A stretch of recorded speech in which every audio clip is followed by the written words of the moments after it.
know I'm tired, I look terrible, beyond repair. I'm just really tired and beat, but I just wanted to say something. Like, I have this undeniably good feeling about, I feel like if I, as long as I don't put the gray t-shirt videos up and I give them something like that, like the brightness, the acting, the singing, I think I have such a good chance of getting on that I shouldn't even freaking worry. Do you believe that I have this weird feeling that I can't explain, that I just feel like it's going to happen? Like, I just feel like I have this really good chance and it's gonna work. It's gonna happen. I'm looking even at the screenshots of the, um,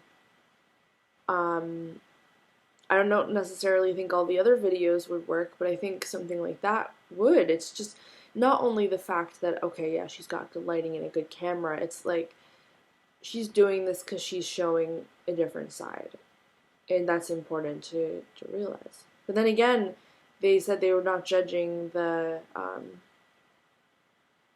camera style, so but the whole thing shows energy. Like I hate how people are like I don't judge video. I don't judge the video. It's like, yeah, okay, you don't judge the video, but like you're judging the performance and the overall presentation. So therefore, they're gonna judge your overall you, and they'll be like, oh, I want that girl or I don't. And there's many other opportunities. Just wait, okay? Like, if this is not the one, it's not the one. But how much time do you have to record another one? Like, not very much time, and I already saw that all my clips didn't add up to the ones that I did before. And I'm not saying that you'll never do a good video ever again. It just, there's a magic about those videos. There's a magic that you did, and I have this really good feeling about those videos. I'm attached to them. I'm like, yeah, play with it a little bit. Play with the two clips. Play with Into You and Listen with the different wine and the black shirt and see what happens, okay? So, I have a really good feeling about it though. I don't know. Maybe I'm delusional? You know, maybe I'm totally delusional and this is all delusion and I'm not sure, but I remember when I thought I was going to be Little Witch and so I was like, oh, this could go really bad, but I'm doing this not, like I wasn't focused on being the hottest girl in the room. I just intended on doing what I came there to do. I wanted to be Little Witch. I had to be Little Witch, that's it. Other than that, I'm a little bit nervous on which song to choose. PYT, that one was good too. But I was thinking when I was watching, I was like, is this vocally good? The performance is amazing, but is the vocals there? You know, not really. So then I was thinking also of the pink shirt, you know, with the recording in the background. It's like, oh yeah, do a recording. That would sound so good. But I asked them, so I'll get my answer, and once they answer me back, I'll figure out if I have to do backing vocals or not. And when they answer me, if they say, yeah, sure, I'll be like, okay, maybe I should actually do the one with the backing vocals. Okay? So, yeah, that's it. Bye. I had this strange dream that, I was talking to and he wouldn't, what was it, like,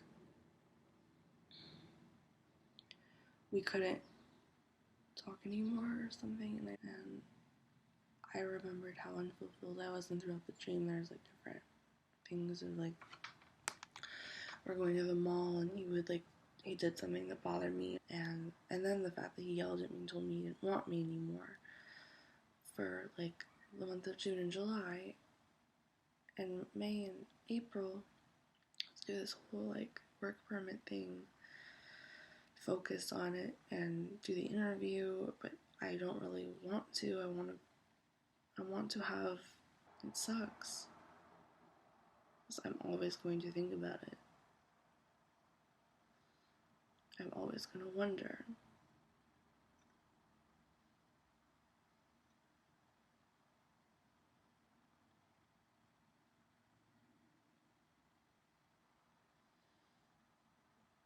I look back on my videos of me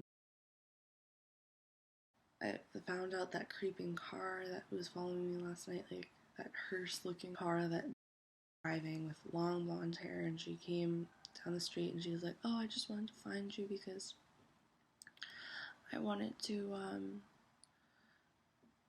surprise you.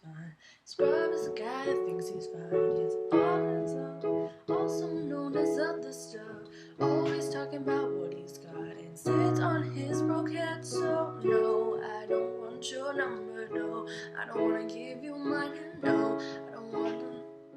No, don't want none of your time, girl. I want your love. Your love is handmade for somebody like me. Come and now, follow my lead. Come and now, follow my lead. Say, boy, let's not talk too much. Grab on my waist and put that body on me. Come and now, follow my lead. Come and now, follow my lead. I don't want no scrub. Scrub is a guy that can't get no love from me. Hanging out the passenger side of his best friend's ride, trying to holler at me. I don't want no scrub. Scrub is a guy that can't get no love from me. Hanging out the passenger side of his best friend's ride, trying to holler at me. Oh, I, oh, I, oh, I, oh. I'm in love with your body. Oh, I, oh, I, oh, I, oh. I'm in love with your body. Oh, I, oh, I, oh, I, oh. I'm in love with the shape of you. Discovering something brand new. Try to, mama, oh yes, son, I'm talking to you. If you live at home with your mama, oh yes, son, I'm talking to you. If you ride a shorty but you don't shed, oh yes, son, I'm talking to you. Me with no money, oh no, don't want no scrub. Scrub is the guy that can't get no love from me. Hanging out the passenger side of his best friend's ride, trying to holler at me. I don't want no scrub. Scrub is the guy that can't get no love from me. Hanging out the passenger side of his best friend's ride, trying to holler at me. Ooh, I, ooh, I, ooh, I, ooh. I'm in love with your body. Ooh, I, ooh, I, ooh, I, ooh. I'm in love with your body. Ooh, I, ooh, I, ooh, I, ooh. I'm in love with your body. Discovering something brand new, trying to holler at me.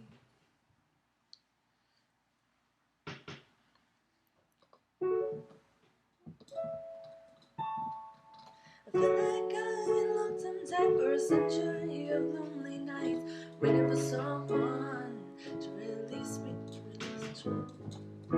release me. My heart is beating at the speed of light, and I wonder if it's gonna be tonight, baby, baby, baby. Oh, oh, oh, oh. Body's saying, let's go. Oh, oh, oh, oh. But my heart is saying no. If you wanna be with me, baby, there's a price to pay. I'm a genie in a bottle, gotta rub me the right way. If you wanna be with me, I can make your wish come true. You gotta make a big impression, I gotta like what you do. I'm a genie in a bottle, baby, gotta rub me the right way, honey. I'm a genie in a bottle, baby, come, come, come on and let me out. I'm a genie in a bottle, baby, gotta rub me the right way, honey. I'm a genie in a bottle, baby, come, come, come on and let me out. The music's playing and the lights down low. One more dance and then we're good to go, baby, baby, baby. Heart is beating and we the light. Baby, baby, baby. Oh, oh, oh, oh. My heart is saying let's go. Oh, oh, oh, oh. But my body's saying no.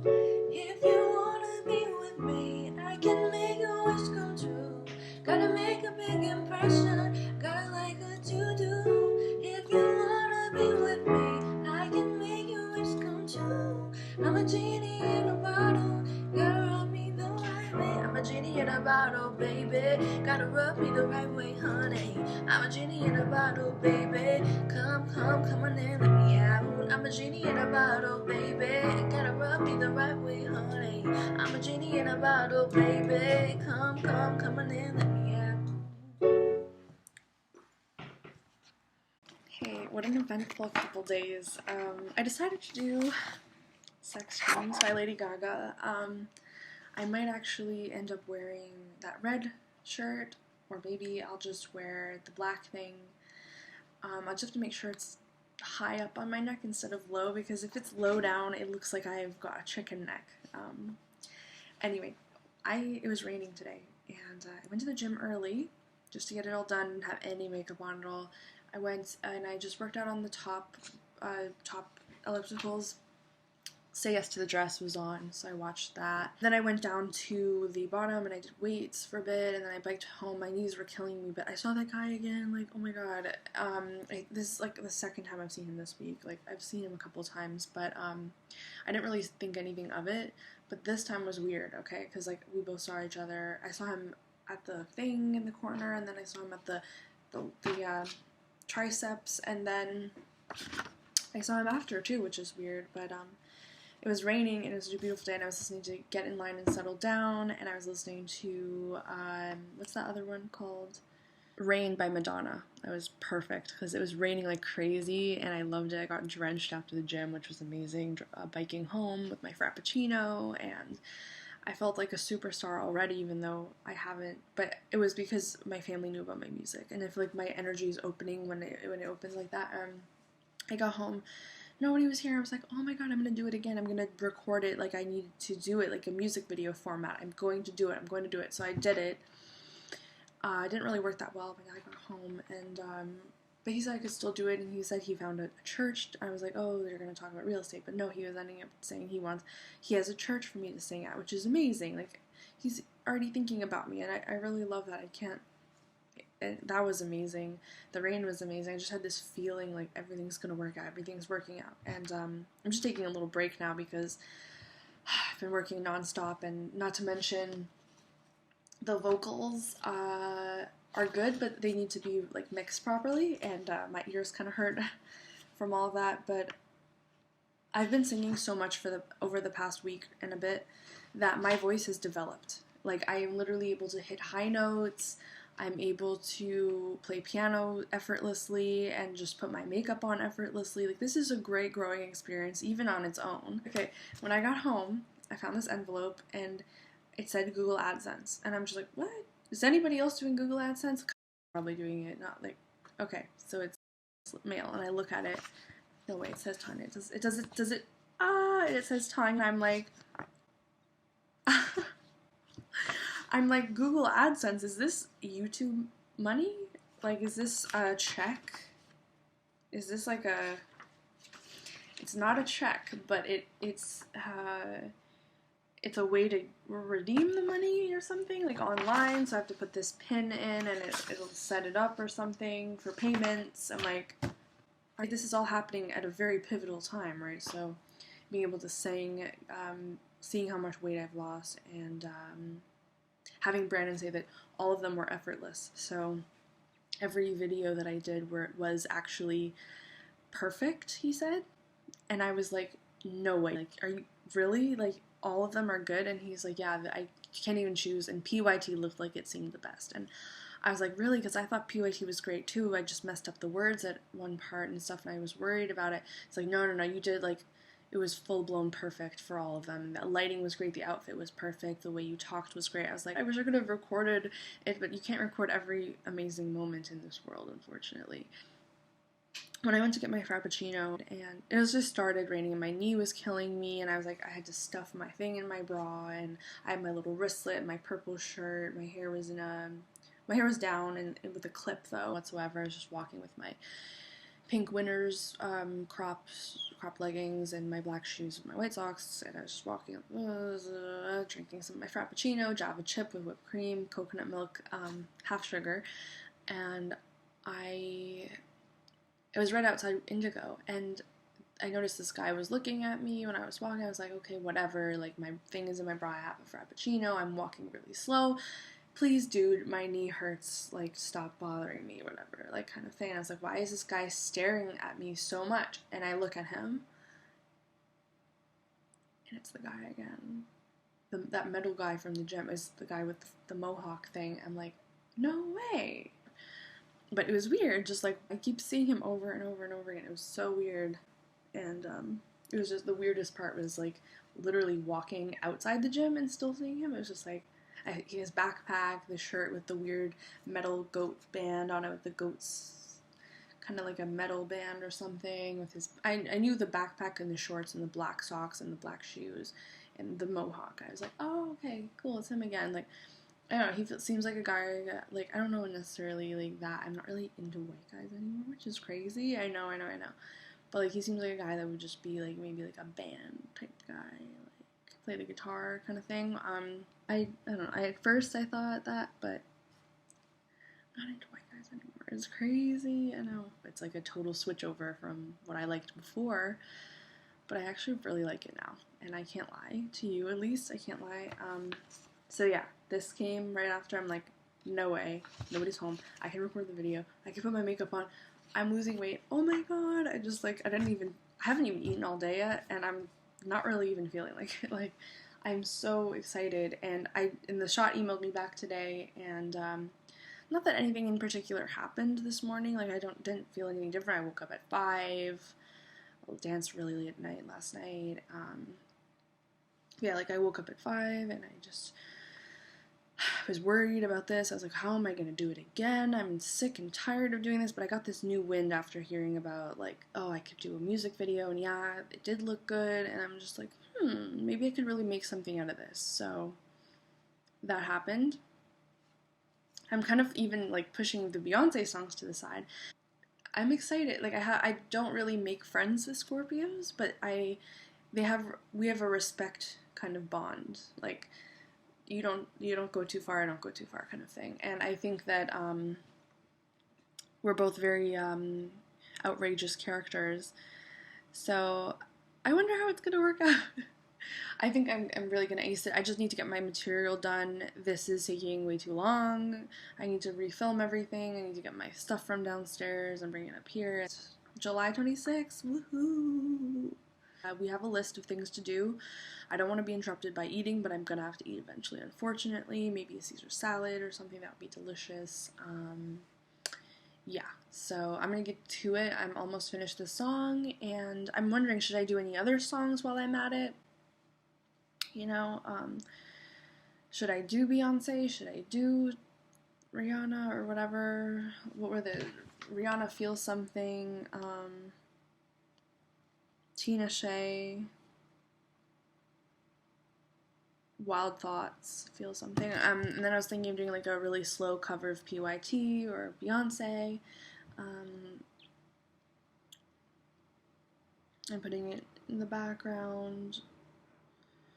I'm gonna have to fix I Have Nothing and Listen because the vocals suck on that and they don't even sound like Whitney's, so I'm gonna have to kind of try to match that.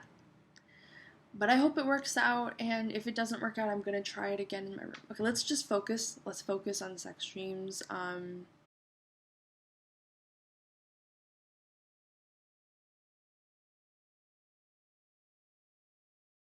He doesn't know that my mom passed away or how it feels. He doesn't have any care about that. He doesn't care about how I've been traumatized and yelled at by. I don't like how he compared the money thing. I don't like how he brought up the money thing. He brought up the emotions thing, like he can control his emotions and I can't. I'm starting to see like a whole new thing. Like I'm just like, okay, okay. Whatever side this is coming out is super hurtful and unpleasant to talk to, and I just don't even want to know you anymore. So, like, if you have a friend, you don't hurt your friend. You'll stop at nothing. You'll understand what they went through. So much ignorance. Some guy that doesn't preach about how strong he is to scare me.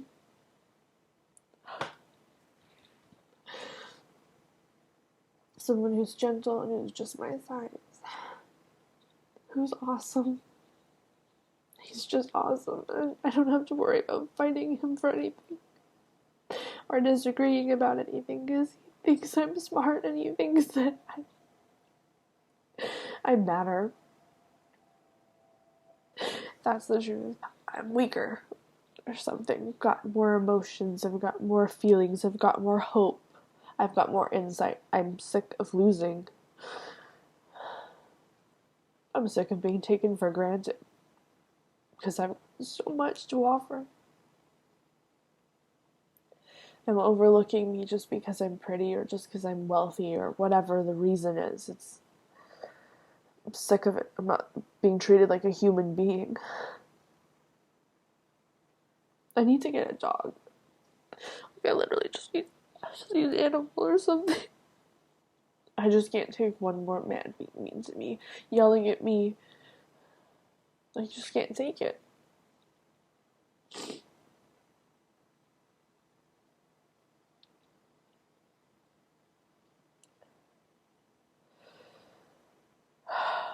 I've got a strong spirit to put up with this and to want to fight back. Okay. I have got a really dominant spirit. Like, really dominant. Like, bruh, I'm really dominant. And I feel like when I'm on stage, when Tanya Little Witch is on stage, she's gonna feel similar.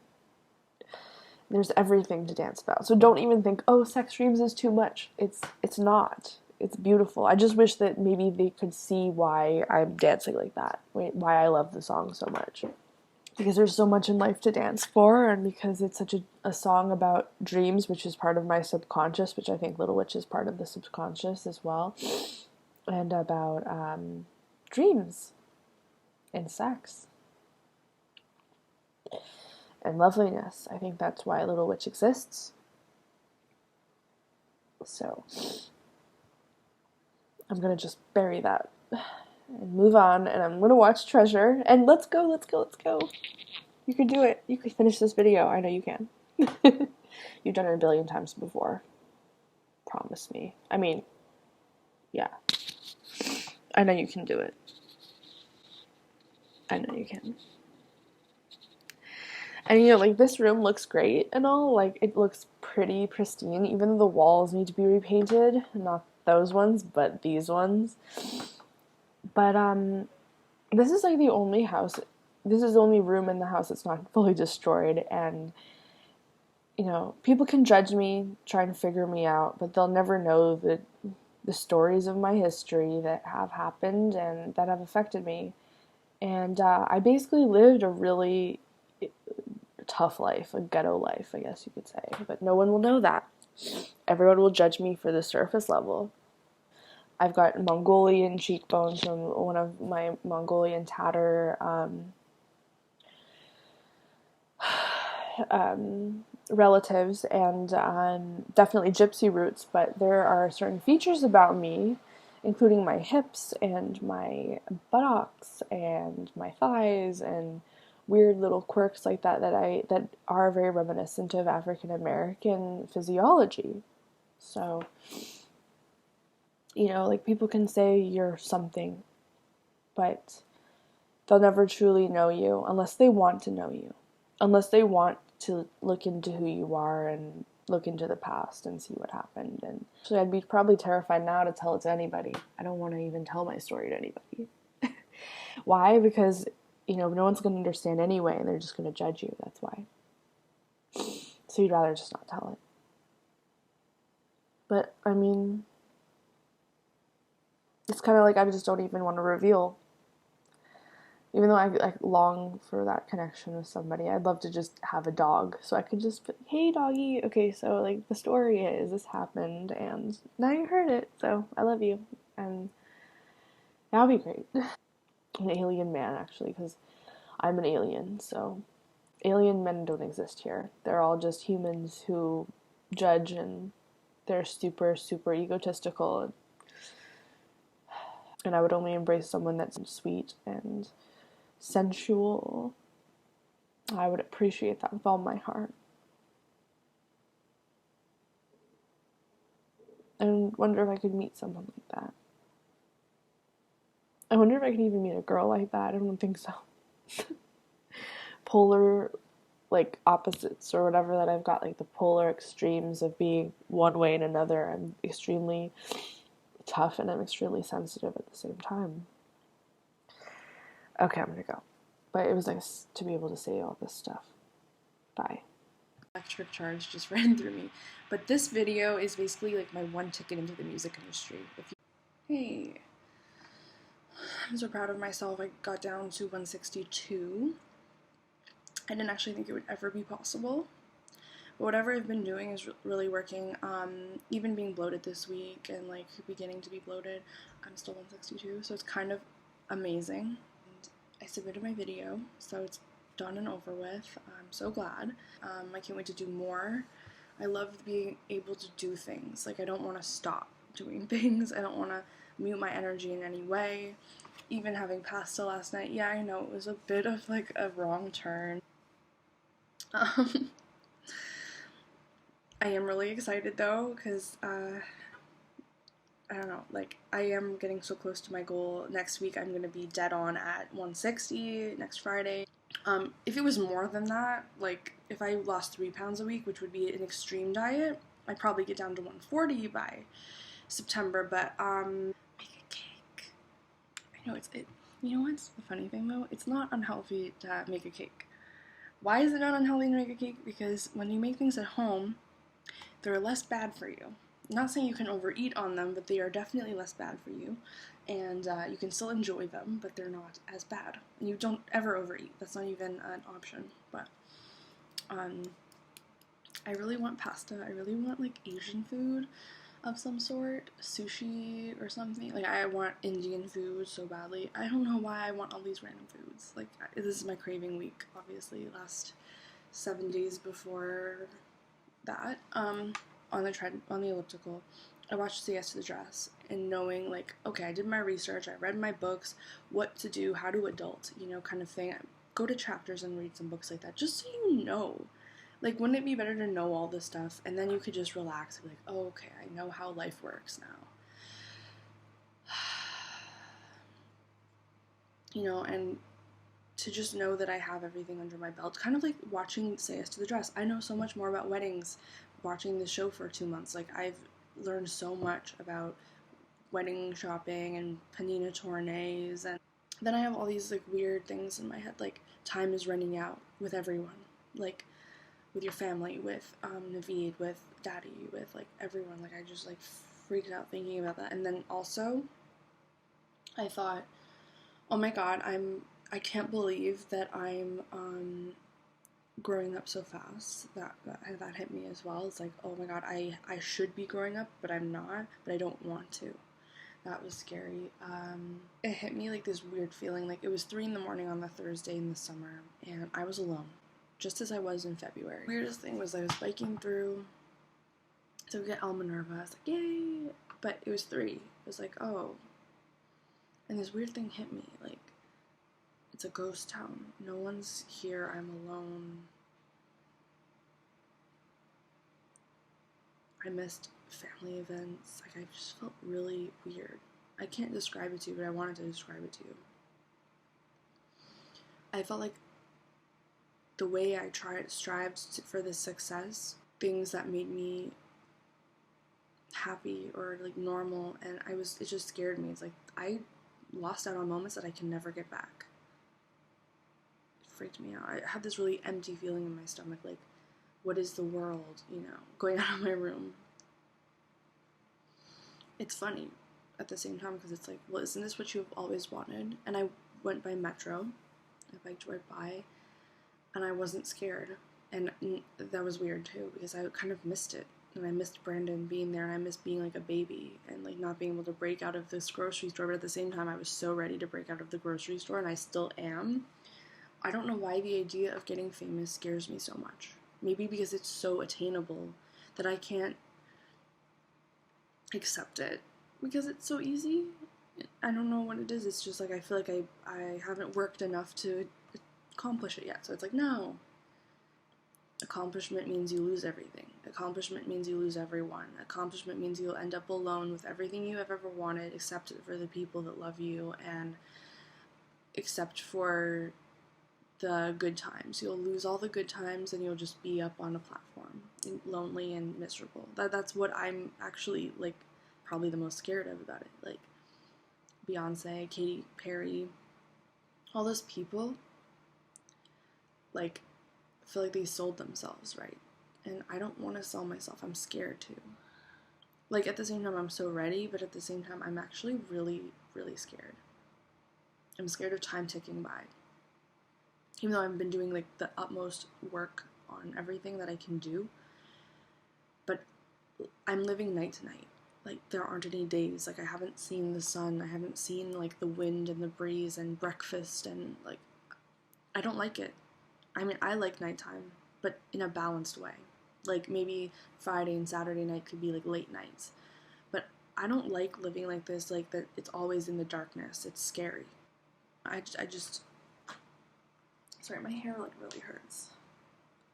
I'll take it down. Oh, I need, like, a different ponytail. But I just feel kind of, like, lonely, missing out on stuff, missing some feeling. But then I go downstairs, right, and I'm, like, supposed to be having fun with Navi and everything, but I still feel out of place. Like, I still don't feel happy or whatever, and I still don't. And I'm not missing because our conversations turn into, like, creepy stuff at the end of the night. Like, it's great and it's fun, and then it turns into, like, creepy, weird stuff that I don't really like to talk about, those kind of things. Like, low culture things that don't suit me. You know, things that kind of are wasting my time. You know, I feel like I'm wasting my time. So I don't really like to talk about it. And I feel this bad vibe from it. And it always ends in something like death or something. Like, we end up talking about that, which is reminds me a lot of February and March and that whole thing that happened that I don't want to relive again. So part of me wants to talk to him, but then another part of me just doesn't want to talk to him at all. But I think the weirdest part... Oh, shoot. My bike is, like, right in the way. No. I left my bike in the driveway. Bye. 1 second. Okay. Allison got me thinking of 2006. Had this weird dream last night that had a couple parts in it, but basically I was biking to the Edwards Gardens, and when I got to the hill, it was really sunny and there's lots of people there, but there's this bookshelf thing. You open the bookshelf and you kind of walk up. It kind of looked like heaven.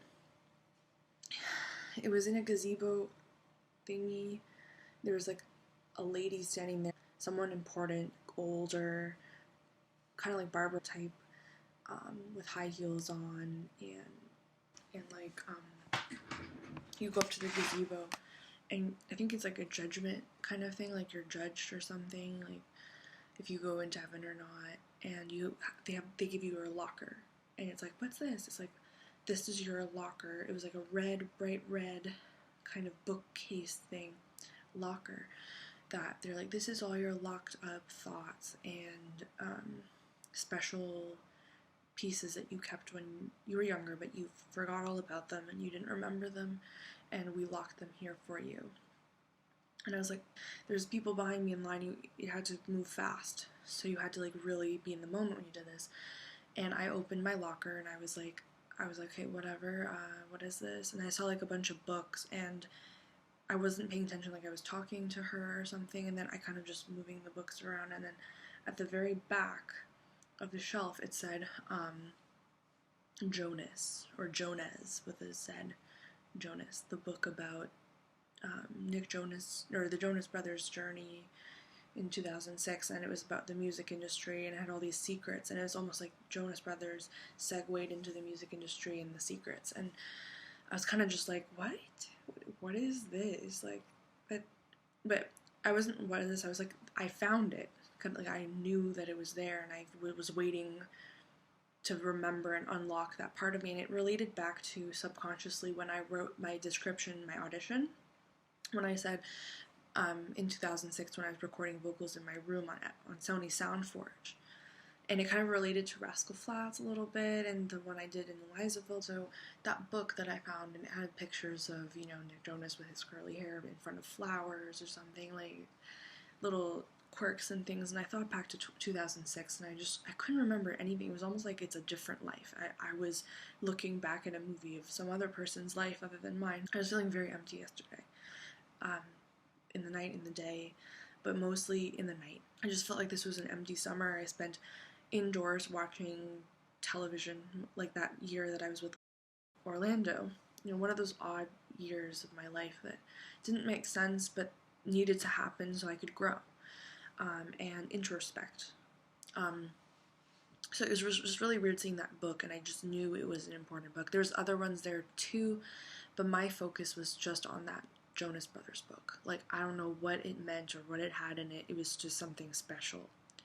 And the sunlight and everything, it was beautiful. It was probably like 11 in the morning. It was like this beautiful, fresh feeling, 10 in the morning, 11 in the morning, knowing that you have the rest of the day to work on your miracles and your journey in life, and it just felt so good being around all the trees and the wind and the sun. And I guess I've just really wanted to go outside, I think.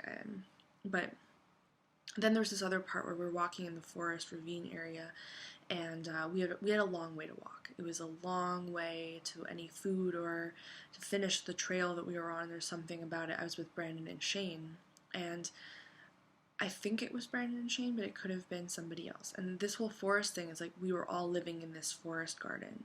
It kind of reminds me of the Illuminati garden that is in the island or whatever, where they go and do rituals and magic and things like that. I can't remember what it's called. In Washington. I don't know where it is. Anyway, so we were going through, like, there were these vines and things. It kind of reminded me of the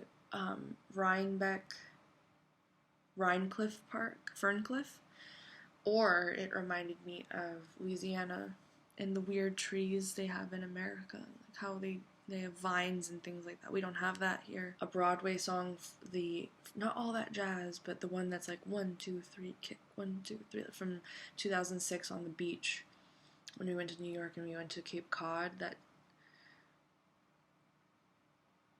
It was the one that's like 575,600 minutes. Rent. It was from Rent. And I was singing a Rent song that turned into Wicked, that turned into Glee or something like that. I was like, I don't know what I was trying to describe, but I was about to sing some song from Wicked. And they're like, haha, yeah, okay, whatever. I'm like, yeah, we did it at Havergal, you know, like, where I'm from Havergal, I'm that kind of girl. Like, I was being really girly and crazy. But the strange thing was that it was all rooted in 2006. Now, this weird thing came over me today when I was looking at celebrities like Lindsay Lohan. Popped in my head, I'm like, what is he up to? And I look back at the picture, because I really wanted to find it, the Cafe de Metre picture of her wearing the necklace that I got. And it was from this jewelry place called Just Cuz, I think, with a Z, and it closed down. It was on Avenue Road, and one day I decided, this was before my mom passed away, this was probably April or May in 2006. It was before the end of school, I'm pretty sure, and I gave a necklace. I was like, oh, this is a belated birthday present, I just wanted to give it to you. And I want to talk to her. I have this really weird inclination, but I remember that necklace, and it had 2 hearts, a small heart and a big heart, and it was really, really sparkly. I don't know what kind of jewelry it was, and I definitely know it wasn't fucking expensive, because it was probably under $15, because I couldn't afford anything when I was 14. I don't even know how I had money on me. I probably held on to it one day, and I was saying, don't give this money up, this is it, and I remember somehow I got the courage. This was in 2006. I still didn't have any friends. I started to get a Facebook then, I think, around my birthday or the summer. And one day, I'm trying to remember, and I goddamn wish I knew what my life was back then, because I don't even remember, and my diaries do not even write about that. I didn't have photo booth blogs back then. The only thing I ever had was, well, I did write a little bit, but I didn't, like, actually write about my experiences, and I just wonder, how the heck did I get to that store? Oh my god, I think I asked my mom to drive me there with Kyla and everybody after school. I was like, could I just stop at a store to look at a necklace? I said, it's not expensive, I promise. And I went in and she's like, okay, like, fine. I went in and I looked at it and she thought I was going to buy it, and I'm like splurging on asking for things. And I just wanted to check the price because I wanted to make a plan. And I checked the price. It was like $10 to $16. I'm pretty sure it was $10. And then I was like, okay, thank you. And I left the store and she's like, that's it? That's all? You didn't want to get anything? I'm like, no. There was just something in me. I wanted to go get it myself. Like, I didn't want to put it on anybody else. I wanted to get it myself. So one day, I don't know how I did this.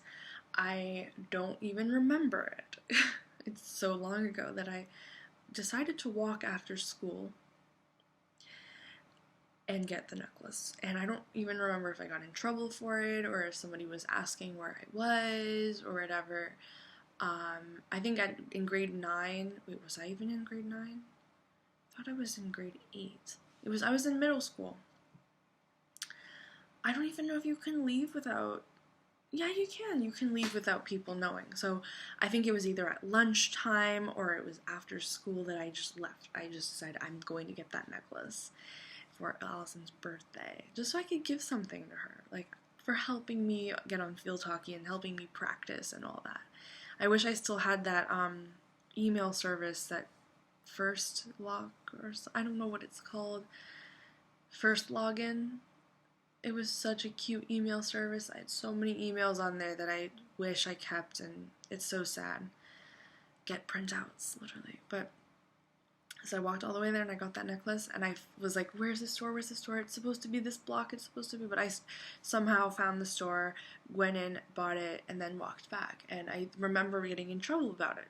My mom was like, you walked all the way there without telling anybody. You weren't supposed to do that. You could have gotten kidnapped or something like that, and you just decided to do that. And I was like, yeah, I did. Sorry. It was for a friend's birthday or something like that. It was in a little box.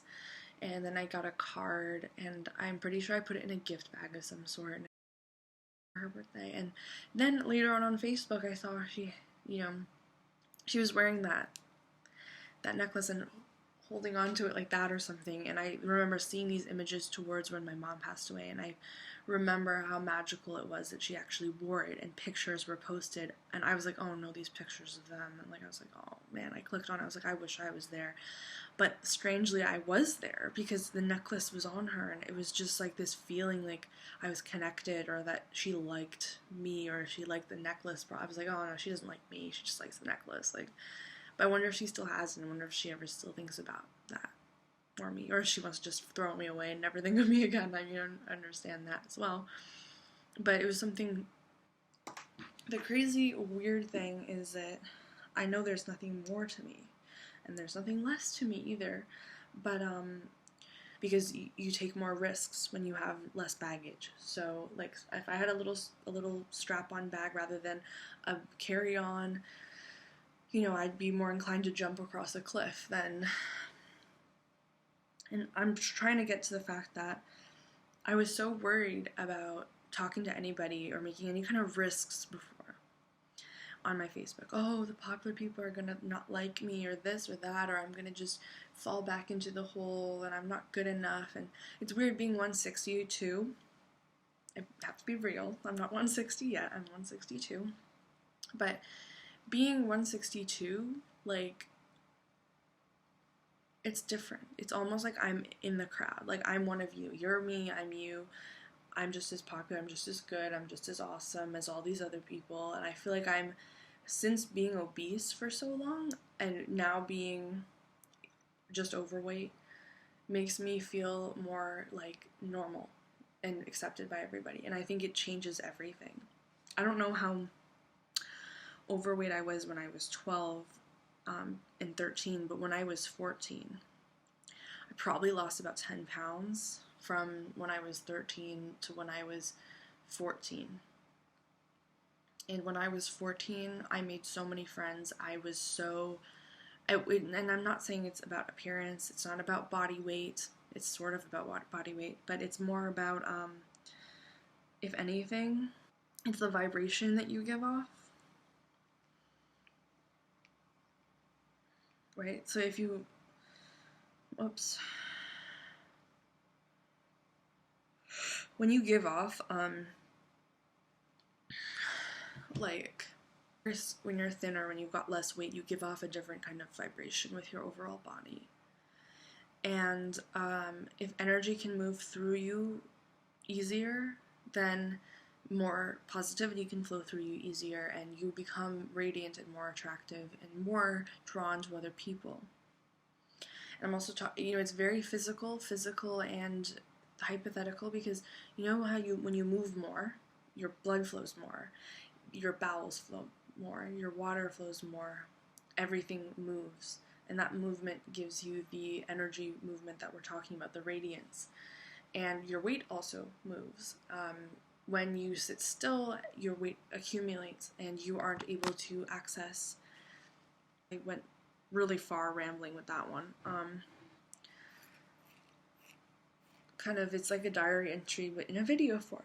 On this calendar to write the next month's weight loss. I just don't know why I love writing it here, but I don't let myself get carried away, because if you do, then you don't actually track how much you're actually losing. Like, I got carried away and I missed my goal. I should have been 160 on the 14th of July. I don't know how that happened. Like, I don't know why that went that way, but it's kind of fun just tracking, like, the numbers going down.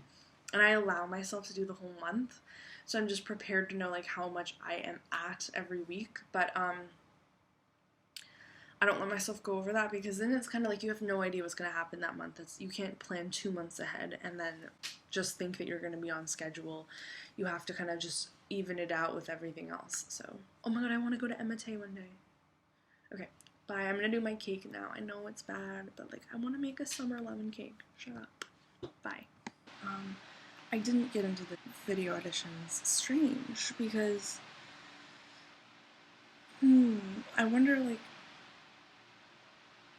why not. Like, I do wonder, but now I'm kind of thinking, okay, it was because I went over the top. Like, I went crazy or something? Is that why?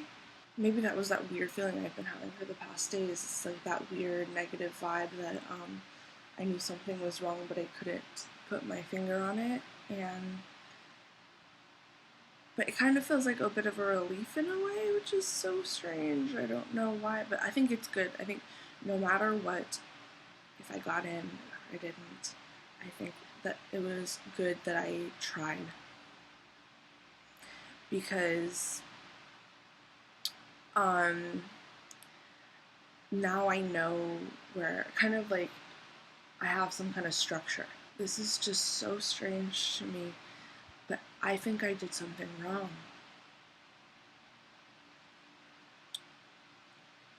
It's either two things, okay? It could have been either or, okay? I don't think it's anything to do with how pretty you are or your weight. I think that everyone who auditions for this has beauty in one way or another. Like, I don't think that has anything to do with it. I think they want somebody that's more, that fits on the show. They want somebody that fits on this show. And that's not you. Let's put it this way. Okay, Charlie XCX.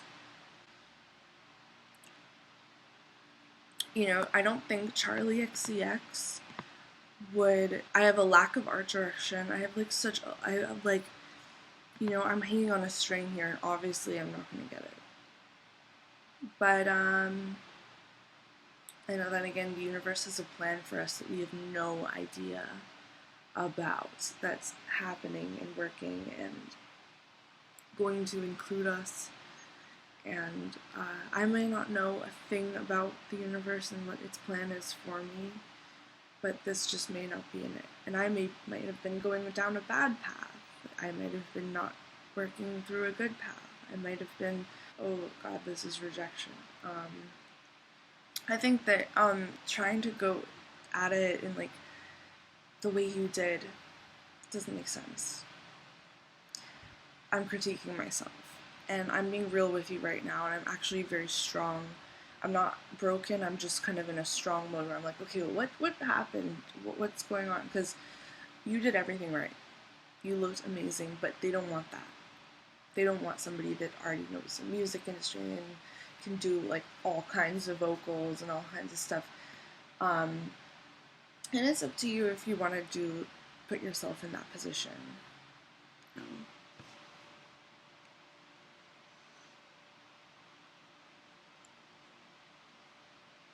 So like, hi, I'm Tanya Sherman. I'm 25 years old, and I've been singing since I was 12. And this is like, that's probably what you should have done.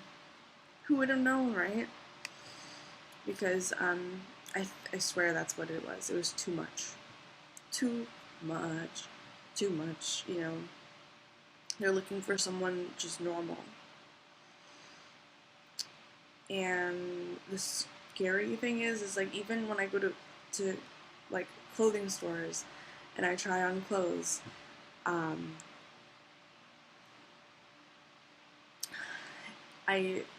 like, are you the fitting room that has a lot?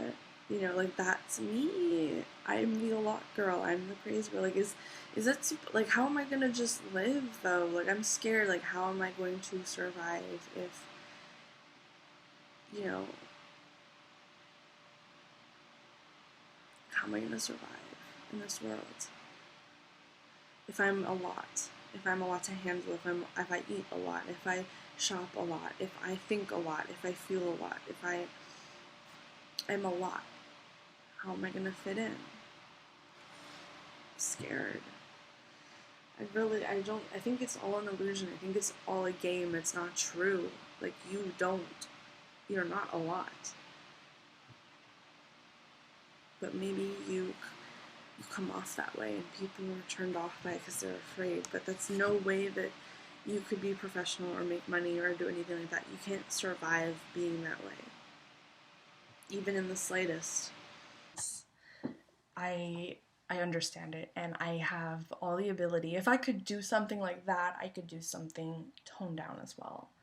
And if I'm too normal, if I'm too, like, typical, then whatever, because I still got my other side that I should keep developing in the form of art, in the form of sketchbooks, in the form of writing, in the form of creating, and just look normal and act normal and just work on being regular instead of being crazy, but still have that in my back pocket, you know, like, if I need to be out there, I could use it instead of just going up front with it, giving it all away, like John Cool said.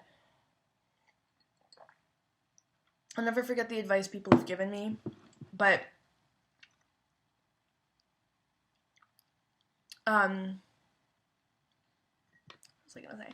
I'll never forget the advice people have given me, even though sometimes it's not what I wanted to hear, not what I wanted to think about or talk about, but Brandon just gave me amazing advice on my video, and I can't wait to maybe ask other people as well. If it's the same things, you could know as for sure that it's probably... I think a lot of the loneliness that I've felt is the fact that I've been so different so long. You know, I've kind of crafted myself into this persona that's kind of rejected society as a whole. And I've been wondering, why don't I fit in? Nobody likes me, no one understands me. It's because I made myself that way. And after art school, I mean, I definitely took that to another level in entirety. And I'm no longer this normal, chill girl, and I have all these wild and crazy sides that it's perfect for that world, but not yet. You know, and I need to see how these other girls that are outrageous and crazy got into the art world, because if you don't do a classy job of it, if you didn't do it like the way I did it, you won't get anywhere because people won't respect you. You need to find a basis on which you're respected through it, you know. And in art school, I remember doing my performance, and nobody got it. Nobody understood, what is Little Witch? Why are you wearing leather? Like, what does it have to do with what you're doing? Like, it doesn't make sense. And the songs you chose sound like karaoke. And so it's kind of scary, you know, because the songs I produced for the longest time were just... I overthink things, but they were just kind of like piano tracks or electronic, being like, oh, okay, yeah, I know, like this and that, and just watching TV and just getting involved in what real life is and what a competitor looks like, which I did not look like a competitor in that video. I kind of looked like I was doing my own thing and I was going to find my own audience online, and that's probably what would benefit me the most rather than being on a show like this. You know, like it's almost like how Trisha Paytas came on stage, you know, when she auditioned. She got laughed at. And I love Trisha Paytas and I love everything she does, but I'd get laughed at too if I was on stage like that. No one would understand me. I am well spoken, I am beautiful, my makeup was perfect. I think my hair was perfect, but I don't think the judges would have thought so. My hair must have looked like it was rained on. I was going a bit natural, but I think that you have to be polished. So let me write down polished.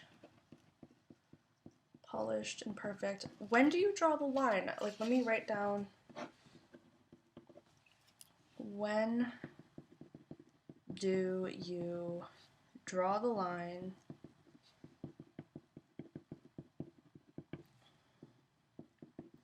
between being yourself and being a public singer. Now think about Miss Miley Cyrus did not do very well. She lost her reputation after she kind of got a little bit unclassy. She became trashy and she lost herself. You don't want to be like that. Okay? Don't go that route. I know you don't have a mom. I know you grew up without knowing the standards of what's trashy and what's normal. Follow the standards. You'll be fine. Follow the rules. Follow the guidelines. What is, what isn't. And when you follow the guidelines, you'll feel better about yourself. You'll feel more organized. You'll feel more on the right path. You'll know what's acceptable and what is not acceptable. Always go conservative. Even if you're being a liberal artist on the inside. Just remember, Miley Cyrus lost it. And I thought it was cool. I thought what she did was awesome. But not everybody thought so. And that's the problem. You can't change everybody else. So you have to kind of work with it. Know what you truly like and hold on to that. But that's it. Just that haunting idea that no one's gonna like my music keeps coming up in my head right about now. And I'm so worried. Like with this weight and stuff, I just kind of have to realize this summer that nothing's gonna fit me. And that I'm not going to feel comfortable this summer, and I just have to kind of get over that idea that it's in progress, but it's not going to happen until October. So finally in October, I think I'm going to feel most normal and at the most peace in my wear and whatever, but I'm not going to be ready by the end of the summer for the last month of August. At least I'm not going to be the weight I want to be at. I'm still 20 pounds kind of away, in a sense, like, or 12 pounds at least, 22 from 140, 12 from 150, of course, but it's really hard to realize that, and it's hard to kind of live life just knowing I'm still not getting anywhere. I'm still not there yet. I'm still, like, after everything, I'm still not there, and I wish I could say that things were working out, but they're not. Probably one of the hugest downfalls is that I went to art school, not, singing school, which that fucked me. In a way, it was amazing, and I learned so much about myself and who I wanted to be, but in a way, it totally fucked me. Because I need to start from square one. I don't even know, like, what singing songwriting is. It's about being just a regular girl. Yay. That's what it is. It's not about being some huge, crazy star celebrity image that you created. That's their job later. You're doing their job, and that's kind of offensive in its own way. I remember when I dressed for high school, I dressed like Juicy Star on the first day, and I can't begin to tell you how many friends I made. Like, not, whoops, yeah, actually, but, like, I attracted so many friends just by being normal. People wanted to know me, and I was slightly different at the same time, but,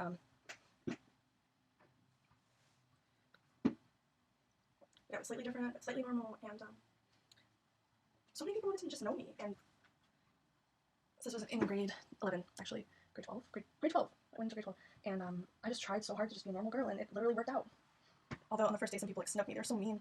They're like, excuse me, your bag is in the way, or something, like, really rude like that, but I wish I was more awake to talk about this, or more, like, pretty, but, I thought it's just, sometimes when things don't work out, it's a learning process, and a wake-up call, and, as I saw in that video last night when I was so depressed and crying and everything, and knowing that all I wanted to do was just help my family move on, and kind of, that's why I wanted to be successful, that's why I wanted to be famous, that's why I wanted to do this, so I could just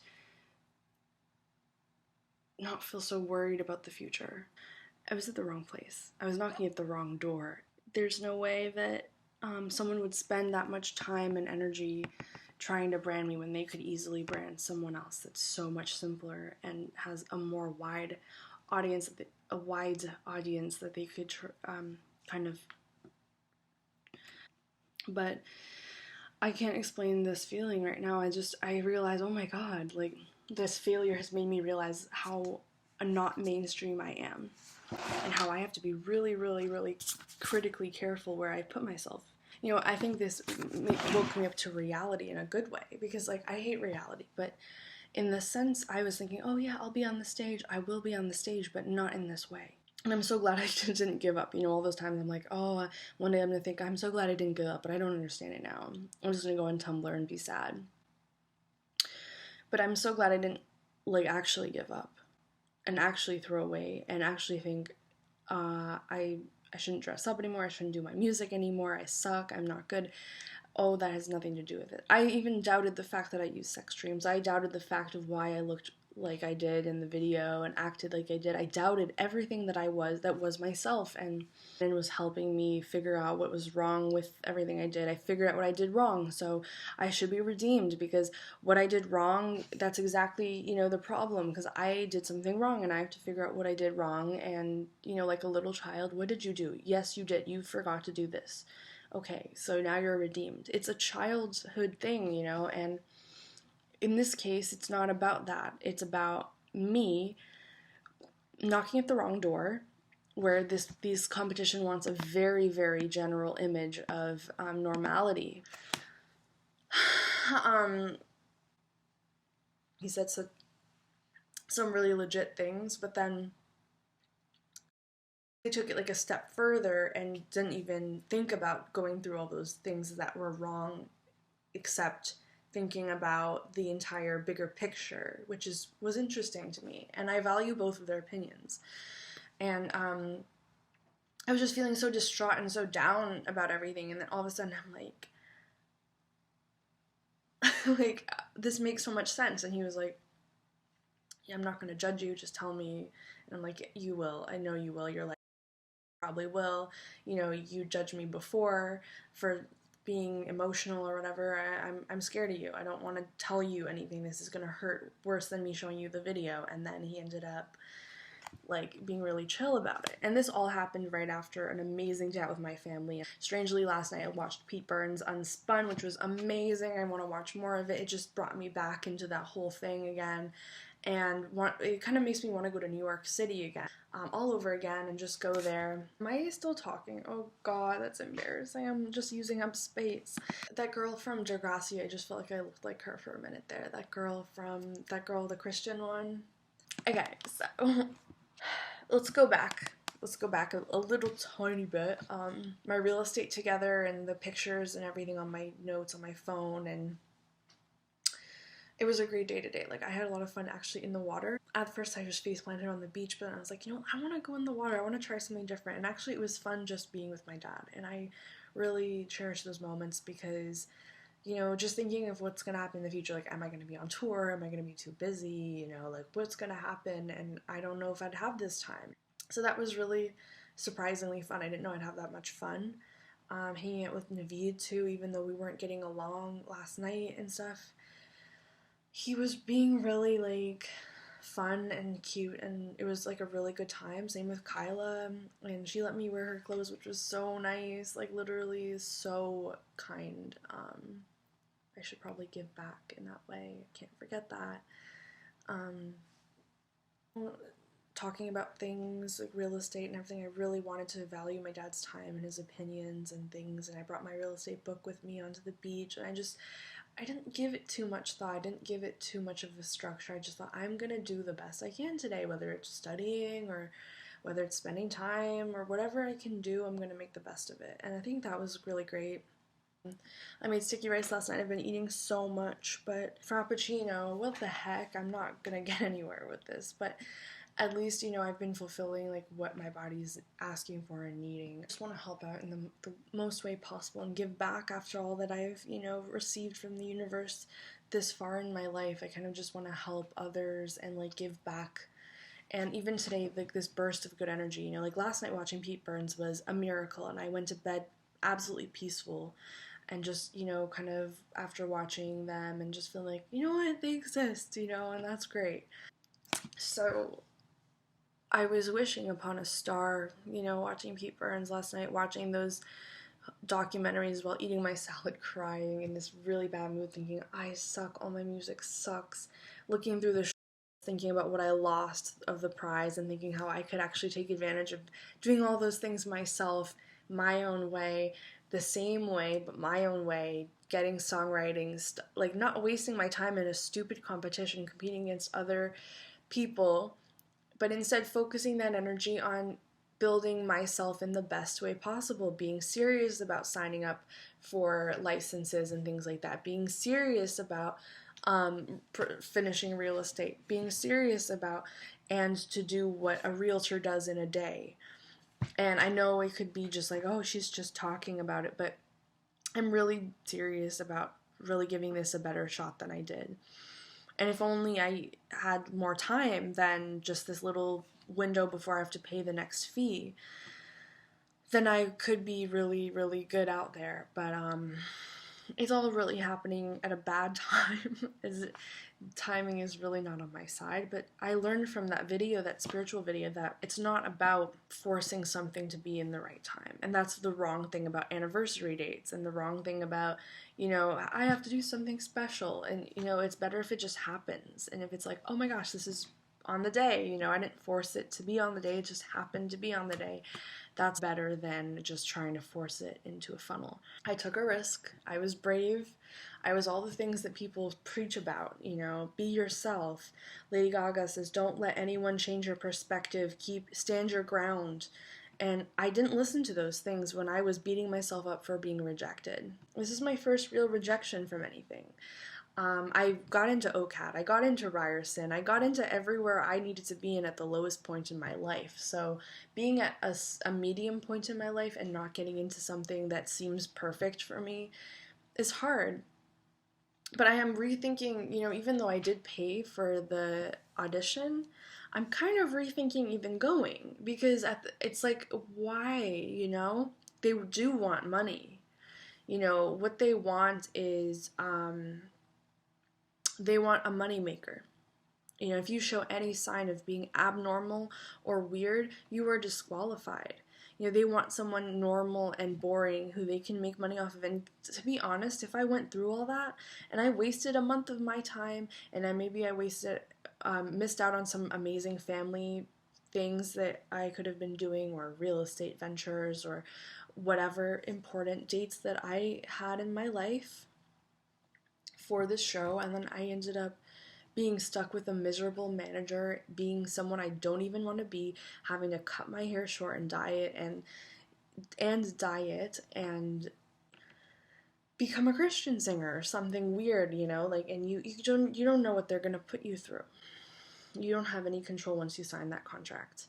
You could be super famous, or you could be super nobody knows you, and you just gave everything up, and your time. You gave up your time, which is actually the most valuable thing of all of this. True, and the show is Canadian too, which they can't take very many risks at all. I'm extremely, you know, people would think, oh, you're so likable and social, and that's what I thought. I thought I wasn't. I thought, like, oh, I suck. Like, I stuttered. The thing turned off. They're gonna kill me. No. Nothing's wrong with you. You're perfectly normal, and same with a lot of the people there that probably did get onto the show. I'd love to watch it and just see, like, which ones of the auditionees got on the show and why. And it's a learning process for me coming from art school. I don't know anything about the industry. And to tone down the ideas just so they'll sell. And I didn't know that was so potent, and I didn't know that was such a thing. And no wonder Katy Perry and Madonna and all of them are just so miserable, because they're just like, I have to make this boring ass music that hopefully the majority of people will like, but most people that are artistic and stuff are gonna not be interested. It's not a niche. So I learned a lot, and I wouldn't trade that experience for anything.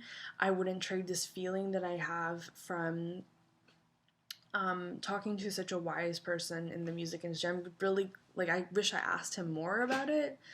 I wish that I, you know, like, figured out something. I wanted to prove something to everyone. And I'm not a Taylor Swift. I'm not an Alessia Cara. I'm not an Ellie Goulding. Are strung like puppets on the mainstream stage. and expected to sell to a wide audience. That's not me. You know, for so long, like, art school has been saying, you're a mainstream singer, you're a mainstream. In their perspective, I am. But in the actual singing world perspective, nobody understands me. Everyone thinks I'm alternative performance art. It's just, I'm literally caught in the middle, like Micah says. So he kind of was like, you shouldn't be upset. I was rejected when I was younger for a film that was supposed to be gangs fighting, but really I wanted it to be this twisted story about a priest and his people, and I was just like, oh my god. It's like, I wouldn't judge you for being yourself, and that stuck with me. Like I want to freaking write a song about it, like something that hits that deep. Like, I wouldn't judge you for being yourself. That's literally something I haven't even heard throughout art school, okay? There's people saying, you should be this, you should change your style, do this, don't do that, don't do that, don't do that. But when somebody comes up to you and they say, I wouldn't judge you because you're just being yourself, you're just being you. That's like the most hugest compliment, I think, in the entire world. I think any artist, any musician, like, would feel extremely blessed to have that, to just hear that comment. Because everyone is telling us what to do, what not to do, where we're breaking the rules or, you know, crossing the lines. And then you have somebody who's got a critical eye and got experience and knows what they're talking about to say, wait a minute, you just don't fit into this, and that's okay. That's just the hugest, like, the best feeling.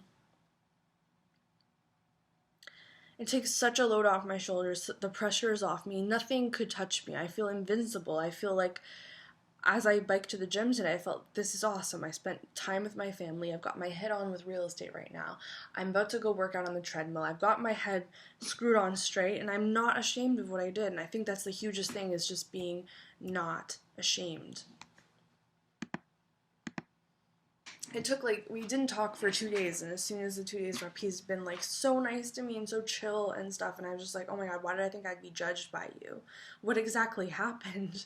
You know, and I don't even know what it was, but it feels really refreshing to kind of take that break and then come back at it. It's very strong. Someone's been there, you know, like, I don't think I could offer the same thing to him because I'm not older, I'm not more experienced, I don't have the certain training he has, but, you know, to be more experienced and to realize you shouldn't be ashamed or embarrassed. He was like, I find it really, stupid or offensive that you're even embarrassed to tell me. And I was like, like, that's exactly it. Like, that, I shouldn't be embarrassed to tell you anything. And I shouldn't feel, like, less respected for who I am, or that I am not as good as somebody else. I don't feel that way anymore in front of him. Like, for the longest time, I've been like, I have to be this girl, you know, this perfect girl that's slightly, like, kind of ethnic, that's slightly super white, like this model and this model put together with this kind of hair, this look like this. And for the longest time, I just felt so insecure, like, I'm not good enough. He doesn't give a shit, because there's a whole bunch of girls like that out there, but I'm me, and whatever I am, apparently he accepts me for it. So he says that if that's you, if this is who you are, then I like you for everything you are, all your faults. I'm going to go to that message, like, literally right now. So much great talent, but it doesn't fit social norms. He said, especially in Canada, they don't want to take risks like that. Of course, they don't give a shit about you or anyone on that show. Even if they liked you, they knew they wouldn't be able to sell you as easily. You're on their show. You're there to make them money. If I make them lose viewers, they're going to lose money as well. What's the point in putting someone like me through the test who's clearly going to get very low votes soon on and not even stay on the show? It was cute how Naveed said my name is Yui. Tanya Yui is my last name, and then he was like, I know what Brandon's last name is, Brandon Moby, and something about Donna, his sister, and Shane, his brother. It was just cute. It was all around a cute Tuesday that I didn't know was going to happen. I was literally sleeping. I have a dream about Ellerslie and walking through the gates, and then I was like this sleeping. I woke up like way earlier than I was supposed to, and it was wonderful. And what else did he say? Plus, I like who you are, so whatever mistakes that comes with it, I like that too. Why would I judge you for being yourself? Makes no sense. I'm just being logical about it, really. I have no reason to judge you, and even if I did. That's really cool. Don't be ever scared to tell me anything. I mean it. That really, like, meant, like, a lot. I don't know why it just felt...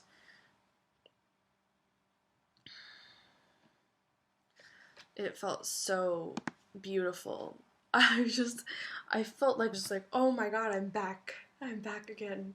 And this time I'm gonna be, not caring what people think still even more. There are different ways of doing this. I have to realize that this is an archaic system I'm going by. I don't even know why I'm going by such an archaic system. I don't know. You know what I'm saying? Like, I really don't. They want vanilla. I'm not vanilla. I am like coconut. They don't want coconut. And I'm not offended. Because this is just stupid. It's like I don't even want to be on your show.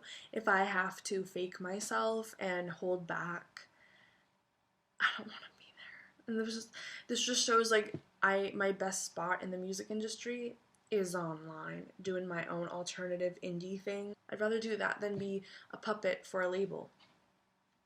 You know, like I'm sure Alessia Cara is so sad right now. I'm sure they all are, and I really don't want to be. I don't want to be up there. Like I don't. If that's what it means, if it means faking yourself and faking a smile, and I know that Lady Gaga said, I just said no.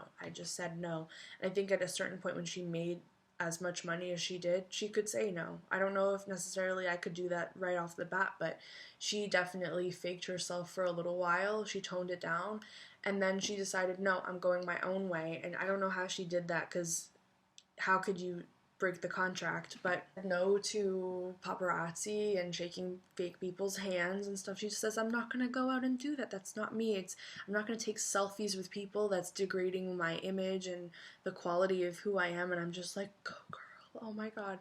When she said that, it made so much sense. I watched a documentary about Lana Del Rey last night. I got all my songwriting tabs open. I have so much stuff to research and get done. But I was watching a documentary on Lana Del Rey, how she moved to New York at 18, lived in a trailer park, and started editing videos and clips of interesting imagery together.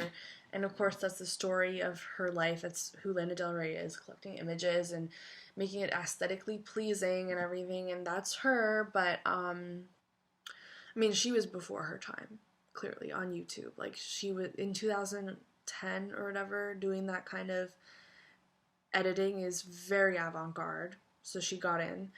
And then she had people contacting her. Obviously, the level of her stuff was attracting a great amount of people that a label could make money off of. And I need to go a different route, which is what the fork in the roads, two roads diverged in a wood. I'm sorry that I could not travel both, as they stood. When way leads on to way. Anyway, okay, I'm gonna go pretty soon downstairs to work out. I'm gonna have like a snack first. On being me, on never changing. This is The Road Not Taken by Robert Frost. Thank you to Gaia, the online web forum network that had this in their promotional video, and I fell in love with this. This is my mantra, this is my meditation thing. Like, I listen to this when no hope is left, but hope has been restored, and this poem sums it up. Two roads diverged in a yellow wood, and sorry I could not travel both, and be one traveler long I stood, and looked down one as far as I could, to where it bent in the undergrowth. Then took the other as just as fair, and having perhaps the better claim, because it was grassy and wanted wear. Though as for that the passing there had warned them really about the same, and both that morning equally lay in leaves no step had trodden black. Oh, I kept the first for another day. Yet knowing how way leads on to way, I doubted if I should ever come back. I shall be telling this with a sigh, somewhere ages and ages hence. 2 roads diverged in a wood, and I took the one less traveled by. And that has made all the difference. That's it. So, I feel like during this time, especially the 7th of August, the full moon and stuff, to acknowledge the pain of women, to acknowledge the pain that we go through, to acknowledge, there's 2 different sides, there's 2 polar opposites. There's good sexual energy, an intention of bonding, of creating not a family in bond, but I'm talking about a clan to battle whatever's coming in the future, which I feel in my bones. I will read my ideas on here, but and then there's also bad sexual energy and people that are unconscious, because it's unconscious sexual energy and there's conscious sexual energy. One is demonic, clearly, and then the other one is Pleiadian, and that is my purpose. And as they said in the dating show that I just saw, which everything's connected, and I'm seeing these signs, and I was watching this dating show, and they said, this guy's looking for love, he's still looking for it out there, even though he doesn't have it. And I thought that's exactly what you're trying to tell me, because you'll find it when you find it, and when you find it, you'll know. And that bond is created in whichever way it can be created. It's not like a pick and choose. It's not a marriage or not marriage. You need to create that bond. And if you don't create it, if it's a lie, or if it's created for the wrong reasons, then you won't be fulfilled or satisfied with your purpose, with your life purpose. And I think that that's what I'm trying to get at. The idea of bonding is abused because we're unconscious. And I'm starting to have really huge doubts on technology lately, on how dependent we are, seeing the past like us treated like cattle, basically, and then you giving yourself again to be treated that way in a modern times way. You are basically allowing what happened in the past to thrive in the future. And I have such a huge thing on the whole bonding. I'm going to read it to you. Men have to stop hitting and quitting. Unconscious men have to stop. Let me just fix that. Unconscious men have to stop hitting and quitting. Our generation is in grave danger. We need to bond more than ever to survive what they will put us through in the future. And this literally came to me like, I think my third eye has been opening more. Lo and behold, our generation is in trouble. Especially because of Tinder, especially because of the culture, the college culture that we learned during and after high school. That is, in colleges, in dorms, they have these rules that you can't create a bond with the person that you're copulating with. And that erases our humanity. And there's something Illuminati about it all, because colleges are related to the Illuminati, schools are related to the Illuminati directly, because at Princeton they had that thing going on. And weird how my screen is flickering now. But clearly they had that, and the screen stopped flickering. Illuminati.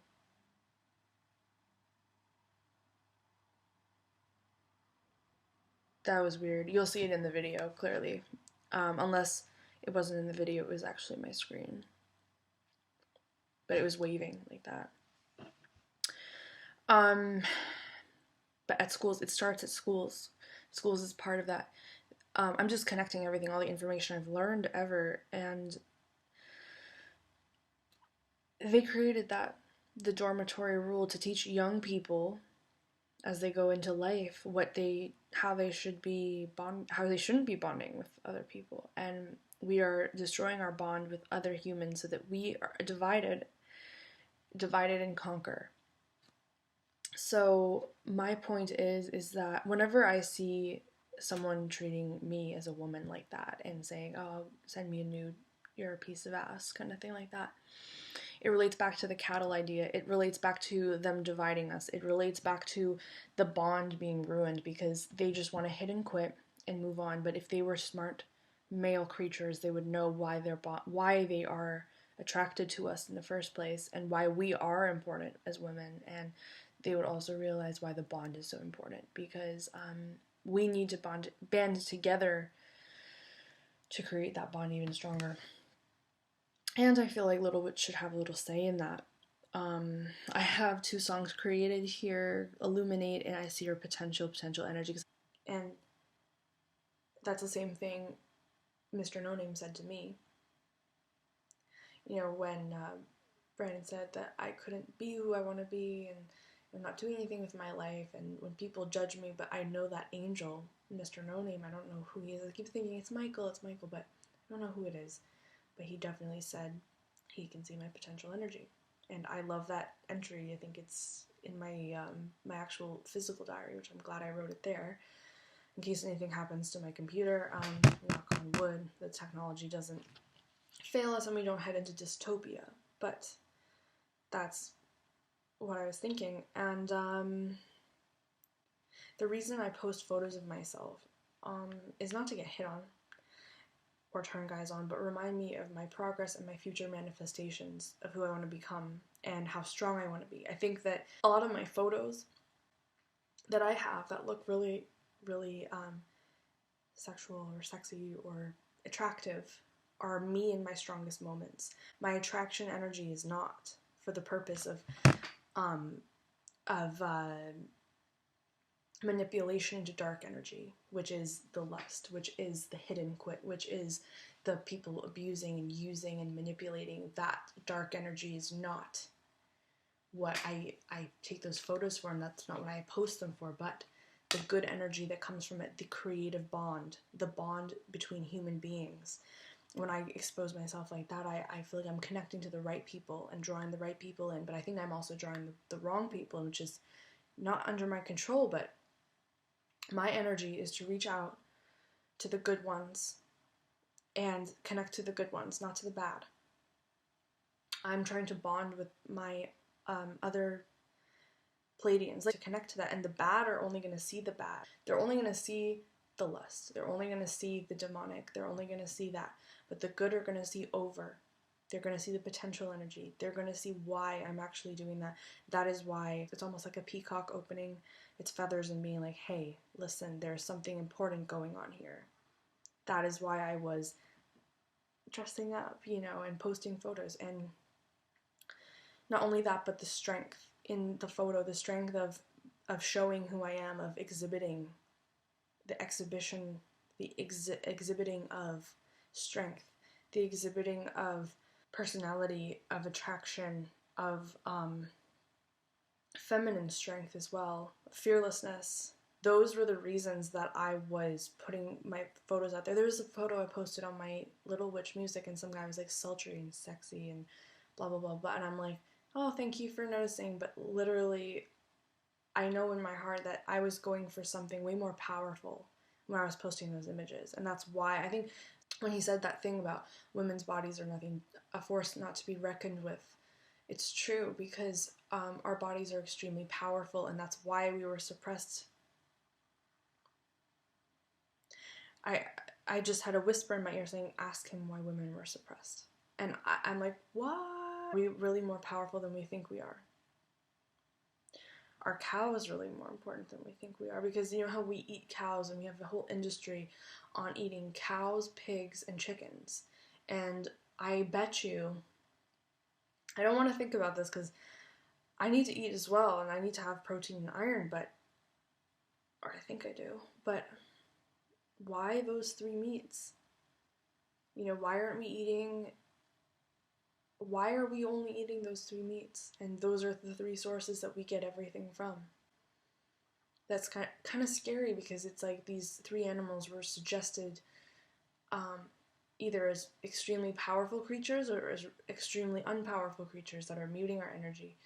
Like the water having fluoride to block our pineal gland. And not to mention, I was just watching a documentary on Discovery Channel about UFOs, which is so interesting. I want to watch it, more of it. But the enlarged heads, and it went this way, almost like an antenna going right to the third eye, and I was really amazed by that as well. I remember finding that artist with the blonde hair, that rapper from Philadelphia.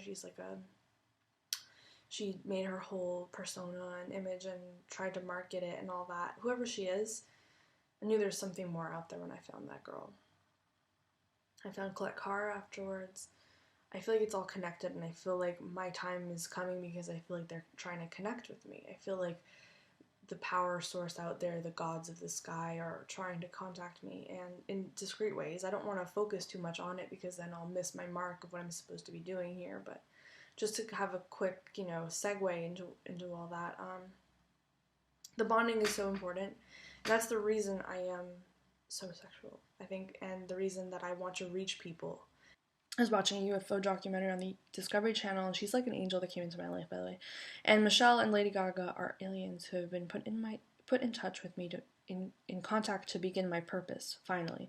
The reason why I must make friends and have a clan of people around me who I can rely on in the future when technology gets shut off, like my dad said, because millennials are led to be lost from technology, and when it's shut off, we will be coerced into a dystopian government like the Hunger Games and Snowpiercer.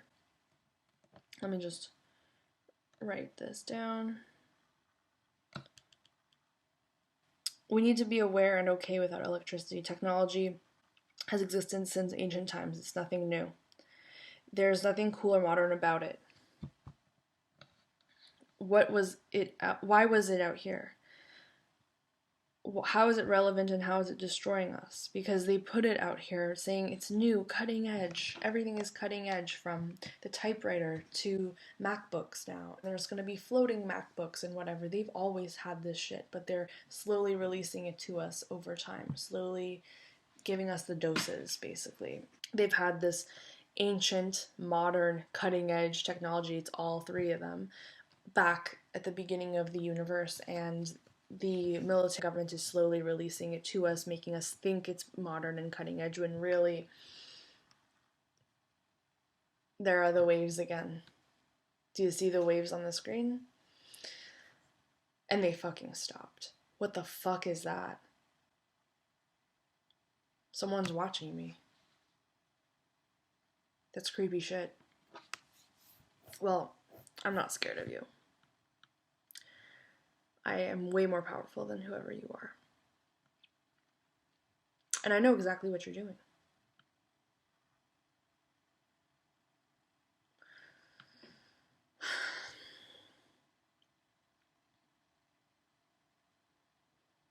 Yeah.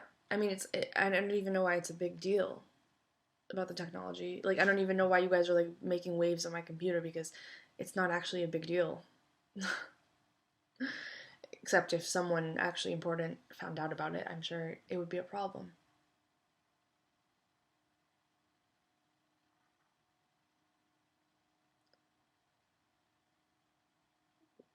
Weird.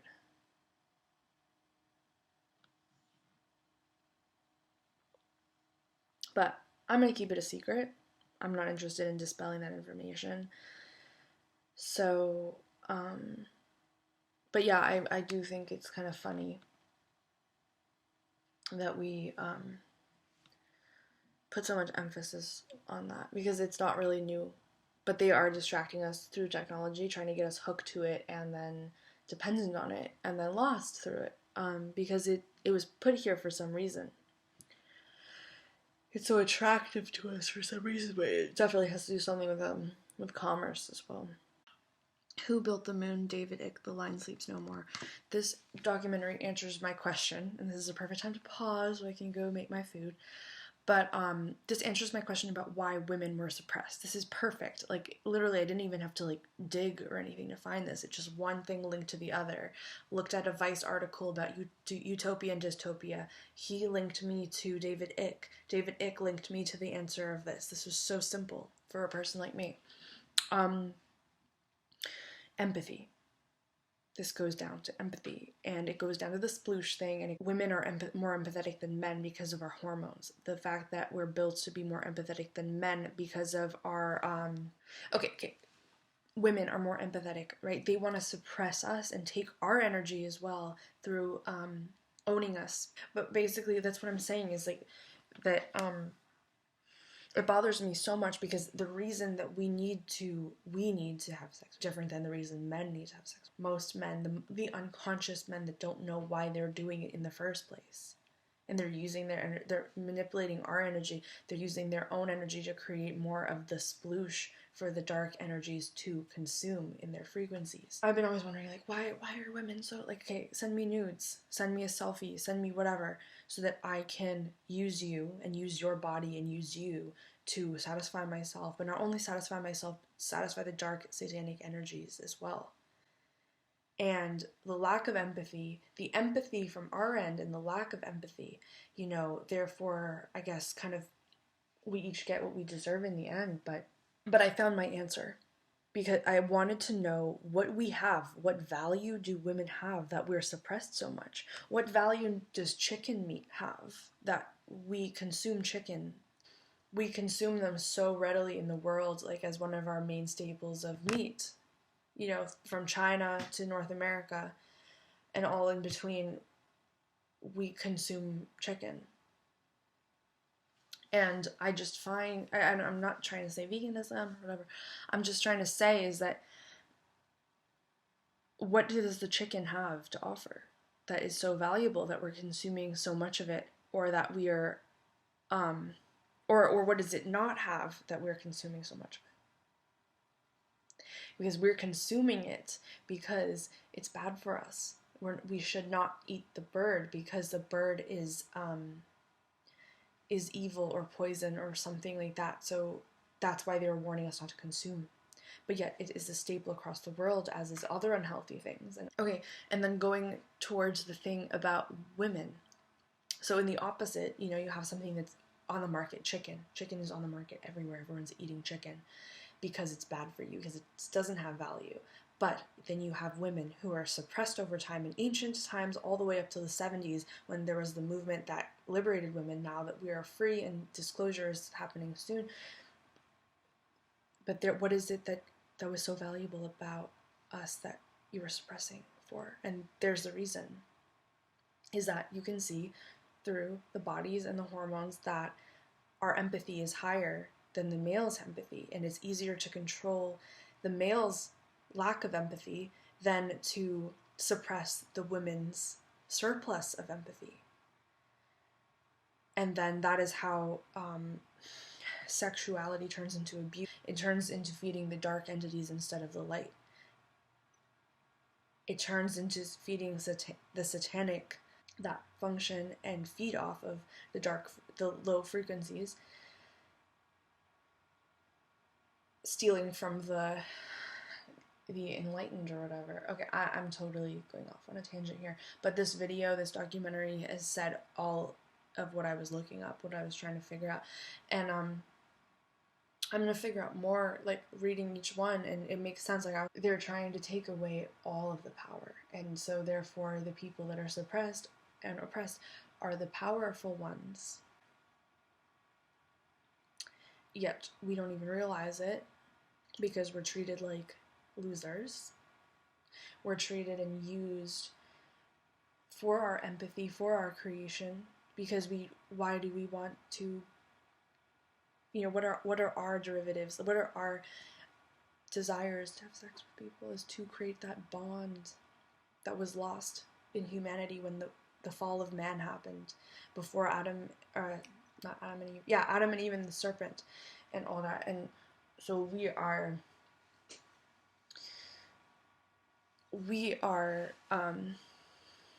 suppressed for our desires to create that, because So whenever I see something like this happening, I can't be a part of it, but I am so inclined to stand my ground on it because it makes so much sense. It supports my theory. I mean, all these research articles are supporting my theory. There's nothing that's stating this other than me. I'm stating this point and I'm backing it up with my research that I'm pulling out of these different sources, and I'm realizing the links that are actually connected to why we are exploited, why we are oppressed, all those things. So yeah, that's my take on it. And that's why I so firmly believe in staying in your own magic, stay in your own happiness, stay in your own peace, because they will try and use it as sploosh. I know it sounds funny, but they will try and use the good energy that you have inside you to feed off of and ultimately imprison you in their hell that they created. So, yeah. And I'm going to keep on loving, and I'm going to keep on loving who I am and where I came from. And showing the divine feminine, because the divine feminine possesses the utmost empathy for life itself. And that's all I ever want. I firmly believe in this, and I wanted to stop thinking about this, and I have stopped thinking about this since March. But it makes so much sense, and that is why we are exploited. That is why we are suppressed. That's why women are suppressed. That's why women are exploited for their bodies, all that stuff. That is why. I'm getting goosebumps right now. I don't know how I'm going to sleep after this, but how come my brain isn't switched off? That's the question I've been asking myself since I was 6 years old. And I still don't get it. How come I know all this stuff and everyone else thinks I'm crazy? And how come this stuff makes so much sense to me? And not only that, what am I going to do about it? I need to find people that are sane, that understand this. I don't know how I'm gonna find people that are sane and understand. Because it's almost like I'm living alone. Do you see? He put the glasses on. And solipsism. Remember, solipsism happened. That's why I'm always talking to my mirror or my computer screen. Because my mind is not switched off. Ever since I was 6 years old, I looked out the car window. And I looked at the lamps and the wires, and I said, is anybody else looking through these eyes? Or is it just me? I'm not going to find a boyfriend here, am I? That's terrifying.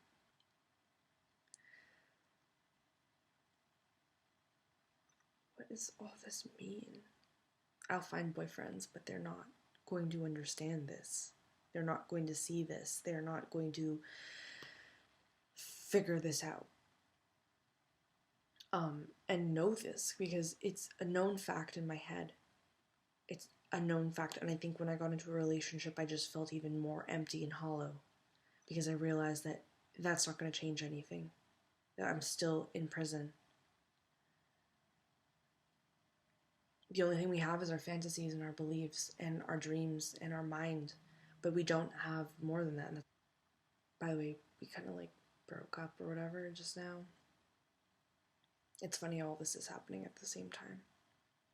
Trust the timing of your life. You know, how come I'm watching David Icke right now? That's what my question is, because if everybody is enslaved by the moon, I'm trying to keep calm, but my heart's a little bit unsteady. But it makes sense, because every night I'm alone, and I'm biking in the dark while everyone else is asleep, apparently. But the question is, why am I awake? What does this mean?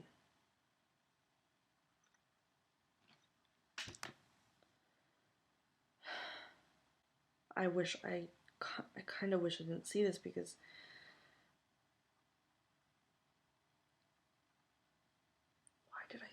why am I seeing this information?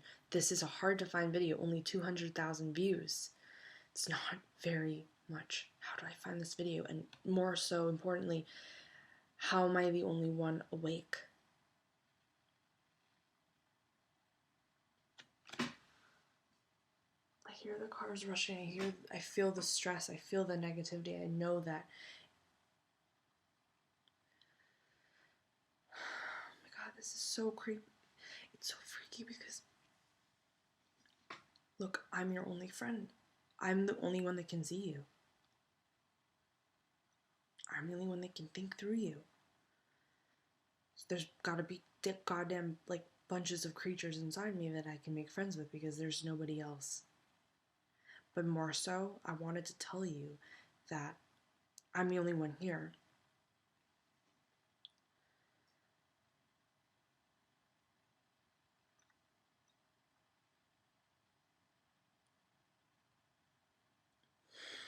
That's it. That's the thing that keeps telling me. Like, I keep losing it. I keep hearing it and losing it, hearing it and losing it, getting distracted and losing it. I'm trying to tell you that there's a reason that I can. There's some weird reason that. There's some weird reason I'm awake right now.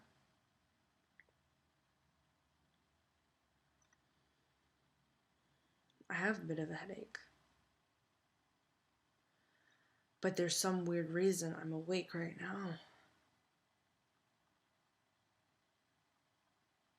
That I have the time to think about this. That I have these resources in front of me. That my questions are answered. That I'm not in one of those cars rushing down the street. That I'm awake at this unearthly time. That's unattached to my circadian rhythm. The circadian rhythm is manipulated by the moon. I'm getting goosebumps because how real it is. Guess what? Insanity is the truth. And you become insane. You can't function in this world anymore. You have to trust the timing. The minute you become insane, you don't become psychologically messed up, right? You become psychologically aware of what's not really real here. I have to pretend I'm like them. Yeah. I have to know what I'm doing. I have to know what reality is so I can defy it. See, and how come I'm so smart? How come I'm thinking this way? If we're all meant to be controlled by it, then why am I rogue? I'm a rogue. I'm the one that got away. I'm the one they can't control necessarily. If we all have a code and if we're all decoding the same code, why am I not decoding the code? That's what I'm asking. That unless I'm not fucking human, which is kind of possible. Extremely sexual, happy, thorough, with laughter, love, energy. What is this about? What is this what is going on, you know? The circadian rhythm, the curfew, the news saying that there are people out to get you on the streets when there's nobody. They just keep you inside. Why do they keep you locked up late at night? Remember I made that song? What are they trying to hide? Why am I not part of the program? Because if I was part of the program, I would be not believing this. I would be affected. I would be unbelieving of this. Ever since I was 10 years old, when I had that dream of that big light coming in, I always knew, like, there was more that I couldn't explain.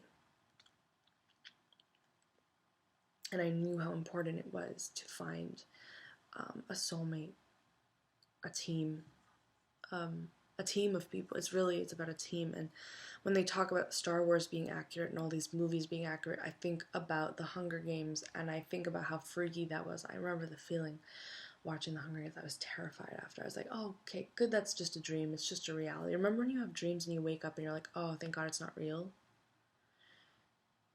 But I have a strange feeling, I'm not consenting to this happening, but I have a strange feeling they are foreshadowing the future for millennials. I've talked about this before, but they're foreshadowing the future of millennials through the Hunger Games, through a dystopia. Same with Katy Perry. This January, around the same time this was posted, Katy Perry had her hamster video of that. How come it was so prevalent to me what this was about?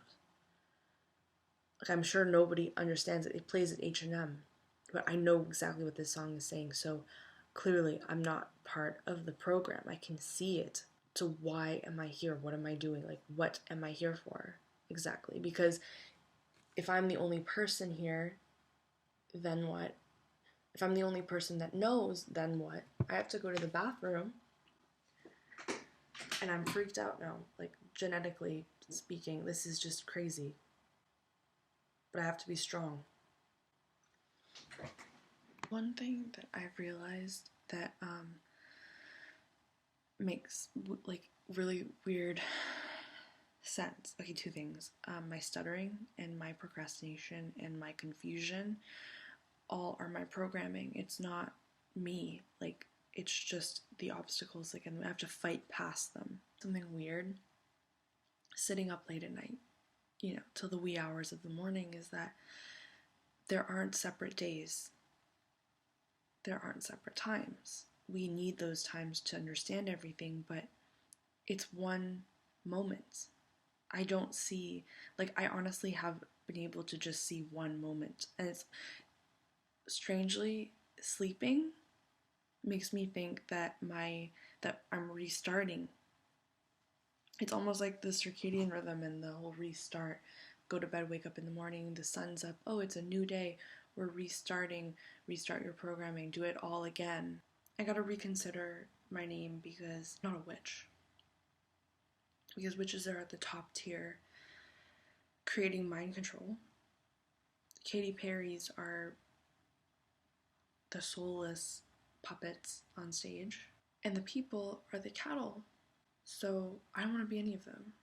And I think, like, should I be feeling bad for looking all this stuff up and researching? Because I feel like this is really necessary to at least my existence, my path. I've been calling myself a witch ever since I got that whispered in my head, like, I must be different. Okay, fine, you're not like everybody else. You're a witch. And that whisper in my ear is from my subconscious. That could be from Katie B or whoever. The mind programming still exists, and I don't know for sure. They're selling it to us because it's unattainable. It's literally like you don't get that kind of stuff unless you are at the top, and you're not going to get to the top because life is going to get in the way. No one is ever going to get to the top, and in retrospect, we feel bad about ourselves, but we're never going to get all that money and fame and fortune that we see celebrities having.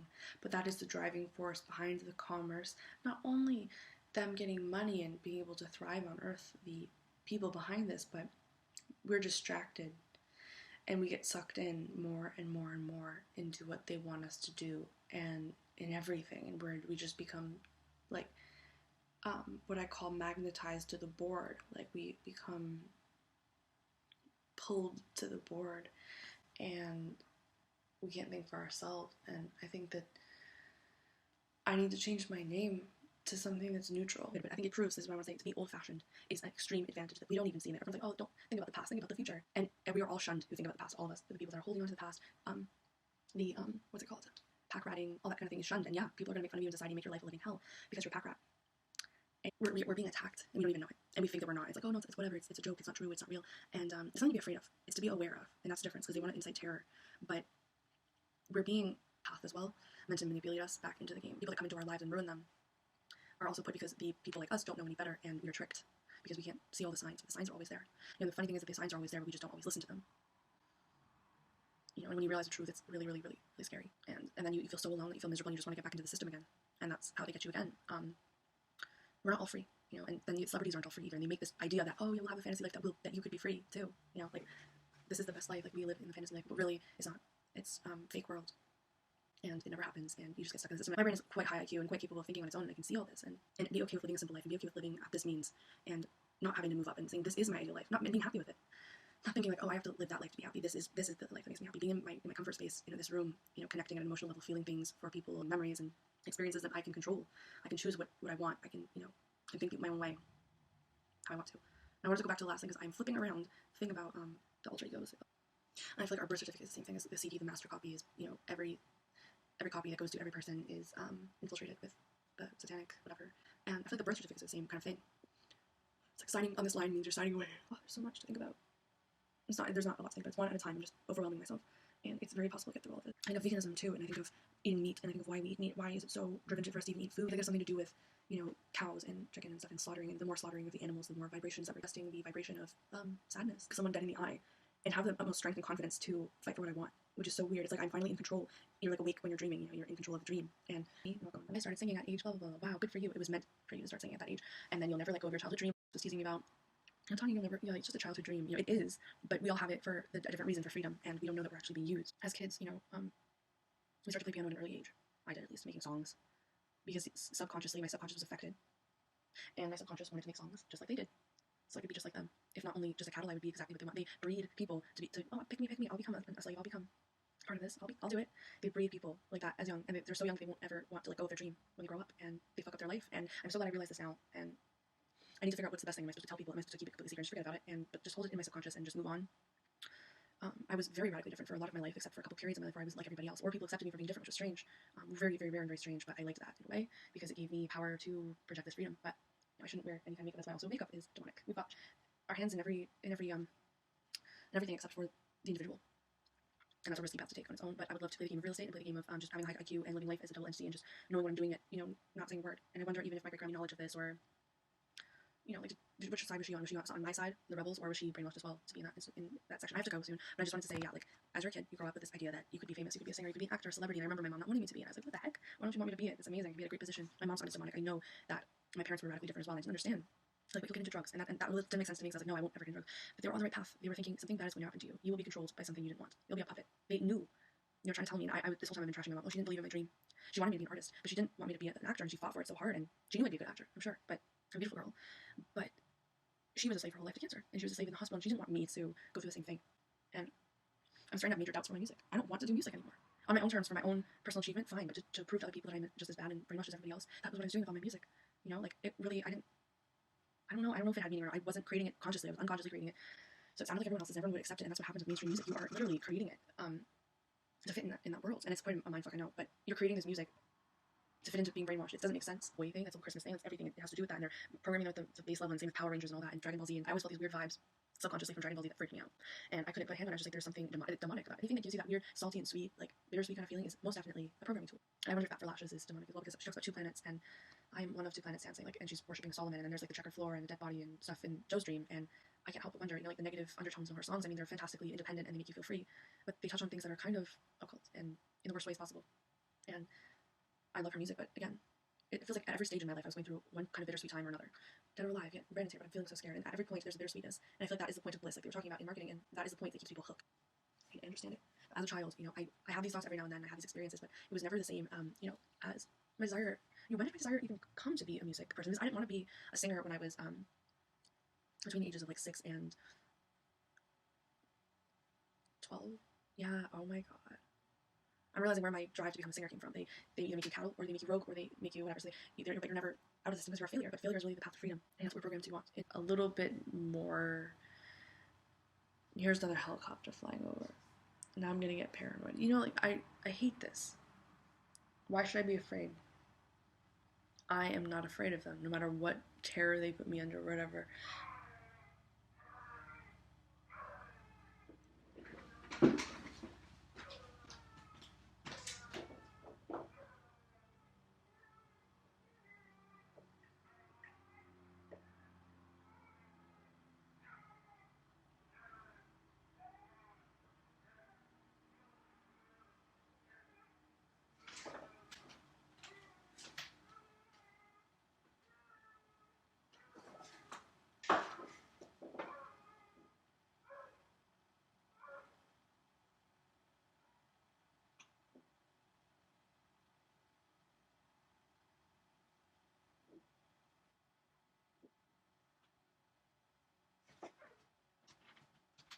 not a coincidence. And now the birds are squawking downstairs. It's 8:06 a.m. and the helicopter literally flew right over my house again. They don't do this every day, like, but today this has been way too much. You know, like, way too much. Why are they flying over the house constantly? And there's this dog, and he just starts howling as I said that, which I'm not afraid. I'm still not afraid, but it's real, you know? I don't know if I should quickly forget, or if I should never forget, and just not look at these videos with a VPN or something. Basically, I don't want to be a son of Solomon. You know, I don't want to sell my soul to the devil. I don't want to sell my soul to Saturn, and end up there when I'm dead, and my energy's in Saturn forever, causing pain and turmoil for the rest of my life. I don't know if I want to go to New York, because there's a lot of stuff that goes on there too, a lot of brainwashing, but a lot of it's kind of out in the open. I don't know what would happen to me being there. That was a deja vu. Yeah, they're so powerful and important because it's a flaw in your system where you actually see reality, so pay attention. It's a repeated event. But anyway, that dog freaking scared me. Anyway, I'm gonna go. That's it for now. That's why I don't like sleeping, and that's why I didn't like going to work. I became more of a slave at work. So that took over. When I was working there, I was controlled. I was brainwashed by them, and I couldn't, like, everything was happening so fast that I lost control of time. I lost control of my thoughts. And I'm wondering, am I doing the right thing? Yeah. It's 2:30 a.m. It's Saturday, August 12th, the almost full, but really, really big moon out there, and this weird shower that's supposed to occur. Let me just say what it's called. Probably around 3 in the morning. It's called the Perseid meteor shower.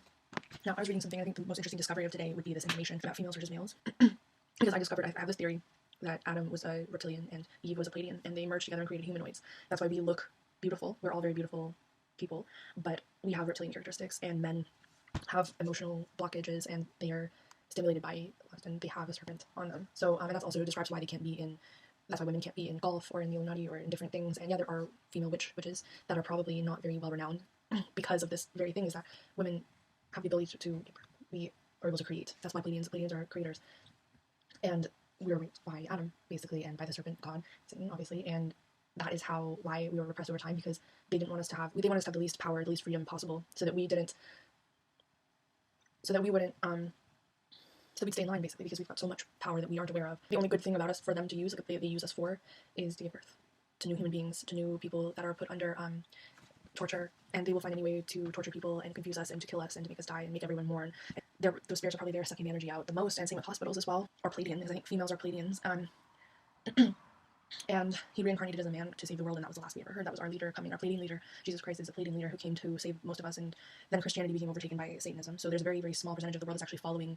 I feel like that is actually following it correctly. I could be wrong about that, because it is all from the same place, but I feel like almost David Icke is basically Jesus right now, and because if I didn't hear about this, I wouldn't know. And I feel like there are very few Jesuses that are on this earth right now doing that very same thing, and to explain, like, the story and everything. And I feel like the Bible, like, how they explained the story was very accurate. And I feel like at the time, Christianity was disseminated so quickly that they had to put a cap on it. Like, no, this is the Bible. This is the book where it says everything. That was the first time publishing occurred, I feel. And so they put it all into that book, placed the story in the Bible so that people didn't get confused, or they confused them further.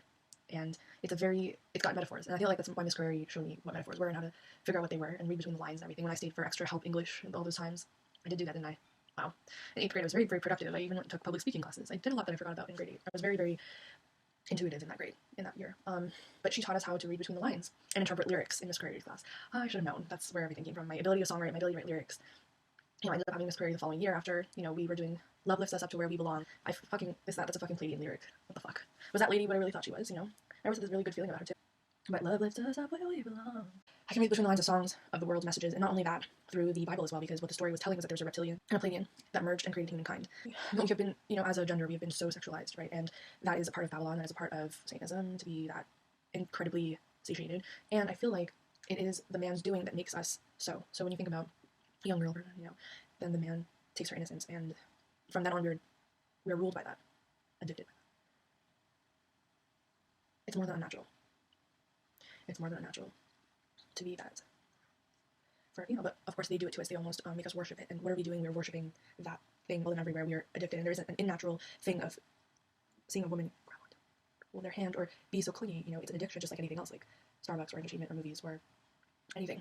You know, behind every manipulation, grid, and matrix on this planet and in this universe, Satan. So what am I trying to say is that's the reason why we're suppressed. Because they must suppress us. We must be suppressed because we are a threat. And that is my final point, I think. I don't want to get too crazy in this video, but we are too powerful and we even know it.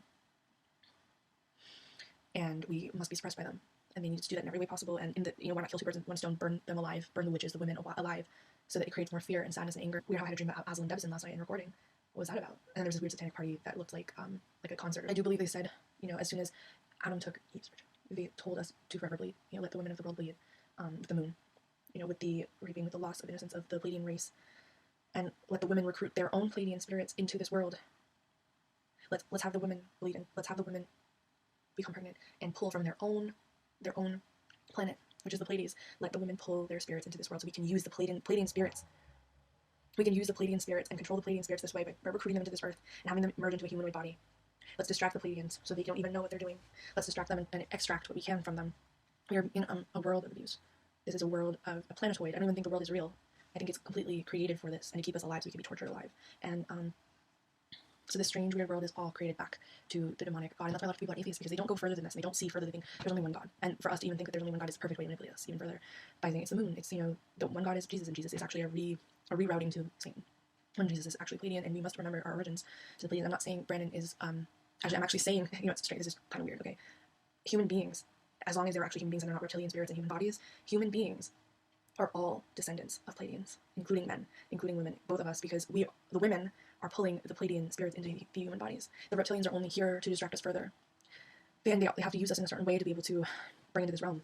But all men on this earth, as long as they're not reptilian, are Pleiadian origin. So that means that Brandon, he is ruled, unfortunately, by his reptilian ancestors through his body and through his functions and through his hormones, through his endocrine system, and the way it is connected to the world, to the moon. Women feel such attraction in outer worldly sense to males because we know that they possess the liberation that we need, but they can't ever give it to us in any form because the gender is male and the gender is linked to the serpent gods, unless the male transcends in the same Pleiadian way. I don't know exactly how that happens, but or anything that has chemicals in it is going to make you fat because foreign substances don't know where to go in the bodies, they store it as fat. Maple syrup, for example, is natural. It's not an additive. It won't make you fat, but processed sugar will turn into fat in the human body, and other things will turn into fat in the human body, and they know this about humans. Reptilians know this about humans, so they play it on us. They play it on us, and they put it in things and hide it very subtly so that our brains don't understand what we're really eating and how it's really affecting us, and that's how the obesity begins. And that's how the cycle of diabetics and insulin and all that is done, because we don't know that we're eating foreign substances all the time that is being stored as fat all the time, and we don't know this. Even in music, we listen to music and it has its own demonic properties. Biggie, biggie, biggie, can't you see? Sometimes your words just hypnotize me, and I just love your fancy ways. That's why I'm so broken, you're so paid. That song is extremely demonic, and it just sounds like I don't even know what they put in that song to make it sound that way. And I always remember, certain songs have these certain really, really catchy bits, and then it's just a weird cowbell or I don't know, a hit that sounds like one of those hit sounds, and it just sounds so good. And how they utilize it, it's not necessarily the song at hand. It's not the song at hand. There's nothing to do with that. And that's why how they spin innocence and energy and our fear and our suffering into gold, really literally. So they're demonizing our music so that they can use it against us. They're demonizing our they make anything sound good so that they can use it against us. But I think there is a little bit of manipulation here and there in the music, but mostly it becomes a layer of frequencies that were put into the track to cause suffering. I feel like it causes, listening to the music causes fear that we don't even know that we have, or it causes disease, or it causes anger or depression or aggression or any of those things in the body. It's a response so that they can feed off of us more. I think it's like a triple whammy. You get money for the living reptilians, the living Rothschilds that are here. They get our money so they can live the best life they can. Number two, the message is disseminated so much that the message gets to everyone and infiltrates everyone and enslaves everyone more so they have more control. And number three, the record will incite fear, sadness, anger, or trauma, or terror, or what was the good word I used before? It was such a good word, but whatever word it was, it incites that kind of feeling, so that they can feed off of us. So instead of empowering us, instead of making us feel good, truly good energy from a song, they're actually taking it away. Okay, they're extracting it from us, our sad energy, torturing us. Lastly, why is it that Cream Bailey Rae sounds so good and so great? And I do feel like some artists out there do have a good grasp on the good songs that are out there, but I'm not sure if they really are all good or just some good. I did notice Nicole listens to Cream Bailey Rae. Does that mean that she knows what's good and what isn't, or does that mean she has no idea and she just doesn't even know and she's just guessing? Because there's a good chance that she is just guessing. Every country has its own music that's run by its own occult, and the witches of each occult, or the witches of the tier at the very top of any occult, are responsible for casting the spells on humanity to keep them enthralled, and that witchcraft comes from the reptilians that know it. They know how to manipulate us. So lastly, I just wanted to say, I forgot. Yes, the nature of who I am versus Brandon is we fight because of our programming being different. We fight because of our gender differences that we have been given on this planet, but we have to transcend those things. And when we fight, we say, I want you to get rid of your programming right now so I can actually connect with you. I want to talk to you. I want our programming to just disappear so we can talk to each other and connect to each other. We have to remind each other that we have programming. We have to remind each other that the third eye inside us is not cracked open enough so that we can connect to each other, but yet outside this realm, looking into the realm and seeing the greater disease of it all. That is very important. Very important. It's very important to realize that the programming is at the flaw, not the person, and we're not to blame for any of that, because we are truly Pleiadians underneath that need to be free and need to free everything else. So even with money, like the actual manifestations and the goodness of being in control of our own money come from us not spending it on the satanic addictions of this world. We must abstain from spending and consuming. Not even a decade on this earth, I was interested in these kind of things. I remember sitting on the couch and being in complete fear while my mom was doing dishes or making dinner or something, and I was on the couch reading this book of the world wonders, secrets of the world that I needed to know at a very early young age. And at the age of 10, I started to have dreams about it. And I knew that I was a chosen one. I was an indigo. Indigos are the words for small Jesuses. We are leaders, and we must not stray from our path. We must remember why we're here and lead others. We were the most strongly bred with the reptilians, so we've got a double whammy of both. We've got our Pleiadian beautiful ancestors, but we've also got the reptilian genes inside of us, our flaws. So we've got the greatest beauty, but the greatest flaw. And I think, I don't know why one eye is like, this half of my eye is like kind of blurry on the very, very outer corner. I don't like the thing about invisibility cloaks. I think that freaks me out the most out of everything. It's annoying as fuck because invisibility cloaks, like really, the idea that people can manipulate themselves as well. I hate that whole thing so much. And I don't know how you would be able to even withstand something like that. I am safely protected for the rest of my life because I am a chosen one. So I think that there's a lot of protection that has come with it, that I'm being protected for the rest of my life. Put in very safe circumstances and given a lot of privileges, and knowing this information as I have this access. Clearly I am a chosen one because I know these things are the signs. The chosen one is given these tools, and I feel very protected. I could walk down the street and I can know that I am not going to encounter an invisibility cloak or something like that. Also because I'm older than the age group they need, but I wouldn't do any service to them but be a threat. So why would they even want me? They don't want me. Be aware, don't be afraid. Okay, for the money thing. Say I have money now. I feel like it would be so much easier for me to save it than to spend it because I have a new way of thinking. My head is partially out of the clouds, right? So if my head is partially out of the clouds, we've got my head out of the clouds now, it's half of me is here, half of me is here, then I am extra protected. Now I have that power to manifest these things for myself. And that's an amazing thing to be able to have, And I can't believe paper runs the world. Yeah, we're right about that. We don't go a step further and say why the paper runs the world. And I actually questioned that. Brandon was like, what does that have to do with money? Like, what are you talking about money? Or at least said that, either one of them. And I was like, money is the way that they control us, right? It's a step further than that as well. It's a form of having us suffer to survive. Suffer to survive equals more suffering that they can eat, that they can survive off of, that they can live off of, that they can fuel Saturn with, which fuels them. They need money to exist. They need economics to exist on this planet, because if we didn't have economics, they wouldn't survive through our suffering. And everything is rooted in money. And we're like, oh, money is poison. Money is the root of all evil. Money is everywhere. And you don't understand why. We're just, everyone's really mad, so you just say that. Because we can make money. Let's go make money. It's not about making money. It's consuming less and being less controlled and manipulated by Satan. That's it. So if you want to be rich, what did I just tell you? So easily, you can see everything from a turn of a second. You know where all the evil is coming from. You know what's going on. You can play your cards now. You can play your cards. And I'm talking about in every which way. In every which way you can play your cards. So that's what I'm saying. Like, it would be so much easier to go door knocking now. After having this strong mindset, I'm standing for something and I can see where it all comes from. It'd be 10 times easier to go door knocking now than it would have ever been. Like, it awakes me to see the truth, and the truth has come out because I can see it. So when I look in my own eyes, I'm like, oh my god, all these 25 years of not understanding and being ostracized, being separated from school, society, and I see just years and years and years of isolation and suffering in your eyes, rather than seeing, oh my god, you're so happy and cute. But I feel like we are able to see that more once we see what's really going on. And before I couldn't see it, I was just like, oh, that's beautiful eyes, wow. I feel like if I had money now, if I was able to be a consumer, I would choose not to be a consumer. Consume less. And this is the weird thing, is that if you consume a lot ongoing, you'll actually have less to consume later, this is so weird, right? But if you don't consume the right things, if you don't use it towards the actual things you know and need and should have consciously, like those turntables or like my headphones I've never bought yet, you end up spending it on the things that lead you astray, that you don't even know. So it's better to actually spend more, even if it's on more, because even if it's what you need, than it is to spend less on things you don't need.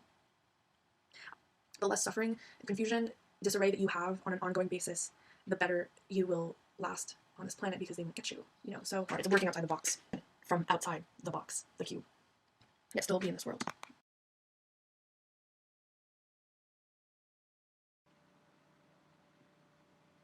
Hello? Okay.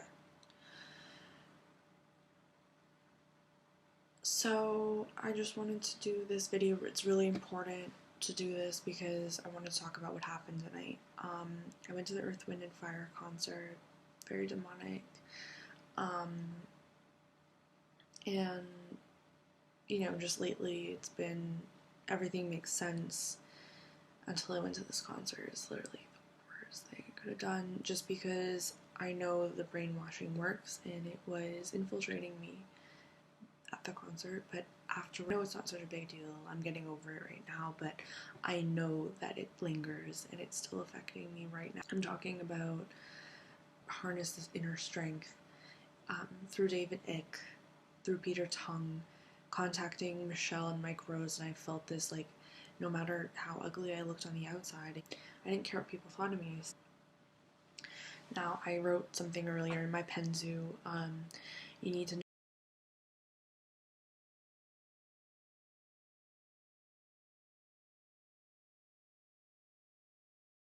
know the rules of the game to not play the game, but be above the game to play it. You need to be above the game to play the game, and you need to keep yourself and other people above the game too that you love, right? Now, obviously not everyone in my family is aware of what they do. It's unconscious, and it's a constant transmission, and the energy is strong, and it's a constant transmission of unconscious energy fields over and over and over again, so they enthrall us in this one-way street, this one thing that you can't escape. And I mean, sure, it's fine for everybody else if you know, it's your choice the way you live your life, if you want to be awake or not. You know, sometimes being awake is actually pretty detrimental. But in this case, strangely, I needed to be awake for some reason, and awaken the Pleiadian God in me and in the rest of the human race, and to save them, but not only to save them, save myself, and save myself from being recruited into the music industry. Now, it's a very funneled effect. It's, you know, you can try to be a musician outside of it, and you'll get nowhere. But once you get close to the center, to the core, to someone like Mike, eventually they will recruit you, and you will never be able to escape the cycle. There are undertones in their music, you know, like, we will always be together forever, for never, something like that. I didn't really say it properly, but basically there's no escaping the cycle, and they want you to think that, okay. The detrimental part is that when beliefs are transmuted between humans, obviously this is all a virtual reality dimension that we can't see. Everything's fake, nothing is real. And I guess the scariest part of it all,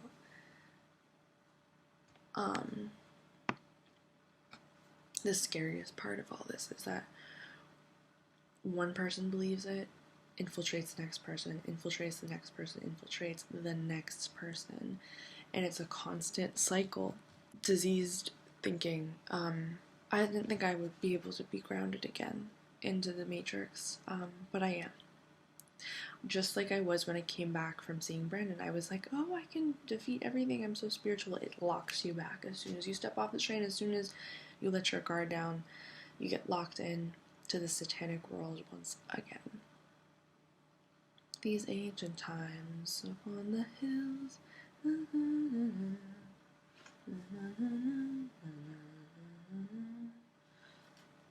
when we upon these satanic mills. You know what that whole song was about, you know? Bring me my sphere, O clouds of gold. Bring me my chariot of fire. There's a whole thing about industry, the bringing of the grid and satanic worship and all that, and I looked up so much stuff today, like I can't even tell you, like the Mona Lisa and just everything, like Taylor Swift and crazy stuff that I would never want to go to battle at those forces, but I don't want myself to get sucked into those forces. That's the only thing I can control is my own actions and stuff. And I think that, can we just delve into the story, because I'm sick of going around and around. I said everything in my Penzu blog. Basically what happened was, the concert happened, I got more unconscious, I got worried, fearful, and a little bit tired, and as soon as we ended up going on the subway, there's something just flipped, you know. I don't know what station it was, but he was like, what about real estate? And I was like, oh crap, you know, and I knew it was coming. It was it was a programming, because it's been programmed, it's been repeated, it's a repetition, it's not something new, it's not something to seize the day with, it doesn't speak to anything except do it fast, do it soon, because we need money. And it's like the underlying current of everything. We need money, we need money, we need to be slaves, we need to work. And I'll tell you this right now, is if I used that mindset when doing what I'm doing, I wouldn't get anywhere.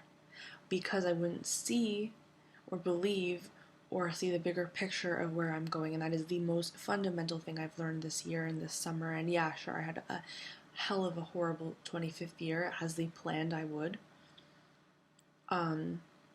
Do those activities, you don't have a privilege, and you don't have a voice, and you don't have the best fruits of this world. That's why dark prevails, evil prevails, and they don't want you to know that, but it's true. Okay, and the distractions need to stop, and this concert was a distraction. And I was happy that it was there, though, so I could see what was going on. I could see the disease that is this world, and to see it firsthand like that and see the response, I was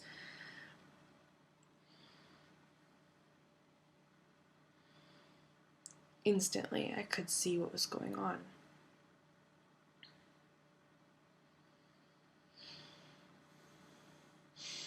Weird. No, I just, like when you breathe and you just randomly smell something, I smelled sage or burning pioneer wood or something like that. Just quick. It was, what it tells me is it's step back into the line. And it's not only just stepping back into the line, like, oh, okay, I have to do what everyone else says, of suffering. Of suffering. Let me repeat that to you again. Stepping back into the line of suffering. This is not helping in any way to propel any monetary gain, any freedom from it, any transcendence from this world. What it is, it's locking into suffering. Okay, Tanya, why is just a simple phrase locking you into suffering? How does that even make sense? Okay, let me explain it to you. Let me break it down. It would be different if this was a motivational speech that helped me. Okay, I'm gonna actually go out there and I'm gonna get it, because I'm gonna get it, and I'm gonna do it. I know where I am. I can see the bigger picture, and I know how everything works, so I'm not afraid of anything, and therefore it's fine. No, that is a motivational speech, and that would have propelled in the right direction. But what I got, what I always get on a routine basis, when a payment comes up, this always is linked to the matrix, and it always works. Precise timing, everything is perfectly timed, and including my self-esteem right now, stepping on the scale and seeing that I betrayed myself, It's all at a very precise timing that we don't understand. We know it. In our hearts, we know that it's real, but we don't believe it. But what was wrong with it was the fact that it provoked fear. It provoked, you're not correct, which everyone is always correct. Everyone is always correct. We always know. We know enough. We are ready. We just don't believe we are. And that is the greatest dumbing down of all. Okay, the fact that one person can't see the good in what you do, so is saying that you are hopeless. You won't be able to show any of your hidden talents. And it's not him. I'm sorry, it's not him. But it's the programming, and I'm blaming it on that. And it's my programming and his programming not mixing, but it's not only that, but it's his programming. It's a glitch, it's a flaw, it's an attack. And not knowing that you're doing that can be the most detrimental thing to your existence and to everyone else's, because this is just going to be a plague after a plague after a plague. And it's a curse, actually.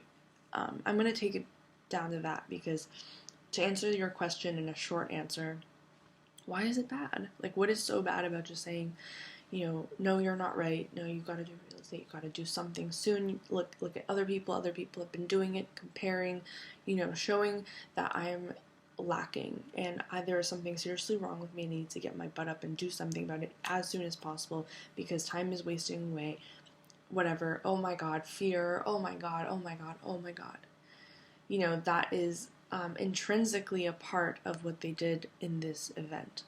they're programming actually this suffering. I'm so sorry to say this, but of some kind of sacrifice that is happening, that somewhere or in some time, and that is going into us and controlling us, and that is making us say these things and influence each other. And right now I'm very balanced, I'm very on top of things, I don't have fear in my spirit at all right now, which is crazy because usually I do,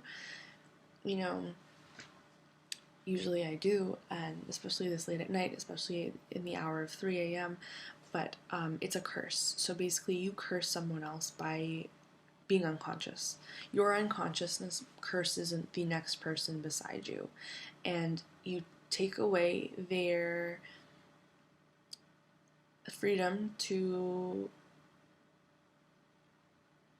exist as they should, and that's why nothing would get done. So basically, one person curses the other, that person internalizes it, steps back into the line, and fails and fails and fails, like a hall of mirrors, like a reflective process, fail, cycle of failing, of the decrease of energy, of suffering energy comes out of that, and they steal that from us. It's a loop to get you into suffering. And why do you fail? Why, Tanya, why do you have to fail? You could actually succeed. Motivate yourself to success. You will never, ever, ever succeed off of that energy.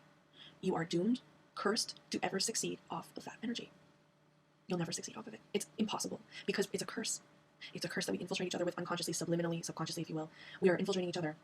And instead of, all my mental blocks, actually, if you look back at them, because today I went like full throttle, all my mental blocks come from that. And that's why I don't do something. That's why I procrastinate, because of fear, because of this, because I hold myself back. But once you see the bigger picture and you know what they're doing and how they're orchestrating you as a puppet, it all shuts off. The matrix, literally, you pull the plug on the matrix, it shuts off, and you see what you need. The money is right there. And all you need to do is a simple this, and that.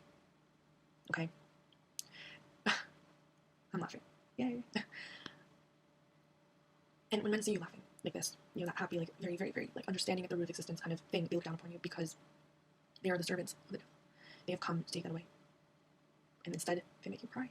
They make you suffer. And why can't men cry? Why is it completely wrong? Because they're liberating their own Pleiadian spirit, and they cannot do that. They must work for their Lord. So they have to make us suffer, because we are the sufferable, and make men rise. Always. That's the way it is in this world. And the less that we realize this and realize that what's actually going on, the more we're asleep, and the more that we don't even know what's going on, how we're being taken advantage of, how we can utilize this world is a secret to us. We don't even know how we can utilize this world for our own advantage, God forbid. We just go about not doing anything, not knowing, and we're going to these rituals, participating in them, clapping and letting it flow through us while we are inhabiting demonic spirits as we stand there and as we let them in, consenting to things that we don't even know, we can't even hear with our conscious minds, but we know deep down that something just doesn't seem right. And I can't tell you, like, what I've heard or whatever, I don't know. And it all goes back to it, I'm very keen on this stuff, but I'm losing my power slowly because they are pushing me back in the lines regardless. If it's a fear tactic, it's a fear tactic. If they make me afraid, if they make me feel like I'm just a bad existing person on this planet. For the past few days, I felt as if I was wasting my time a little bit. But I wasn't, because I was uncovering the truth. And I've learned so much in this past week than I have all year. I have focused so much in this past week than I have all year, I feel. And the focus comes from the knowledge that I've acquired, the research I've done. Shutting off the matrix in my mind and in my environment has allowed me the ability to know exactly what I'm doing and what I'm looking for. And I also wrote this in my Penzu Pass. You can't forge your own future and your own path unless you know what this world is, and if you know what this world is made of. And until you know that, you won't know where you're going. You'll be completely lost. You can play by the rules of your intuition as much as possible. Don't get me wrong. But you cannot know your true path unless you know how the world works. And that's what I've been discovering. And I cannot thank it enough because I know exactly what to do. And I similarly knew this around the time I got that paycheck, that manifested paycheck for $400. And I knew at that very moment that I had to do something with it. I had to keep it. I needed to put it in the right place. And but I had this weird feeling. It was the same thing. It was like, I need help. I need to get that money. I believe that I can. It's not as hard as it seems. And I think we make it so hard. It's one or the other. It's one or the other. Something is not right. Something's not good enough. And that's a distraction that will keep you settled in the same bubble forever. And sometimes things aren't good enough, and you really need to think about, like, okay, I need to get something so I can get something else. And it is important that I get it because I'm focused on it, But then there's other times when it's complete bullshit, and you know that it's stupid. Like, oh, get a car, says that stupid lady from my office before. And I'm like, no, I don't need one. I don't need one. But he's like, how are you gonna do it without a car? Yeah, simple. I'm gonna take my bike and knock on every door I see. But not my craziest thing is that this whole year I've been so submissive, I've been so vulnerable, I've been so lost, and every little thing affected me, and that's exactly what I'm not supposed to have done, But I didn't know why, and I didn't understand the root cause of it. Why, like, this guy's yelling at me? Oh, it's because I'm truly a bad person. I should be punished, and I should suffer. And I fed those reptilians with all my tears, and my blood, and my sweat, and my sadness. And the truth is that I needed the strength and the power to see above it, to see what was actually going on, and to realize that this is a fake world. That is fake. It is so fake. And that's when I realized, I kind of went like, whoa, what? For a minute, I didn't have my bearings anymore. But going back to Metro Days, when you see the construct of the reptilians, when you see Jew is also a construct of the reptilians, but, she's being played against her own. She's a peasant suffering of her own mind programming, glitching, us all. I can't say it was a safe environment. I can't say that I go back to it, but I feel like anyone could be as strong knowing the information I knew, because it all seems like an illusion when you look at it from the way I did. And you can combat any of that. Now, I am right now in purgatory. I am in the middle. I got sucked back into my spot, and I am like kind of like, what? Which one is which? When you know that information, you know what's important and what is not. I think that is what I'm trying to say here, and that's what I'm trying to highlight in this video. You kind of start to see what is extremely important, what is extremely important to your own existence, versus what's created to block you. And that is what I'm trying to touch on today. And let's be honest here. We knew that we needed to do these things. I'm sorry that this is so huge, but it's the hugest form of betrayal is malfunctioning someone else's programming, is putting them back to sleep. It's the hugest form of betrayal, and one has to retract and regain their energy and strength again. And you have to run as far as you can away, and you take extra precaution. And it's not as if you meant to do it either, and he probably felt terrible afterwards after doing it, because you know what you did, and then you always know what you did, in your subconscious you feel that.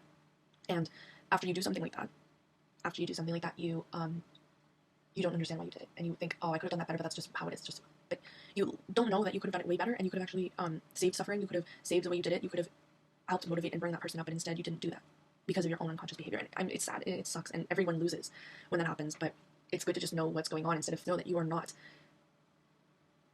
a family. You are not an actual strength mechanism. You're a separate entity. You will never be apart with that other person. You will never ever be, and it is so wise to know this. It sucks. I'm not going to be upset about it because I know what it's going to do to me and to them, but you are never on the same page. You're never on the same side as the programmed. You cannot be. It's not possible. No matter how hard you try, you can't change somebody else's mind, ever.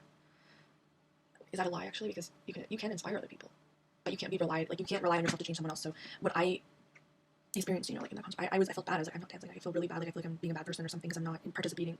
And I put my arm around him, and I felt, like I hope this at least makes him feel happy, because happiness is the antithesis to evil. And but at that moment I knew that there was a separation. There will always be a separation. And there's nothing I can do about it. And even when the light changed when we crossed the street, every single time he followed everyone else instead of thinking for himself, instead of crossing the street when the light turned green. And that just worried me so much, because that's proof that this is all working and it's all an illusion. And I don't know why I didn't go, but I guess maybe I didn't go because I'm so open now. I was so open to the grid, and I was so open to what was going on that I couldn't let myself do it. And right now I'm distracting myself. Hunger is distracting. Drinking water, going to sleep, going to the bathroom. All those things are programmed into us so that we can't accomplish what we should be able to. And the only way that we can accomplish what we want to be able to is to join one of those things, transcend reality, and actually do it. And well, you know what? I would never do that, right? But the crazy thing is you can do it. And that's where the magic happens. That's why my mom was so interested in the Masons. That's why people are generally so mystified by them. How are they able to do it? It's only black magic, of course. That's the only thing you can accomplish. But it's not true. They are living proof that we can also accomplish the opposite. I think that's why it's so fascinating. And I also think that knowing about that and how it functions, you can actually use it to your own advantage in the white way. To help others, to liberate yourself.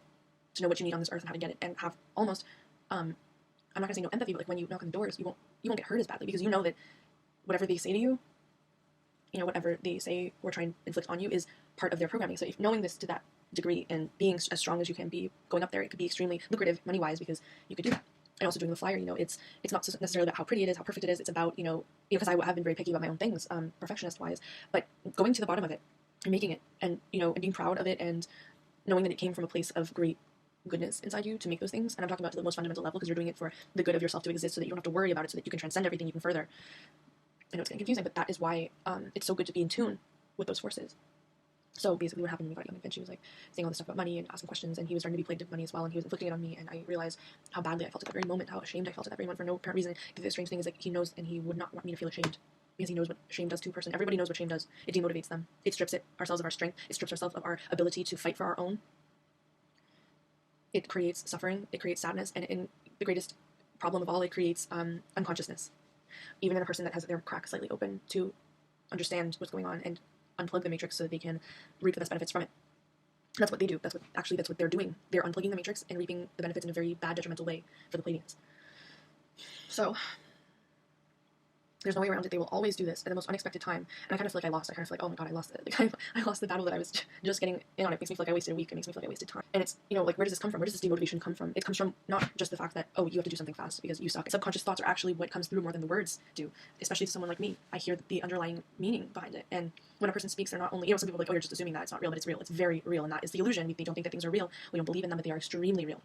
So when a person actually talks to somebody else, they're not, the words that they're saying, they don't even know the implications of the energy behind them. And the person that's receiving the energy is super sensitive, of course. That's just why. No, that person is susceptible because their mind is so open, and they are hearing things that the other person doesn't even know can hear that they are saying. So this happens a lot.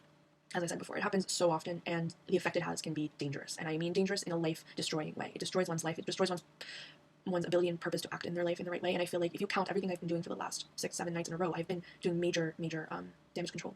I've been researching and doing the most work that I've ever done in my entire life, and the least work I get done is when I spend time with other people, or when I am just, with under the influence of other people. So it's extremely important to know where your progress is, what you're doing, how you're getting there. If you are spending time getting somewhere in your life, you can say checked off the list, you have done something incredible.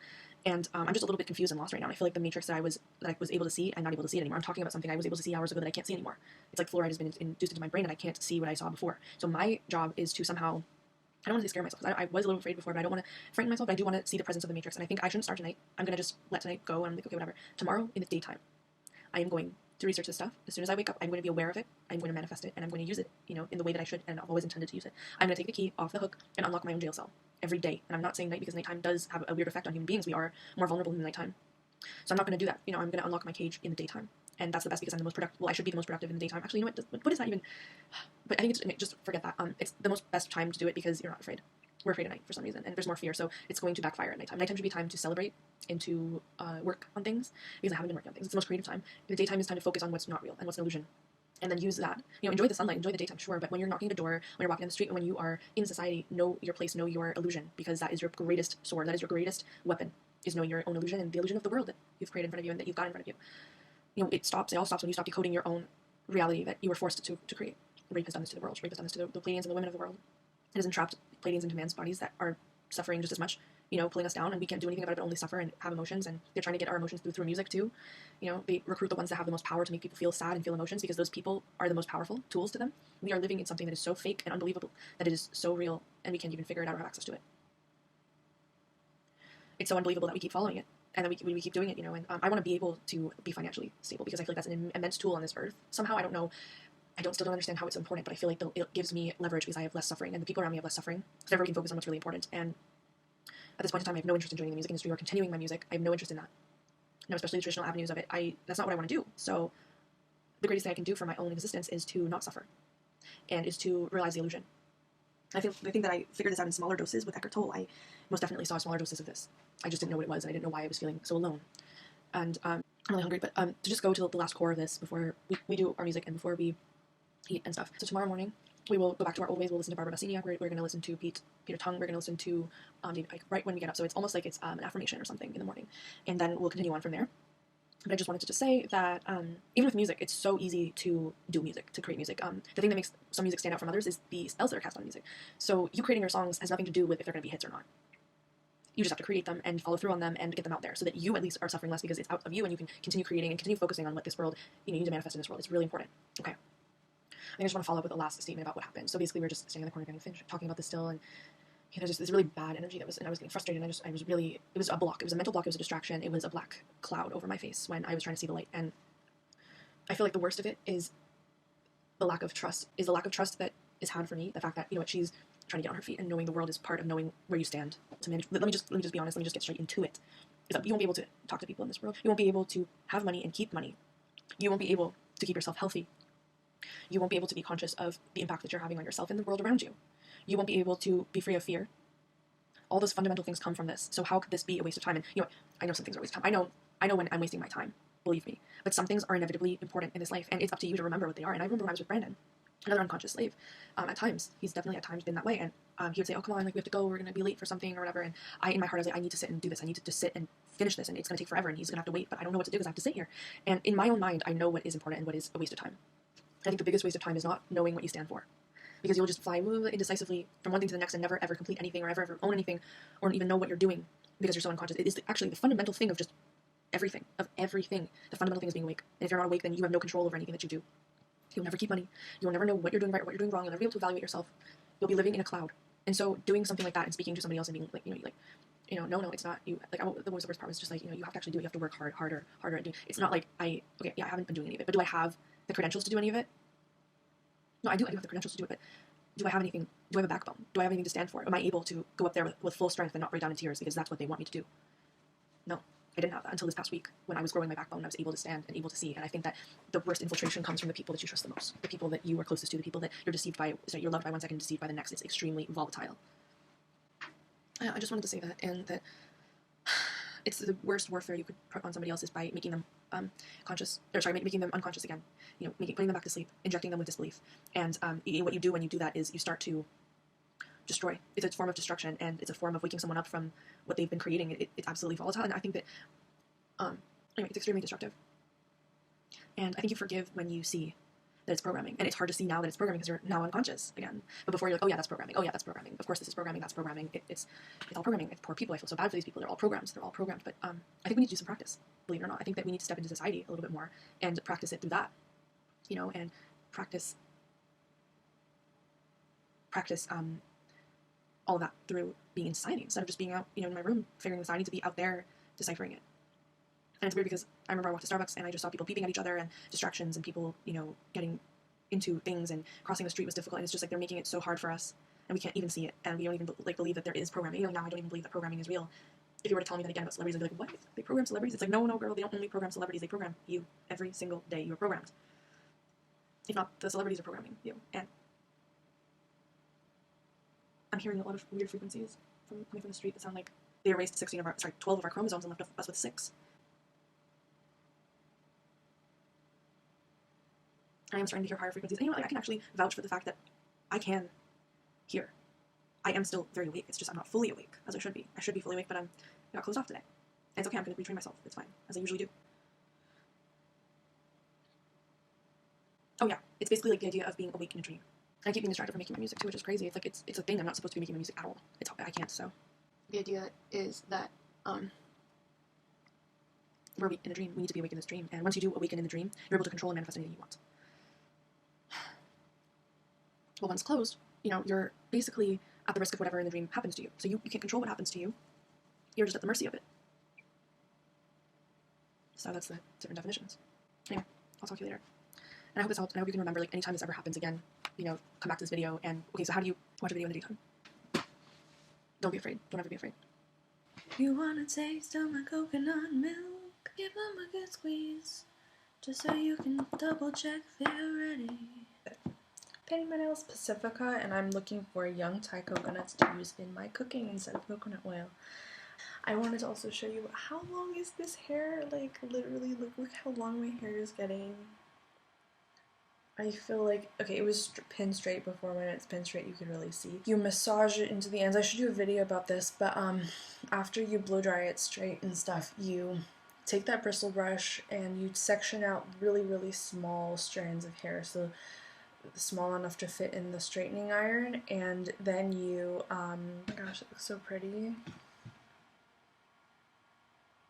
Especially this one. This is a much healthier version, so once in a while it's okay, and I want to make them grow before I leave on Friday, so. A good partner will make sure that you bring out the best of yourself. And if you're feeling lost, then they'll help you, and I'm like, you know what? You better show yourself in this way, because that's the more beautiful you that I want to help show the world. Myself like, oh, I'm just in bed, you know, laying down, taking a picture. That is the state that you should be in, and it's a very spiritual, happy state, and that is the state you should be in, nothing else.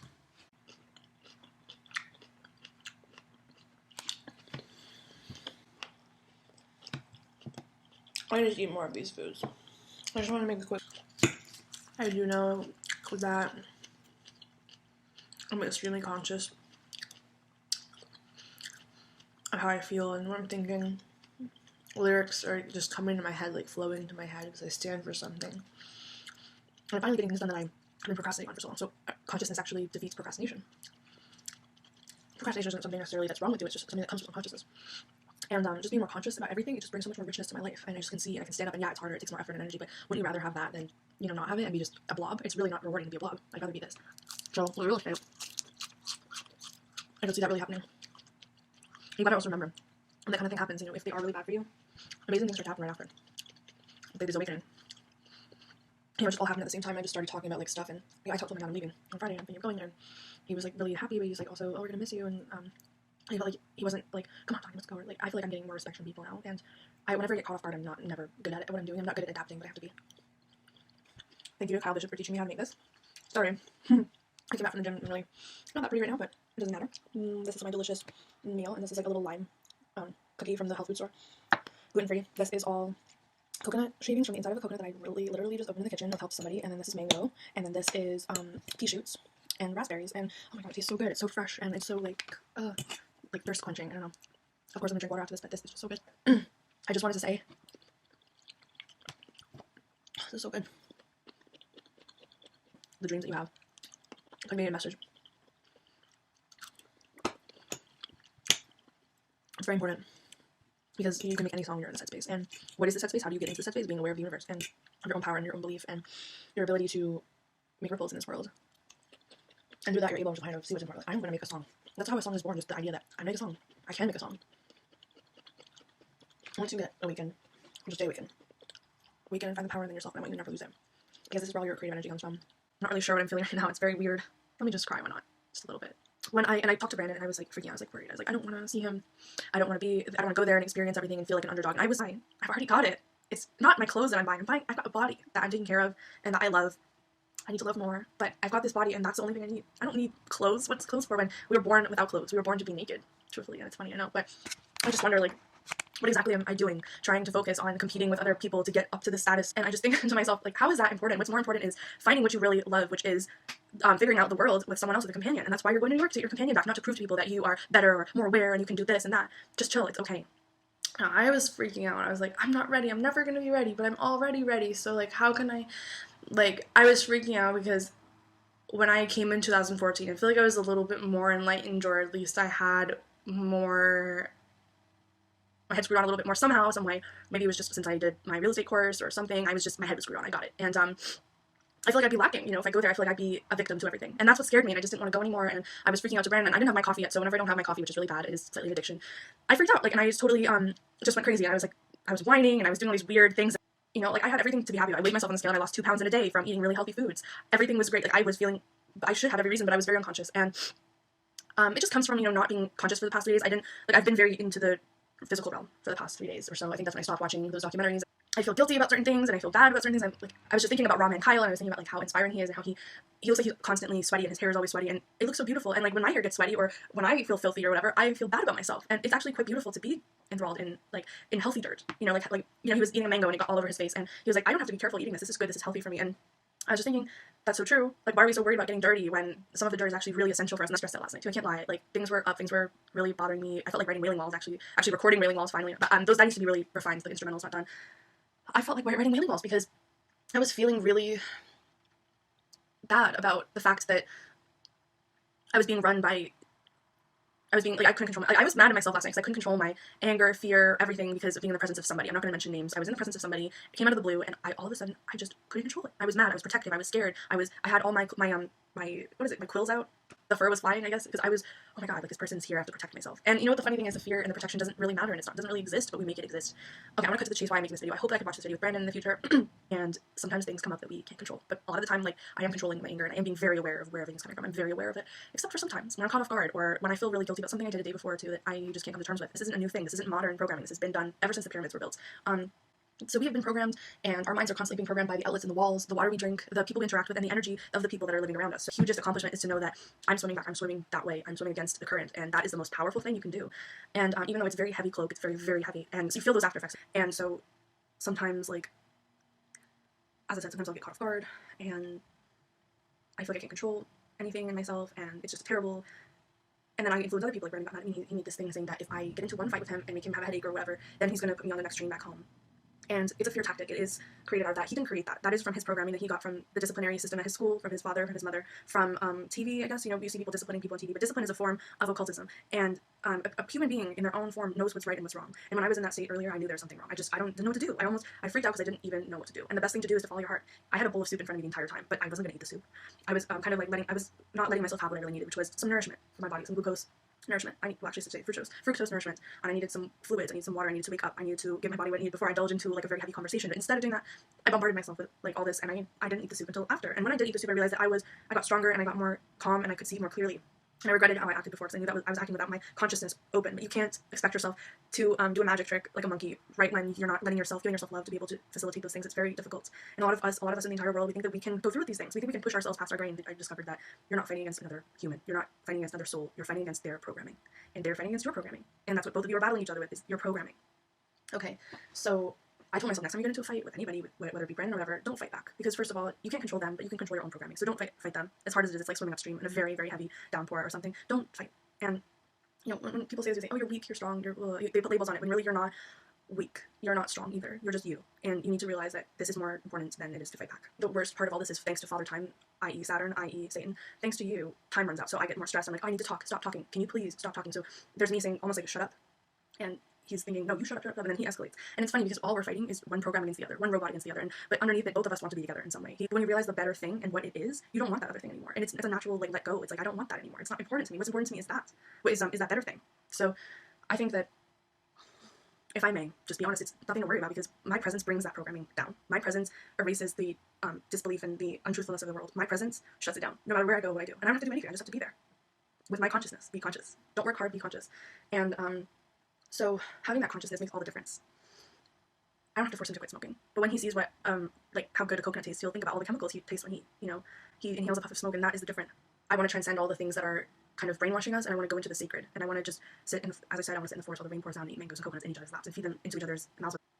You know so much about your partner that you could feed each other. And I feel like that is the most beautiful thing. That's what I really want. And I feel like I've been kind of not letting myself have that. My worry is that his program is going to get to me in a sense that I'm going to be unconscious. I'm going to watch what I say. I'm not going to express myself in the way I should. And I'm going to get sucked back into something that's quite dangerous. And I'm not going to have a way out of it because I won't know who I am anymore. And I'll be very, very scared. I've been in the dark for too long, and I finally woken up. And it would mean the absolute worst to lose it. I would be so upset to lose all that I learned. I've learned so much. And I found the truth in what I really want in life. And I don't see anything better than just being able to be at peace with someone else that you trust and being in nature together and exploring the different things that you learn together. That's something I really want. And he was saying, you better not fight. You better not fight at all. If you come here, if you do, I will put you back on the train home. And I think that because sometimes things happen, we need to know how to deal with our anger as a couple. Let me just say that again, okay? We need to know how to deal with our anger. We need to know how to respect each other. What is respect exactly? It's not saying, oh yeah, I love you. I deeply, everything that person does or says, you believe it as well. And if we can't do any of this stuff, definitely we're not ready for a relationship. Are we right for each other? So what I'm trying to say is, certain things he says, like the words as follows, fuck, bitch, let's just keep going, scalpel, kill, fuck you, shut up, damn. Any of those words that I just mentioned are really, really negative in energy frequency. So we need to just remember that we live further than this programming. And this programming is something that necessarily can't be shut off. Okay, let's go deeper into it if we want. Our programming, we need to be able to realize that our programming doesn't just go away. It can, with extensive strength and awakening, it definitely can. I have no disbelief that it couldn't go away. It definitely can. It's just, we must be able to realize and forgive as fast as it comes up, as fast as it flares up, and just forgive it and be like, okay, sorry, I did it. I'm really sorry. I'm not gonna do this again. I'm gonna awaken right after. And you know what? This is gonna be the way it goes for a long time. And it's like just when you start to run for the first time in your entire life, you run for 30 seconds and then you walk for 30 seconds or a minute, and then you run for 30 seconds and you walk for a minute. You need to have that balance because that's the only way to get rid of whatever unconsciousness we have. We have to forgive ourselves. And it doesn't mean you're weak. It doesn't mean you're like flaky and go say when you get mad, take a break. You know, but if you start that spark, that's all you need. You don't need to force someone to quit smoking or force someone to change everything about them. But you need to provide that first spark of inspiration by just being you. And you're like, wait, how does that work? You can't just do something by being there. You're not doing anything. That's absolutely wrong. It's not true. You can do something by just being there. Just your presence can have the greatest effect on someone else. Just your presence alone. And then you were asking me, what if they can't see your presence? What if they don't understand what you're doing? You're just there, but that doesn't mean they're going to do anything about it. That's absolutely incorrect as well. Because your presence and being there in front of them is going to be the greatest thing that they can have. It's up to them to awaken or not. It's up to them to become less conscious or not, fall back into it or not. And I'm going to judge it as, but if I can get through to him, there's definitely a point. Because what I am scared of is that he's not going to change at all. I'm still learning, and it's okay. You know, it's okay to be still learning, to constantly learn. But it's super important for us to learn and be focused on what we need to achieve and not get sidetracked by things. And if you want, Tanya, when you go there, count how many distractions are happening. Every time a distraction comes up or a person pops up or a label or an advertisement or something that gets in the way, count it, acknowledge it, and that will make it, that much easier to conquer because you'll know exactly what you need. You'll need to be in the woods or to explore and trust in your instincts that you're going to be all right. And it takes a lot of strength and effort and energy to do that, but it should. And that's what you should be doing. And to listen to the right kind of music. And I had this really, really surreal dream about this story I made of me and really weird. And it was a movie. It came into a movie and everything was in Technicolor, like cartoon, or it was 3D cartoon or something. And I was watching it close up to the screen and I fell into it and I was experiencing it as part of life. I was one of the characters basically in the movie. It was very, very good. I was like, wow, I made this story when I was 14. That's excellent. I'm so good at this. I think it had to do with me listening to my music on my walk yesterday. I listened to Innocence and Manifestation. I'm like, wow, I made this come to life. And just like I made my story come to life in a form of a script or in a form of a story, I was proud about it. There is some kind of disappointment inside me right now. That I'm feeling very, very negative disappointment because I have all this to say to him and I don't have enough time to. And it's like I have so much to talk about and so much to say and so much information. I could spend hours and days talking about it. But I don't have an outlet for it. It's almost like it doesn't exist. And I'm feeling very discouraged. And I wanted to also say the most weirdest, importantest thing ever is I realized something else. That I can't explain these things to a logical person. These things don't make sense to a regular brain or brain under programming. It doesn't make sense. But you don't lose weight because you do certain things. It's not just the doing, it's not like, oh, okay, so I have to work out 4 days a week and I have to eat healthy and sleep. Okay. It's not about that. It's about believing that those things will work while you do those things. If you can't just do things, you have to do them and believe in them at the same time. And it's hard to do. But that's why it's hard to do it, because you have to do it so well to get the result. And I just thought it was interesting because I remember for a while I was working out and my friend was like, okay, you gotta do this and this. And I didn't believe it. He believed it. I didn't believe it. So I was doing all these things. Okay, do this. Okay, I'm gonna do these things. Nothing happened. I didn't lose a pound. I didn't look any better. I didn't feel any better. And I can vouch for you. It's because I did all the right things, but I wasn't believing in it. I wasn't believing what happened. I wasn't even thinking, this is actually going to help my body heal. This is going to clear my body. It had nothing to do with that. I was just doing them because I thought I was supposed to, but they had nothing to do with actually bringing that out. And I wanted to just extremely talk about the power of belief quickly. And that goes for the law of attraction. That goes for the Matrix documentaries. Like, if you don't believe in them, if you don't see what they're trying to tell you, there's no point in you watching them to scare yourself. So when I do things like this, when I do music, and the one thing I needed that I didn't have before I was in third year university was John. I had him as a teacher. He believed in me. That was something I never even experienced on my own. Little increments, like here and there. Like, oh, I believe in myself. I could totally do this. But you also don't believe in yourself because he doesn't believe in you. He doesn't believe in you at times. He says he does, but he doesn't, because his unconscious programming doesn't allow him to. So you feel that, and then you start to stop believing in yourself. And you're like, I don't know who I am either. And he has every right to not believe in me. I'm a stupid person. I suck. And it just starts to downhill snowball. I'm feeling that right now a lot. And I'm scared to go there because I'm scared to have this put on me when I'm so much better than that. And I'm getting to this point where I'm just doing so well. I'm scared what's going to happen. Like, am I going to push through or am I not? You know, which one is it going to be? Because years have gone by and I've been to Louisiana and back. And every time I go to Louisiana, their unconsciousness makes me not believe in myself. And I fail and I get hurt and destroyed inside. And it's, you know, it does destroy a person. So am I ready to get destroyed is the question. And how ready am I to get destroyed? And how am I going to retaliate when I'm better? Like, how am I going to save myself from this? Am I going to save myself from this? You know, it's not necessarily the most great thing to talk about. Not the most happy thing to talk about. Like, I'm not just watching a Kyle Bishop video right now and being like happy about it. I'm being very affected and worried because, you know, their programming is something you could stress day and night about. That stuff is potent AF, okay? And there's no way to fight against it than to just be yourself. There's no way to fight against programming better than to be true to who you are and where you came from. You know, to take off that nail polish, take off that makeup that you think you're wearing for a certain reason, is to just be at one with nature and one with your creative energy and know that you're a creator and you influence people in a great way to change themselves that they didn't even know about. And that is your purpose. You come along and you help. You're liberating the people that you care about most, and that is what's important. And being in a relationship means that you believe in each other. That one person says, I want to do this. I really, really want to do this. And it's for the best reasons. And you come back and you're like, good, like, I believe in you with all my heart. I believe you can do it. And I don't think I have that you believed in him. I really felt like you could do it. And I don't think he's done that to me either, because we've got our programming's all tied up in that. And you know, this programming thing has been the biggest thing I've ever discovered, because it's not our ego. It plays on our ego. It preys on our ego, and it preys on the pleasure parts of the brain. So if it's playing on both of those things, you can clearly see how people get fat very easily, and we overeat and we eat the wrong things and we hate ourselves. But my goal, if I want it to be in a relationship, I'm going to go all in. If I'm going to fall in, I'm going to go all in. And I really would want to go all in. I don't want to just go on the surface and be like, yeah, I support you, okay, and not know what you're going to say next and any with you, and all of a sudden you say something, I'm like, where did that come from? And not know it's coming from inside that person. I hate that feeling. I'm left out and I'm not, like, in their mind anymore. And I did that to him too. I'm like, yeah, you know, remember that time when this? And he's like, what? You're left out. You're not really part of them. And it feels very damaging. And then you go into yourself and you're like, I don't really like them anymore because they shut me out. You know, I don't want to be in a mediocre relationship when I can't have the full thing. I'm gonna get wrecked. Don't start to think you're boring or that what you're talking about is nerdy or not cool enough or you sound like a grandma. You know, grandmas are not bad people. They are just more wise than the partying college people that we glorify.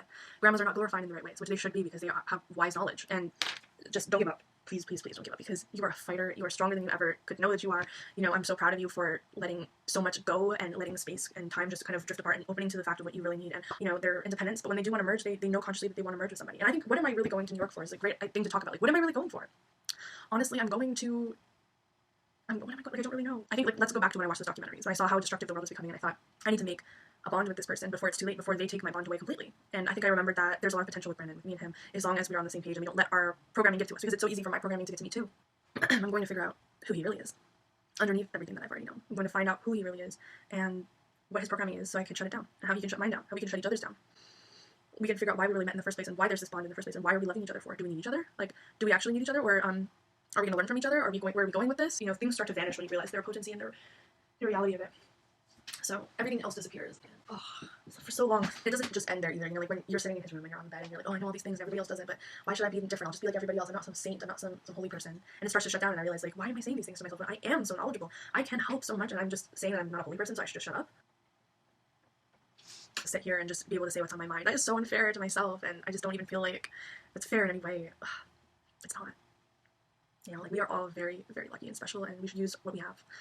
And I just really wish I could talk to Brandon right now. I just have so much that I couldn't say, and it just really eats at my heart. And I just wonder, like, well, what's the point if I couldn't say it to him, and if he wants to punish me, you know, like, and an ability to make a difference in this world versus other people that are so unconscious that they have no hope left. It is really good. I just hope he doesn't lie to me, because sometimes he'll say what I want to hear because we're in each other's company, and then later on he'll tell me when I'm back at home on camera what all he hated about it, and that's something I don't want, because he lies to me. You know, like that one time, I just remember he was lying to me about something, and then the next day I went back home and it was different. And went to the gym on the bike, came back.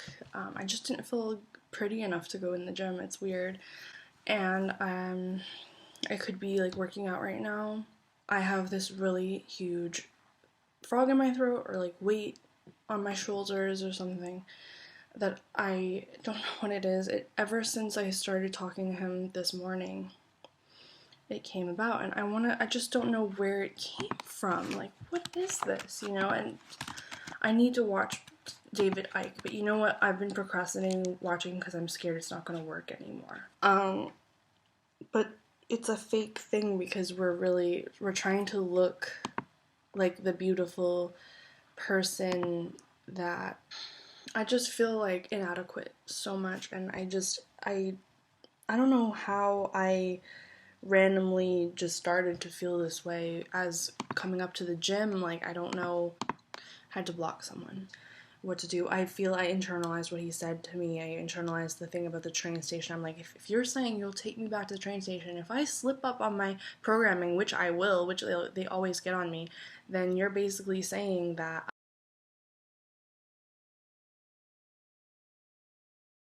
feeling so very unconscious and lost today. I don't know where it came from, what happened last night. I have no idea. But all I just do know is I need to get out of this mindset. I'm not getting anywhere, with this. I'm very... But I can't breathe, so I'm gonna open a window first, and then I'll come back to you because I can't breathe. So, and I'm not gonna just sit around and do nothing. I'm gonna do my special exercises that I always do, that help the butt and the thighs and my abs look smaller. So I'm gonna just do that while I watch some Barbara Vasiniak or something. And so let's go. Let's watch some of it. Let's come out of it like, wow, I feel better. I feel good. I can make some food. I feel like go on the treadmill now. I feel good about myself. So let's go do that. If it doesn't get me anywhere, I always have you to come back to me like, oh, it didn't work, or oh, it did work, and just to feel better in general. So here we go, and I hope it works. I hope that I could watch some great videos. I'm so nervous, but this is what the programming does. It procrastinates. It holds you back. It makes you feel like you're not worthy. Watch those videos. Bye, Tanya. You can do it. I promise you. It's OCD. It's your mind. Your programming. Use your heart. Okay? Bye.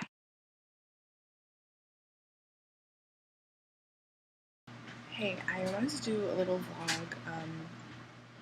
So I wanted to do a little vlog since I came here. I was just alone finally, so I was thinking, why not do one here? First of all, you look great. Why am I talking different? I guess I'm scared someone's gonna walk in on me or the casual listening, but you look great, and I'm so glad to see you happy finally. Go see Alexandra Stan and my mom with eyebrows, but I definitely see Alexandra Stan with the lips and the nose. I swear to God, my grandma had gypsy roots too, because your girl wasn't the only one with gypsy roots. But okay, I wanted to talk about applied knowledge versus kind of liberal knowledge. And okay, so you've got like the type of knowledge that, say, Sylvie or Elle Bangs on YouTube has learned in her beauty school practice and has applied exactly to her job as a hairstylist. And then you have someone like me who went to real estate school and you read the books and you understand all the theory and everything, but you're not able to apply it to the real world, let alone do you even know what listing is, and you're around really insecure people who don't even know how to apply it either, and it's all about kind of bullshitting through life. It's kind of like that. Like, you kind of have to just keep on pushing and pretending that you know what you're doing, because there's no real way to do it other than if you're starting out. You have to kind of educate as much as possible, but then once you get to that point, you kind of have to just go off on your own and try it. And okay, if you're wondering my look right now, because I know you probably are, I can do anything on the lips. I didn't even do anything on the face. I just woke up, but I did have a lot of foundation on earlier, like concealer here. I had the Tarte foundation all over, and then I had the concealer here, here, here, here, and here. And my eyes, I just did actually nothing on the bottom. I just did the small wing on the top, like that really small 2013 no wing liner, and mascara and pink lips yesterday. So maybe that's what I can tell. Like, my mouth is sort of different, which is weird. I just thought it'd be good to do just a quick vlog to keep updated. Kind of thinking about. Let me just. I love the coffee here. It tastes so good. Okay. What was I saying? I think I got bitten a little bit by something. Okay, so apply knowledge. Okay, so you got someone who knows what they're doing and can apply it to their craft, and they know exactly what they're doing, and actually their information makes whatever they're doing even deeper and even more understanding, and it's almost like it kind of helps that person do even better in their business. Then you have someone like me who's completely scatterbrained, doesn't understand a thing about real estate and what I'm supposed to be doing. And like, I've done all the textbooks, all the courses, I've done it basically 2 times over, and I still don't get it. And I can write it on cue cards all my life, but not just going through the transaction myself. That is where it probably falters. If I were to go buy a real estate, as if I was shopping for shoes or a bag or purse or a dress or something, it would become so apparent what the transaction is like. It's like, how do you describe going shopping to an alien? It's the same thing. It's just, that's literally what I haven't done. And I feel like I keep telling this to people, but nobody listens to me. But I feel like you would listen to me out of everybody. I feel like you would understand what I'm talking about. I feel like I'm still putting on a show when nobody's even here. It's weird. Gotta love it. I don't understand. Let's try and be real with each other as hard as we can. So you keep flipping back. I'm mad at you. Okay, come on. See? You're putting on a show again. I know when you're putting on a show, and I will call you every single time. See, you're doing it again. Okay, time to be real and to keep real. Okay. So I think that... Why do I keep putting on a show? It's annoying. I'm trying to be like everybody else, but stop. I just don't like seeing you fake. I like a real, true, energized person, and that's something that really makes me excited and tick and everything. Okay, there we go. Almost like plumbing or something. You have a pipe and you gotta fix it. Me, I'm dealing with this abstract thing that I've never touched in my life. I don't even know what meeting people at seminars and things like that, and I have nothing in common with them, and I have no way to kind of say, okay, you know what, I want to learn how to, like, I want to pretend I'm like you, but I'm not like you because I don't know these things. So I wanted to make a video about that. I wanted to just literally get straight to the point about it, and So what was I saying again? I just think it would be really, really, really productive if I were to go and do these videos, and for myself and for everybody else involved, to kind of understand myself better. If I say something wrong, someone can correct me and be like, hey, you're actually saying it wrong, you're actually not doing it right. And I maybe will get my first transaction. If I put it out there and I'm starting to get the motion, I might be like, hey, I'm going to get my first listing this month. I know my career was supposed to help me, and where did that all go? Well, actually fear got in the way, and, you know, doubt got in the way, and all those things, all those emotions that kind of trapped me from feeling like I could actually get a listing, came back, but provided I also wanted to find my soul first before I went into something that is soulless, and kind of work with my soul in it. And I think that I finally have found my soul to a certain extent, where if I went any further, I feel like I would just be going back and forth in a way. I feel like I definitely came to a point that I'm happy with right now, and with what I believe in, and how I think, and like how I shape everything. I think that's all kind of coming together in a fantastic way. So yeah, being in New York, a few different things I've kind of noticed have happened. I'm just going to do this before the home equity loan. Why not? Because we're here. The minute that we drove in, some ambulance got in front of me when I was going too slow, and I hear it's very male dominated, and I feel like I've seen that multiple times, and I just don't want to comply with that or lose myself with that, because I feel like that's not me. And I could fake it, but that's not me. So I kind of think I was such a skinny girl growing up, and I was 130. I was really, really, really skinny, and I thought, and it's just kind of crazy how now I'm like the big monster I thought I was, because I had body dysmorphia even at a young age. I always thought I was bigger than I really was. And I stepped down in a bikini on the beach. I was like so perfect, and my arms and back were tiny, and my legs were really nice, and I had just a little bit of fat on everything, but it still just made me like, I was just fine the way it was. And body dysmorphia, I've had that ever since I was a kid. But it's funny, like when you get so fixated, okay, like that guy from the MMA, that Irish guy, Conor Gregory, or I can't remember what his name is, but just like him, for example, like you get fixated on an idea and a dream, and you visualize it, and it becomes your reality. And I think eventually I started to think of myself as a failure. Like my mother wasn't there anymore, so I fail, and becoming Ollie was one thing. Losing my way and thinking I never had a way back was another quite fail. But then in the end of it, I think that I guess I really had low self-esteem at one point, and I realized I gained weight without even knowing, and I just kept going and going and going, and there was no stopping. And there was one summer where I went back to school, and my kilts weren't even fit. Like my kilt button kept popping off, and I knew that I ate way too much in England when I went, and I got out of control. And I'm like, wow, this is how fast weight accumulates. How does anyone manage it? That's what I thought in my head, and I just, ever since then, I never really stepped back on the rails. But, you know, I got down to 165 before I got here, and I was actually weighed 164 when I was the first day here, so that's amazing. In my head when I stepped into it, I'm like, that's only 2 pounds away from where I was. It's not bad. You know, like, okay, like, even though I'm not on track with my schedule, I didn't bring my running shoes here, which is so stupid, but even if I'm on schedule, it's not going. You know, I should have been 150 by now, and I should have been working towards, or actually I should have been almost down to 150 by the end of August. It's not even there yet, and I should have been 148 by the time of the audition. I don't even know if I'm going to go. I could go, but, like, I don't really know why. So, yeah, and being up at this time is hard because, you know, there's people around, and I have, like, a different kind of work ethic. It's hard to get stuff done when you're sitting out here. There's no table. Here, there's a table, and it's so productive here. I could just get the world done on this table. I love tables. I love working areas. They're so good. If I was traveling and I was in, like, a hotel, or if I was in, like, an area where there's not many people or many civilization, I don't know what I would do. I really don't. I'm really digging this curly hair look. I feel like 2013, even though I'm still not as skinny, and my hair's not as perfected as 2013 was. Like, look at, what is this? You know, like, I think I need a long time to grow my hair. Maybe another year would really get my hair down to where it's supposed to be at, and I would not touch it from there. Okay, it can just keep growing. One day, this bang, this really short little bang, is going to be down to here, and I'm going to be so pissed because the rest of my hair is going to be down to, like, my butt, and it's just going to be terrible because I can't do anything about it. But my hair's, like, really textural and really pretty, and I really love this. I just wish I was skinnier to, like, complement the two, because when you've got really curly hair and you're really skinny, there's, like, some kind of magical beauty about it, and I definitely believe that.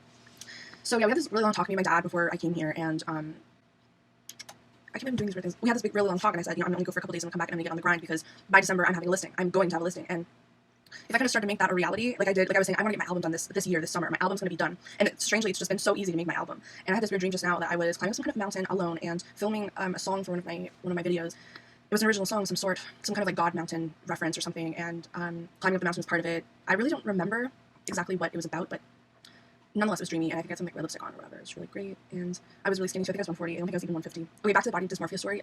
So yeah, like, it's funny because after losing my weight,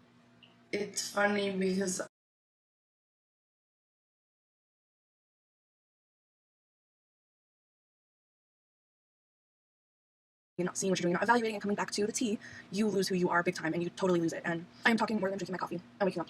So I probably should get ready soon, load an equity loan in, because in my eyes, I'm not a mortgage broker. I do need to know more mortgage brokers to do this, because what they say is every mortgage broker has clients, and every time you get, every time you know a mortgage broker, they're going to refer to you their buyers, and you could use buyers, especially starting out. Contacting mortgage brokers to refer you their clients and actually making rapport with certain mortgage brokers will get you that further deal. So when I thought about the equity loan, I'm thinking about getting a deposit and getting a mortgage set up before you get a house, because I know nothing about that. I literally know zero. I'm trying to figure it out though as we go.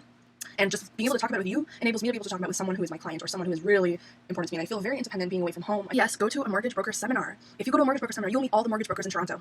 And you'll be able to hand a business card, do those seminar tips that Tatiana Beret from Let's Health showed, like those meridian exercises where you kind of like get your energy flowing wherever it hurts. You're patting it and you're saying motivation, energy, love, motivation, energy, love, motivation, energy, love, motivation, energy, love. Not that I'm biased because her name is Tatiana and I'm Tanya, so as well, like, my name comes from that derivative, but I'm not saying that's the only bias. But she's absolutely stunning, gorgeous, smart, and she's definitely out of the ordinary. She doesn't do what everyone else does. She does kind of weird, quirky things that I would find more improving than the rest of, I guess, the rest of everybody else is doing. Okay. Okay, so we are talking about equity loans from my point of view, from videos that I've watched. Okay, so an equity loan is a loan you can take out for the deposit without having a deposit. Oh my god, I'm so rough. Because in an equity loan, you previously have a house. That's the one prerequisite to this. You already have a house that you're going to sell. You're going to take the equity out of your house to get a new house, to buy this house. So basically, the equity is being transferred from your house that you have now to your future house that you're about to purchase. So that's where the equity loan comes out. So you go to, I guess, a mortgage broker, and you tell them your situation and what you want to do and how you want to either, I think it's like you buy the house first and you sell the other house after, or you buy it right away. See, I know nothing about this stuff. How am I supposed to have a client if I have no freaking clue what I'm talking about? This is what I'm supposed to be doing every single day. One video a day. What's an equity loan? What's this? And I'm going to brush up on it. If I fail and I didn't actually get this right and the equity loan thing wasn't what I said, I'm going to one day when I'm more smart and wiser go back and be like, I am going to redo the equity loan video because I didn't really know what it was. I really need to know how to explain things to people in the most modern way possible because, what if somebody comes to me and they don't even know what that is, and I'm responsible to explain it to them, and I don't even know what it is. That's dangerous right there. And I want to be a person that people can trust, that people can know. She knows exactly what she's talking about equity loan. She knows exactly what she's talking about. That's what I would love to be instead of someone that doesn't know and is not helpful. I'm going to get some more coffee. I think I didn't describe it very well, but a deposit is usually 5 to 10%. It can even be 20% if you have a lot of money to put down and you have a lot of wealth. But a lot of people typically will provide 5 to 10. Okay, I don't get why deposits are even necessary to buy houses, especially if you are an FSBO. Why would you need a deposit? Because the real estate agent would be putting down, sorry. If you have an FSBO, you don't have a real estate agent. So why are you using the deposit for? That's my question. Is like, it doesn't make sense to me because I guess if you are using a realtor, you would need a deposit because that 5% is covering 2.5% for the buyers and 2.5% for the sellers. And so you are actually utilizing that 5%. And as soon as the deposit is paid, it goes right to the seller's brokerage and is later dispersed to the buyer's brokerage. So there is a little bit of a merging there. Okay, the thing with real estate that I realize is that you need to keep fighting forward. And when you're talking to somebody, you need to keep on. You can't just, you need to keep fighting forward. And something I definitely learned about that, what's the difference between an FSBO and a realtor? What's the difference between someone who is selling their house and they are doing it themselves versus those same people hiring you to sell their house? What is the difference? What is it that they can't do that you can, apparently, and that you get $10,000 for doing? You are so far behind, and you don't have any money to spend on that kind of thing. I don't even have money to spend on signs. How am I going to sell a house if I can't even put a sign up? A lot of the FSBOs, they have those little signs on the lawn and stuff, but the real estate agency got this big, nice sign, so fancy and it's so prominent on the lot, and that's how you know kind of that you're going to get a lot of business. So I was just thinking, if you're a realtor, you're supposed to have a database of buyers and sellers and people. Just know people and being able to actually not know people and contact them to know them, like cold calling and stuff. So being a realtor has that in it. And also I think that not being afraid and not feeling so scared of what people are going to think of you always, that Loida girl that I saw online, I saw me in February this year. I saw how I was so scared, to talk to people and to be myself, and I saw that and I'm like, how do I get past that? I did feel a sort of independent feeling from when I was staying at Lisa's house. I was staying there alone most of the time, but I had this beautiful responsibility that I kind of needed to keep my noise down and I needed to lock the door, and it was just a little bit more of this freedom feeling than being at my house. And I felt like I couldn't do anything. And I feel like if I was at a space like that, if I lived in a space that was curated to my own abilities, and I didn't have to worry about the mess downstairs or someone's dishes, or, I had my own stuff. I had a vacuum cleaner, I had a nice little rug, I had a nice couch, my hair was curly, I had these nice little outfits with blazers. I was set. What else do I need in my life? You know what I'm saying? I really wish I had some sort of place like that to go to. And I definitely know you have to pay rent and stuff like that as well, but wouldn't that enhance the feeling of being independent and being on your own? And I just wonder what that would feel like. It's in my genes to stay in my parents' house because my mom lived in her parents' house up until she was, I don't know what, probably in her early 30s. That's what she did, which I think is kind of smart because then you could gather money. That is something, but how do you actually work? How do you work if you are at home? That's my big question, is especially if your house is so debilitating, the energy of all the people in it, the people that are there constantly bringing you down and questioning you and breaking you. How do you actually get out into the real world? And it may be just the way of getting a part-time job, working hard AF and grinding and just being able to pay the bills, being able to get the shifts to pay the bills so you can be on your own. And it's kind of sad though, because well, then how do I do everything else? Because I'm working 9 to 5. If I'm working 9 to 5 for days on end to pay these monthly bills, how am I going to do everything else I want to do? So it's a very hard thing. I have to realize that some people have 3 jobs right now. A lot of people, it's a normality to have 3 jobs to exist on this earth. And they still go. And they still go to family events, and they still go to sleep at the right time, and they still do everything. I think my discipline in sleeping is off. I think that I get so carried away with what I want to do at nighttime because it's just my creative energy that I don't ever go to sleep. And then I don't wake up and I don't have energy to do anything else. Maybe my lack of sociability and my weight and all that has something to do also with how I act and stuff. I feel like I kind of covered the equity loan. I feel like I could do a much better job though another time. So I'll talk to you later. I almost will talk to you later. My legs hurt so much because I took the wrong running shoes with me, so I actually cannot. It's kind of annoying. Why is the lighting in here so perfect? I don't get it. I look so shiny and beautiful and perfect.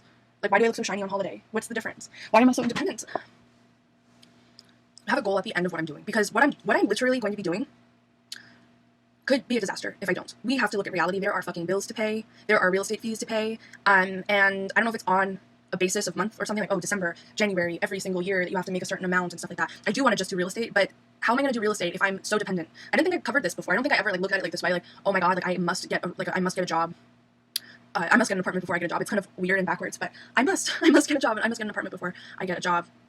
And I I think I should. Like, I'm starting to think about moving out. I thought about moving out back in July, and like, I'm ready to move out. I'm gonna move out. I don't want to hurt my dad's feelings, but I am ready. I'm gonna do this. It's fine. Like, and the thing is, the silly little thing about moving out is how each person thinks they're gonna hurt each other's feelings. And my dad's like, I really don't want to hurt your feelings. At first, I kind of did because I'm like, whoever is forcing me to do something that's not you or me, Daddy is kind of making me upset a little bit because I don't know this person and they're controlling my life. It's like, if you don't control your life, someone else will. David Icke, thank you. But that's the kind of thing I just don't want. Is, you know, I want to do it because I'm ready, and I want to do it because I think it's practical and it makes sense. And it's not like I'm gonna miss my little baby childhood room. I love my baby childhood room.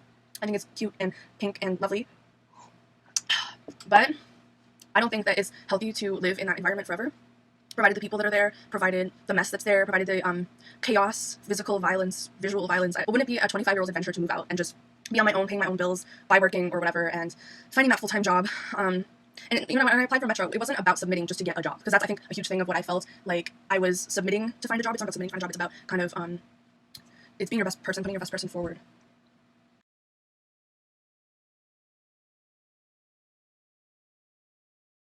That you don't mind if I just be honest with you for a little bit and really crack down on what's going on here, because I noticed I mess up all the time. I cut my finger yesterday.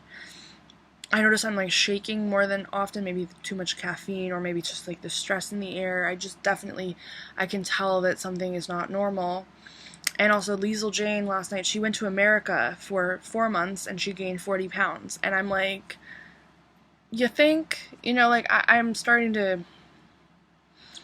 there are times I'm here, I'm so pissed off that, like, I really don't like it here. Like, sometimes, I can't lie, I really, really hate it and stuff. There are moments when it's great, but the general time, it sucks. Okay, so Tyler came over. Okay, I talked to Mike Rose today. I hope I was professional enough. I hope that I didn't, like, my interruptions from all those people and stuff didn't stray his opinion from me, from being like, oh, you're too, you know, we're not going to work because you're not professional enough. And I hate how every time I have a chance with something, it just gets ruined by my regular blasé life that always gets in the way of things. And I'm just thinking to myself, like, why am I doing this? And this is another reason I kind of just want to be on my own, in my own place, making my own life, you know, but at the same time, where do the good boys go to hide away? Like, that's my song that it's kind of playing in my head right now. It's like, why do I have to put up with this? I just find it stupid, you know, like, how I have to, like, just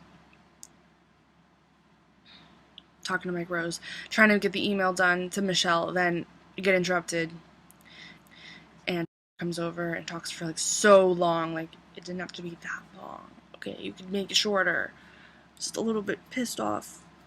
Don't mind me, but it wasted my time. And then came in, and there was nothing, you know, like, there was no, like, oh, I'm gonna come over to you, I'm gonna, like, make you feel special or anything. There's no bond that's created. Like, I'm just sitting there in the chair, you know, kind of, like, I don't know, I just feel like a piece of shit, really, because there's no trying, you know, to impress me, and there's no sexual tension and all of that. Like, there very well should be that most of the time, but I guess it's gotten to a point where, yeah, there's no sexual tension, who gives a fuck about you? And I kind of miss being something to somebody. Like, I miss being home where I actually mean something to somebody, and there's, like, a high notion of, like, a high standard, sort of.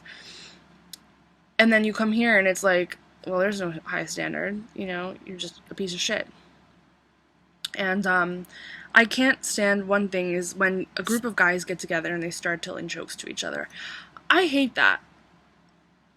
Okay, you know me better than anybody. Photo booth, you know me better than anybody. I absolutely hate it. It's just so immature and stupid.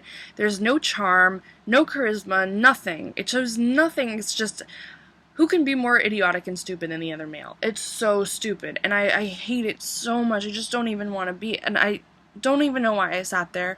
Probably because I just didn't want to sit inside in the dirty, ugly, stinky, messy house. I wanted to be outside, you know, eating in nature. I really like eating in nature, and just feeling at peace, but the unconsciousness just drives me crazy, and I can't lie to you about it. Like, I can't lie to myself about it and just be like, yeah, it's fine. I really get so aggravated, you know.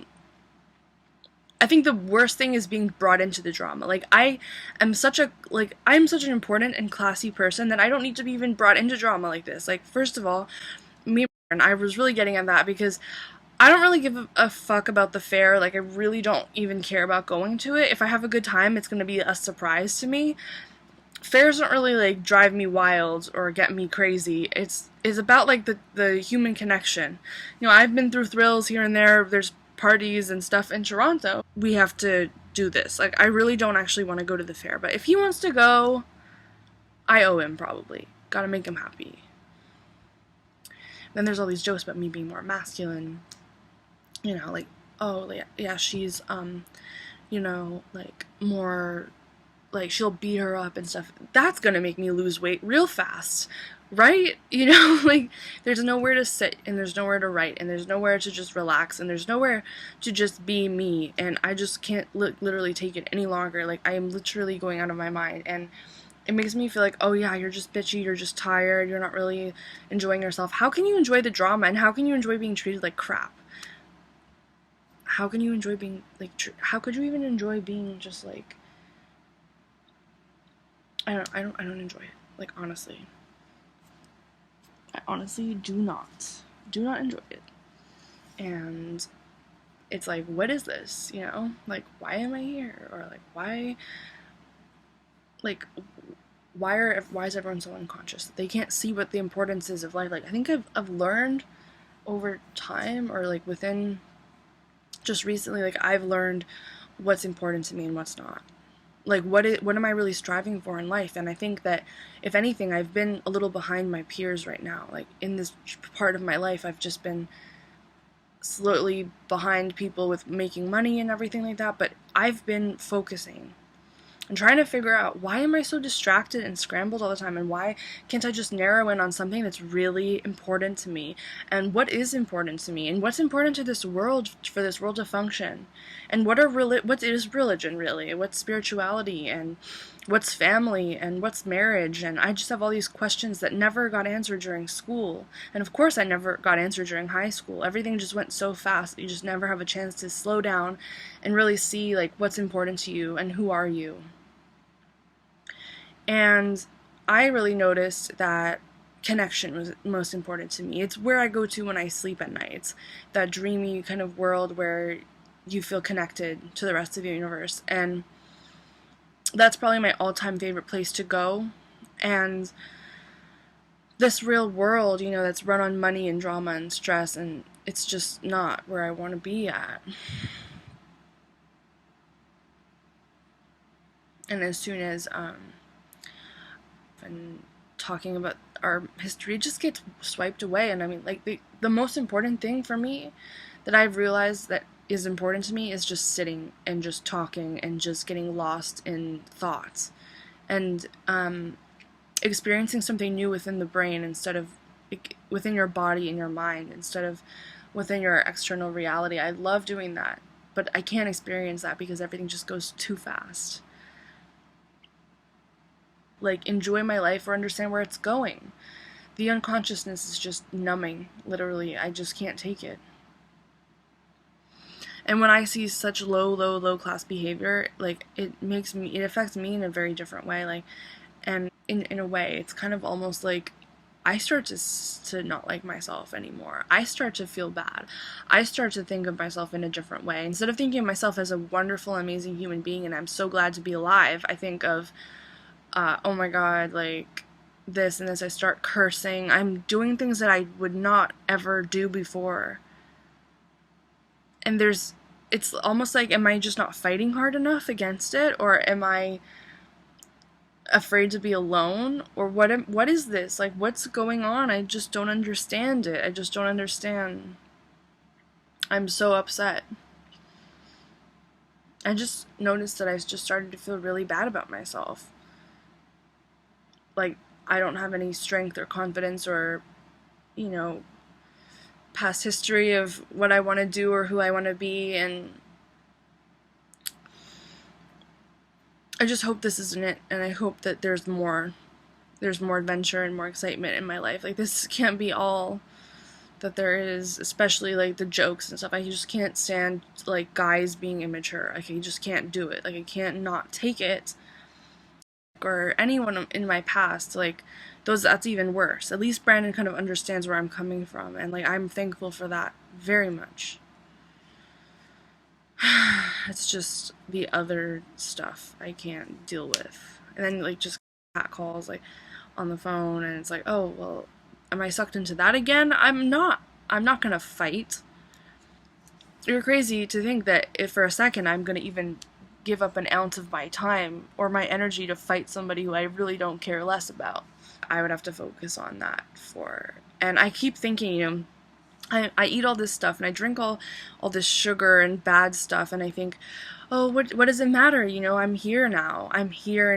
And that's the funny thing is, like, I'm not going to be here now in a couple weeks. I'm going to be back home. That's where I'm going to be, and I'm going to be bigger, and I'm going to have lost track of everything that I worked for before I came here.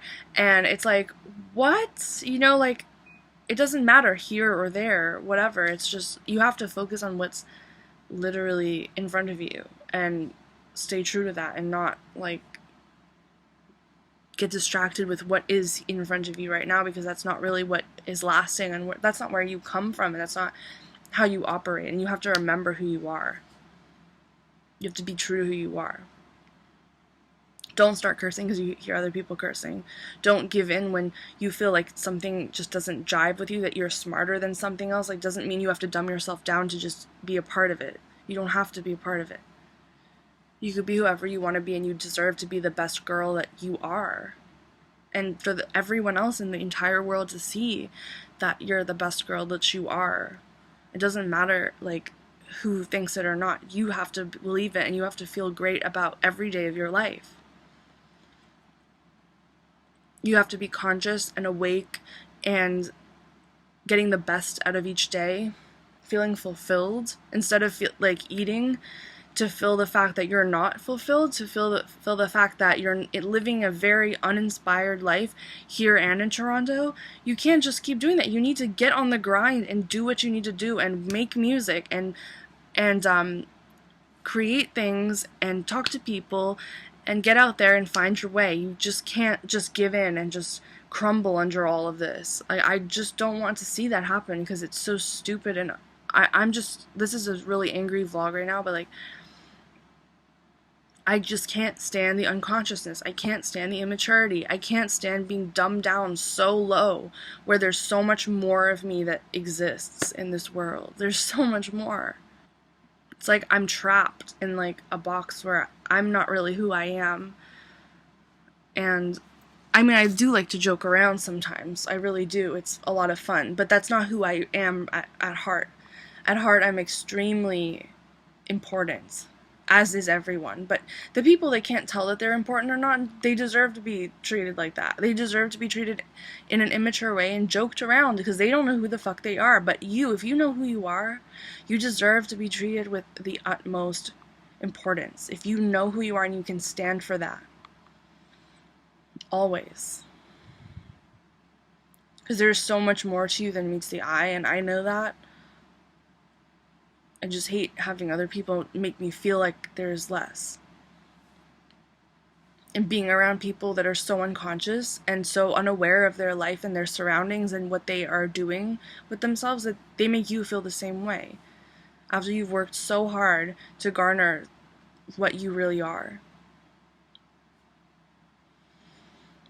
At one point I was so fine that I was able to think that, oh yeah, I could live here with this stuff. It's fine. Like, I could hold myself and live here with this stuff.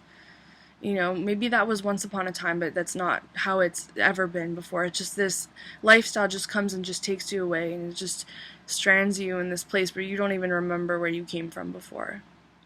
You don't even remember how it used to be or who you really are. I hate that. I hate the downgrade.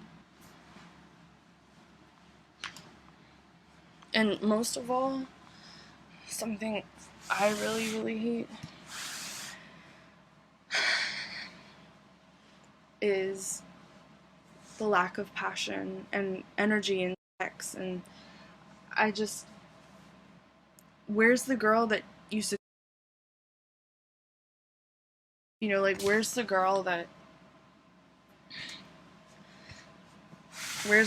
actually felt some energy inside her, making her feel alive?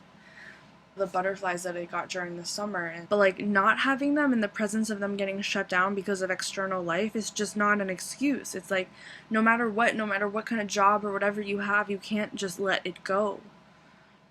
It's so precious inside to have that kind of experience, and I would never ever want to leave that. I would always want to have that sexual energy inside of me. I can't stand the idea of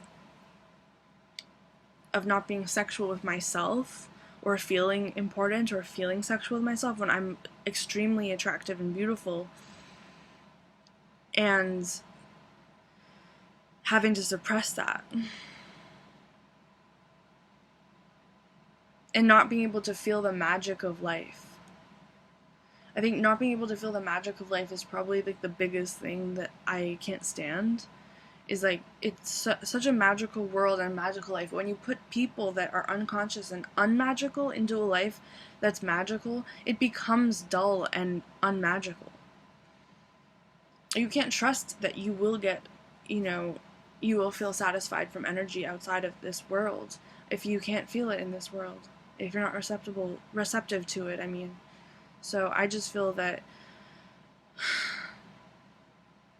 I'm just feeling like this really big, like, contradictory contrast of two, like me being the way I am versus the way the virtual reality is here. It's very hard because I'm starting to believe that this world, the way I'm seeing it, is as drab as it is inside me, which is not true. Inside me, it's like a magical garden, but what I'm seeing out here does not match inside of me, and it's just annoying because I feel so uninspired, like crazy. Like, I don't feel any sort of feeling in the entire world right now. And I thought I felt bad in Toronto. It's worse when you go to a place where you think that inspired you before, but doesn't, because everyone is just so unconscious and uninspired and unawakened, and they don't follow their heart, and they don't follow what they feel inside. It just really makes me want to live in just a movie my whole life and not even wake up in the morning or get out of bed. So I'm just in a really, really bad mood. I'm just super disappointed.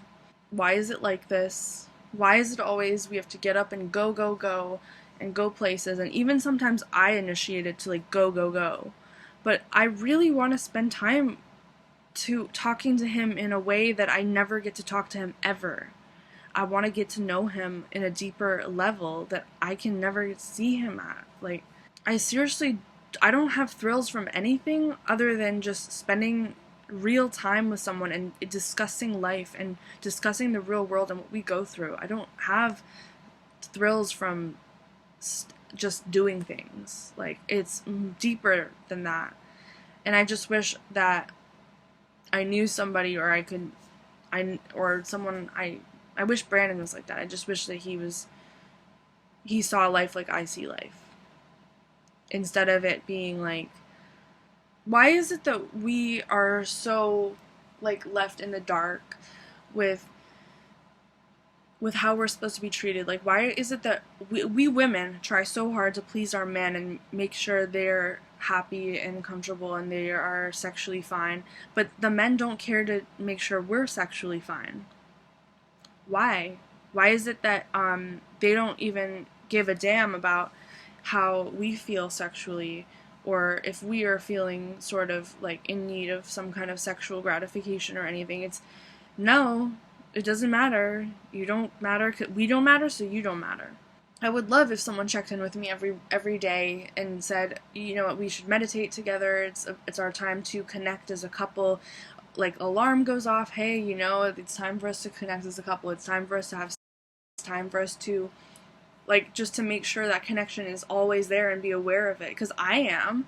Because whenever I feel that fire and that desire, I'm like, ooh, like, this is great. I should really celebrate this. I don't know if he would be aware of it. Like, if you're not aware of it, it'll die out, because you will basically suppress it to the point that it won't exist anymore. I don't want that. I want to be spiritually always fulfilled with sexual energy and creative energy and the source energy. I want to be inspired. I want to hear good music and I want to see great things and taste great foods and just be really connected deeper than any kind of sense that I have. I want to be inspired by information and constantly growing, not just staying the same forever. I'm getting so frustrated lately. I don't know what's wrong with me. I'm just gonna go to bed. Like, I'm just gonna try and sleep for a bit, but I doubt that even if I wasn't tired, I'd probably still feel the same way.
Oh my gosh. So I have been, I guess I want to talk about a few things before I forget, literally. I'm gonna go on my trusty iPhone for the different things I want to talk about.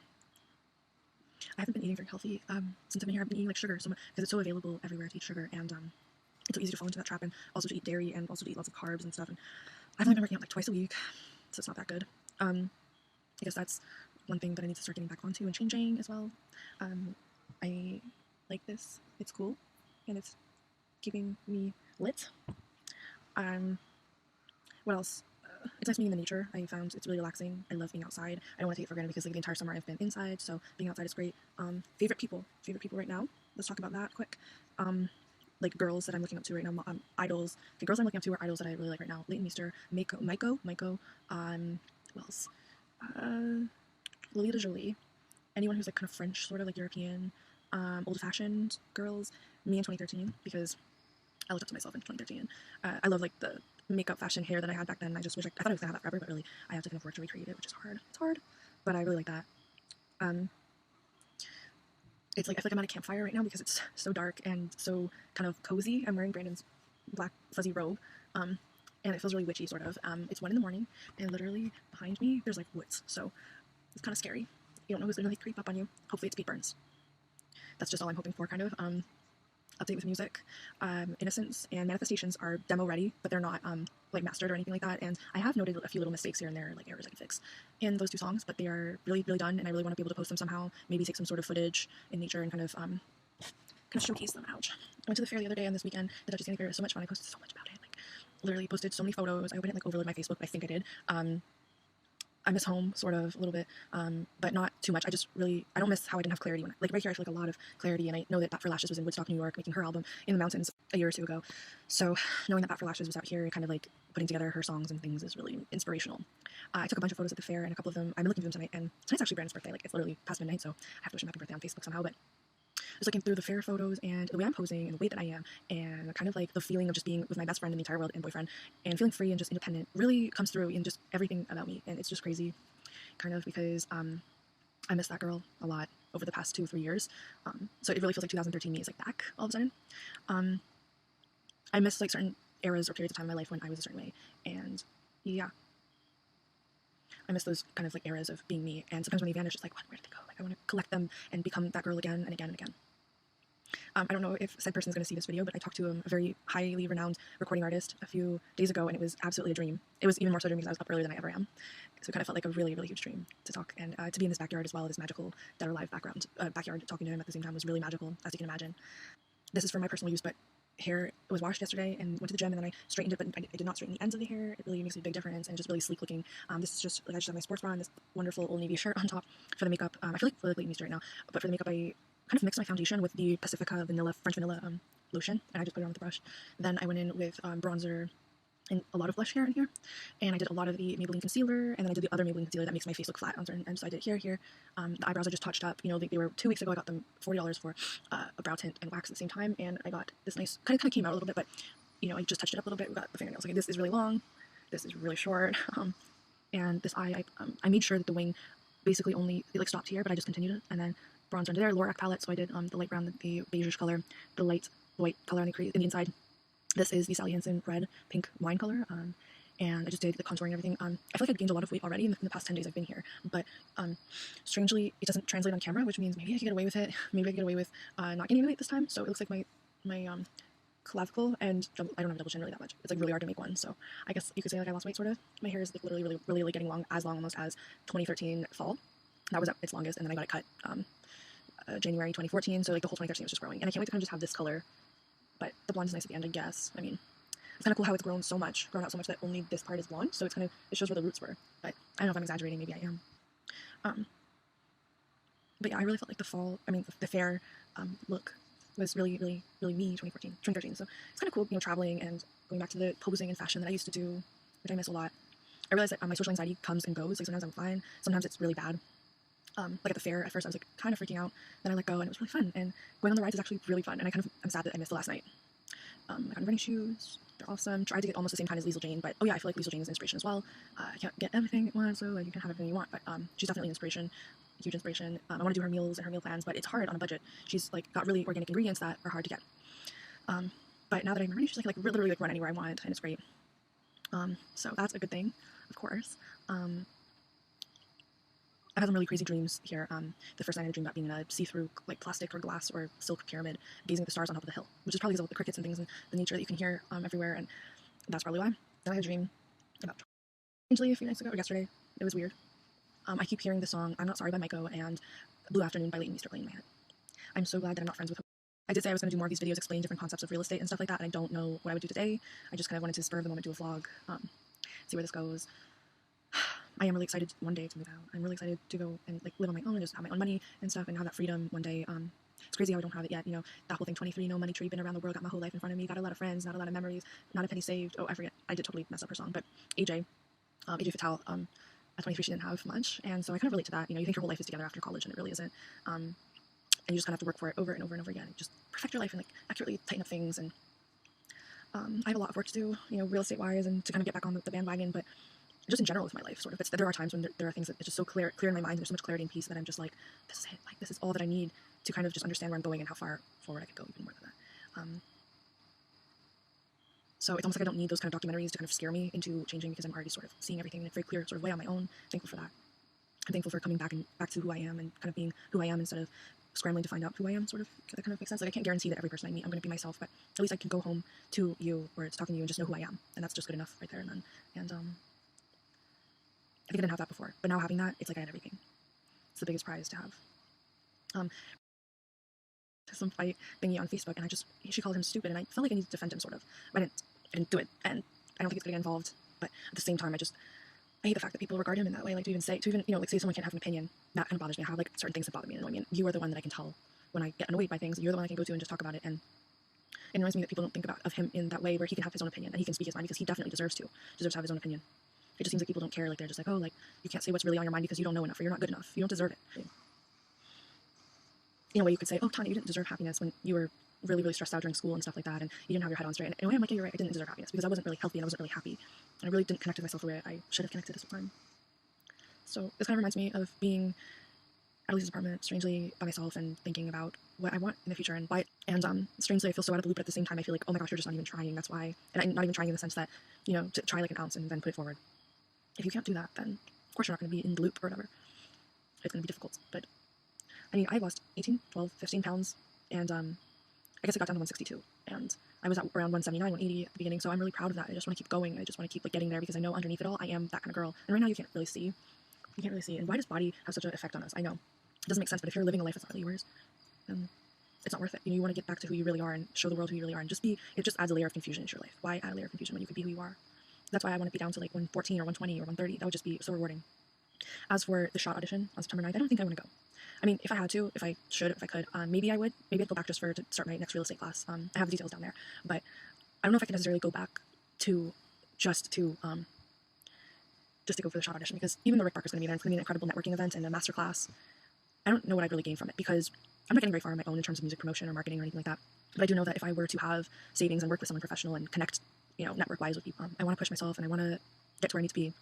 I can't believe my dad's in Victoria, partying up with Vila, I guess, in a sense, being where Vila is, and I really, really love her music, and I know I hated on her at first. I totally did, but she's an amazing artist and deserves everything, and I love her latest stuff, so how could I ever have hated her? I don't know. I think I was extremely insecure and jealous at that certain points in time in my life, but it's strange when you have what you need and you have what you want, you're not really jealous anymore. You're actually embracing others and what they've gained. Mentally, earlier, I felt really bad because I felt just I just felt sick and out of touch with you, of course, out of touch with reality, and like almost too in touch with reality, I should say. And I hate not being on top of it. Like, what am I really here for? I'm really here to fix our bond, create a bond more strongly, and to grow together as a couple, and to heal. And lastly, I am here to fix the passion and the sexual stuff as well. And it's strange how I haven't done much of it or felt like I need to do much of it, but I mean, at the same time, I'm trying to do it as naturally as possible. And the flame is still inside me, so that's all that matters, because I can definitely bring that out. But I am a little worried about work and about being busy and not being able to rekindle each other fast enough before we can work, and just bumming it around and living hedonistically. I don't like that.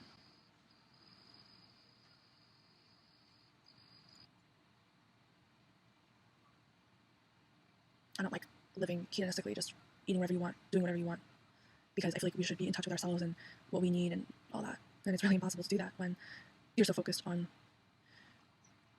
the pleasure and not the soul. And that's what I find is really hard to deal with a lot of the time.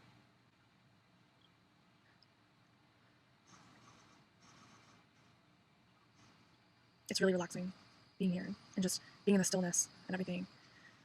Even though I still do want to make a whole bunch of songs, and I don't know how I'm going to be able to do it, but definitely not tomorrow, today, because today's Brandon's birthday, but I will be able to do it within the next while, of course. I'll be able to make those songs. Oh yeah, no, I remind myself of her lately, or I'm at least having part of her inside me, like her spirit or whatever, sort of in a strange way. Like sometimes it's like Sarah Isaacs, Blair Waldorf, or Leighton Meester, those three all together. But yeah, mentally and weight-wise, that's how I feel. I feel like I need to accomplish more. How am I going to accomplish more? How am I going to go back to who I really am? I am where I really am right now. So that's good. A little sprinkle of Hilary Duff, and a little sprinkle of Leighton Meester, and a little sprinkle of Tanya 2014, Tanya 2013, and it's amazing. Don't spend too long making videos and stuff, like an hour worth of video, and you could make it shorter and get to the point with things, because I noticed that before in the other videos, really take forever to get to the point, and I would have so much clouds in my mind, but as soon as my metabolism kicks in and I digest the food, and I'm not high on coffee, and I'm really, really, really down to it, I start to be able to think clearly again. And as soon as I get that growly, hungry feeling in my stomach, I am good to go. I literally love that feeling, being hungry and just being energized better. So yeah, and that's really important. I need to book my real estate course. I need to somehow be what's the word?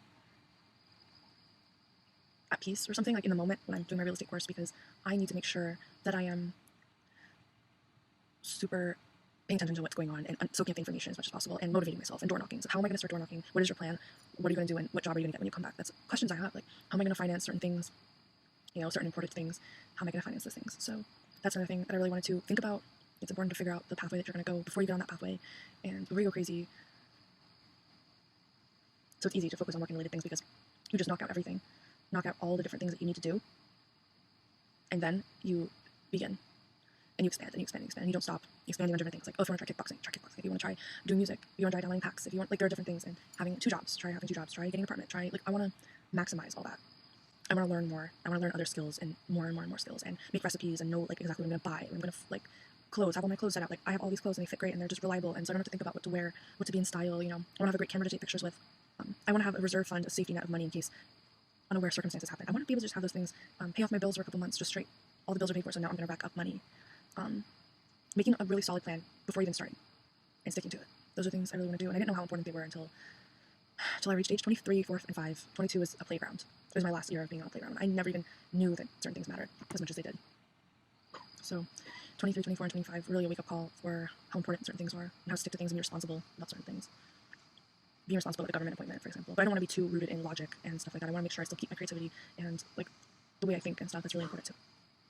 I basically got everything done on my list to talk about and to plan, so I think if we get kind of further into this later in the daytime, I'm kind of planning even better, make a real estate flyer. I want to kind of sit out here and just make the flyer, make the letter, so that when I do end up going back home, I can just print it out and have my script ready and just know how to go about door knocking and everything like that. It's funny, Dominic came over here and reminds me so much of Elise. It's crazy. They're like very, very similar. Very similar. I haven't posted on Instagram in the longest time. I don't even know how to work Instagram, barely. So it's really hard for me to post something of good quality when I don't know how to work it. I don't know how to do it properly. So let me see if I have anything else to talk about. I could do like a really cool topic video and like post it up, but it's very interesting how clear everything becomes when in the countryside though. Like there's a very huge advantage of being able to sort your life out and then go back and execute it. But to make your dreams a reality, make the blueprint and then go out and actually make it happen. And as long as I still have this connection and just be able to reevaluate, even if once a week, but that's not enough, but just to be able to reevaluate over and over again, and you kind of get yourself in a position where you know exactly what you're doing and how to get there, and that's amazing. Now to just be you and remember who you are and remember everything that you are. Don't let it go. Don't let any of the creative things go. Just always be yourself. Just maximize that. Email Michelle. Okay, and also making really solid plans about things and due dates. Like, okay, I'm going to lose 20 pounds by December. Like those kind of things really need to be in place. It's really important. And yeah, what else am I going to talk about? I'm really like sharp right now. Like I could get so much work done if I put my mind to it. I get so much work. I'm so awake during the night and so asleep during the day. It's crazy. But like in Toronto, it's crazy. It's like I don't know, like it's like so much is confusing. Like I have this list I'm looking at right now. Go to chapters to read, clean out computer and bookmarks. Like those things would be so easy to just do here on this table. I don't know why it's so complicated to do at home. Why is it so much harder? I did have some leeway, I'm finding out the diabetes cure and stuff like that. I even looked up how do people get breast cancer because I was really interested in if only I was able to clear out more and just not be so toxic inside when thinking about everything and just taking on everything mind-wise, mentally. And also watching that documentary about the nuns from the Magdalene Nun Church or whatever, I forget what it's called, in Ireland. And that really opened up my eyes because it made me realize how important everything is and how, because those ladies, in the documentary, they didn't ever get to, experience that. I realized how important these are as well, so it's crazy. A lot of the pictures that I found from the fair, I look so old-fashioned, and that's exactly who I am on the inside, and I'm glad that I'm not like someone like Anna or Jordana or Ashley, because that is who I am. I'm old-fashioned, and I'm a little nerdy, and it's great. I love that about myself. The more the better. There are definitely big differences between America and Canada. There's differences between New York and Canada, there's differences between Canada and Europe that I've seen, and I feel different in all different places, but the biggest thing I found is that kind of how quickly you can get sucked into things, sort of like sugar or carbs, or just like the way you think, the way you talk, the way you regard life. And I didn't realize how fast I was kind of like being sucked into it before. And I think it's the same thing. Being an American and coming to Canada is similar. Like you don't realize how much you're being influenced by the place that you're living in. And do you even know who you are? Do you even know what you like? Can you hold on to it long enough to be able to get through? And I don't know if I could before, but I think I really can now for some reason. If I was going to go somewhere like to Australia or Europe right now, I don't know if I necessarily could hold on to it. If I was going to go somewhere like to Australia or Europe right now, I am, but being back and forth between America and here and Canada, I think I can. I think there's a really great, definite way that I could probably hold on to who I am long enough to be able to understand it all.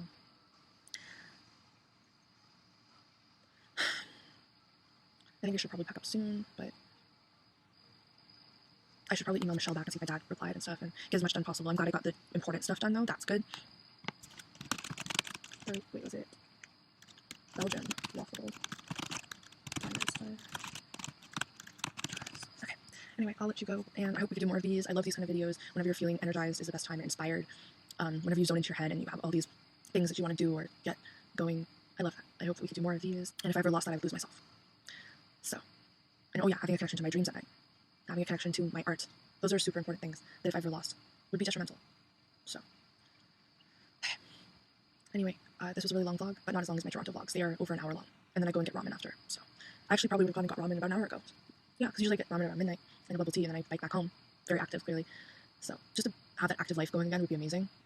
Oh, last point is that I also see, because I don't usually point out the differences between the two places, but I find it great to be able to point out the differences, but also there's a lot of misogyny that I see here. Like, I see a lot of, like, you can't basically be super feminine, so a lot of the girls toughen up so that the guys kind of accept them more, because male masculinity and toughness is really huge here. And I realize that, where does that all fit in? Can I be who I am, or do I have to toughen up too?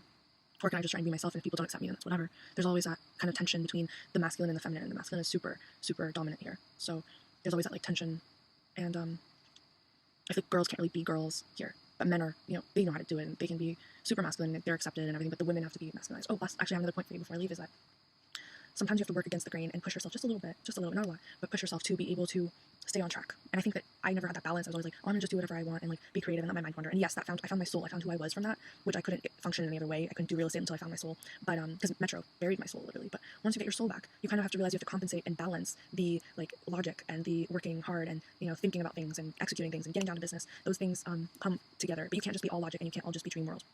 And I know earlier this year in January I did Dreams by Leighton Meester / Fleetwood Mac and Dana Williams. But I know I did that. But I think for probably until May, I was super spiritual and creative and trying to find who I was at the same time. And I think a lot of the anger and yelling and crying and all that stuff that happened was because him and I were suffering being apart, and technology was just making that worse, and the jealousy that I had and all that stuff just cooking. It's definitely not as demanding as Toronto. It's definitely not as demanding as Baton Rouge, Louisiana. Those times were really intense, and you had to just keep working to socially be accepted, and it was hard. Here, it's a little bit easier and more clear. Everything's more clear, so that's good. But yeah, I just wanted to say it's super important to kind of have logic and creativity working in a balance.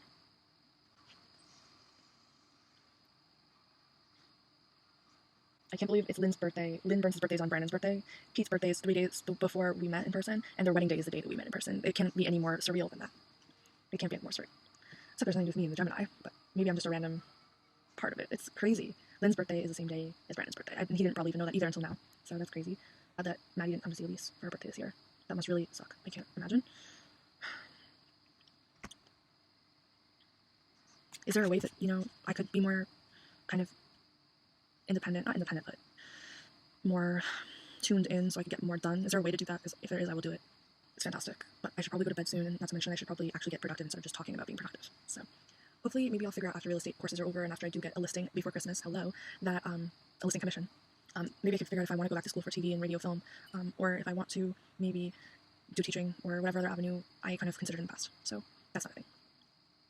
And I do love America. I love freaking being here. I love the flags, the Lana Del Rey references, how Dominic was talking about the motorcycle gangs, and it's just so romantic, and it makes me want to buy a camera and literally film Blackthorn or film like motorcycle people and shoot a music video or something, like actually a good one though.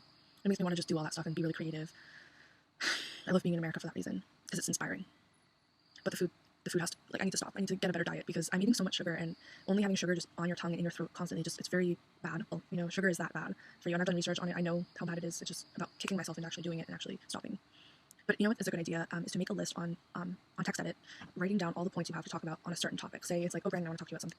The cold, brisk air that I'm feeling right now on this August night. A few days left of August. Oh my god, I love August so much. It's right before school, it's right before all the college kids go back. It's very reminiscent of a beautiful season change. But I really also love the way it reminds me of the cool air at night. And August always reminds me of being on the porch with the most special times ever. Being in America, even just being in America in the fall is so beautiful. It's right before the pumpkin spice lattes get picked up, and it's right before the kids go back to school. It's such a beautiful time, such a beautiful feeling. I can't describe it, but it was also very bittersweet the first summer, having all that stuff happen as well at the end. But it doesn't matter because it was awesome, and I do remember being on the porch and all his friends around us, and that feeling of just a new beginning. I never forget it. It's almost like it never even went away. It never ever went away, because to me time is just a continuous loop. It's just always the same. I don't think of anything changing really. So, but anyway, I'm gonna go, and it was nice talking to you, and yeah. Hey Naveed, this is the angry cat. This is Titties. Titties.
Titties, come here.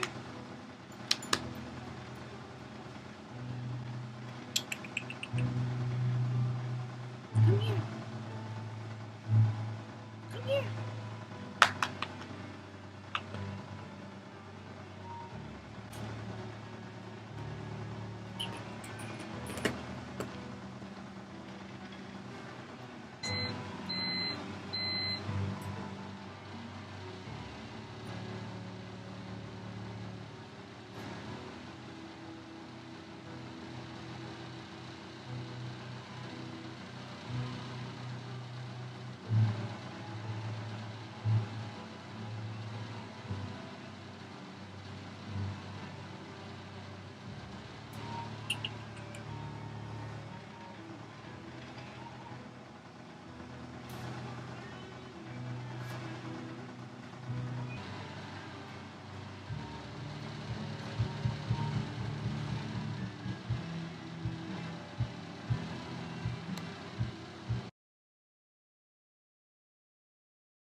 Everything in America tastes too good to be true, too good to be real. For example, Dunkin' Donuts, sugar, American cheese, grilled cheese, mayonnaise. Literally, I feel like everything tastes so much like better than it's supposed to be, sort of. Everything in America tastes too good to be true, like Dunkin' Donuts, American cheese, grilled cheese, mayonnaise, barbecue sauce, strange things I've never heard of that we don't have in Canada and stuff like that. They're all so surreal, like they're all like so dense and so flavorful that they're almost not to be eaten. It's just crazy. That's why I have coconut milk in my coffee today, because I'm kind of trying to. I had a little splurge, wanted to try all the American food while I was here. Understandable, but now I'm going back to my roots. Trying to drink this, trying to drink what.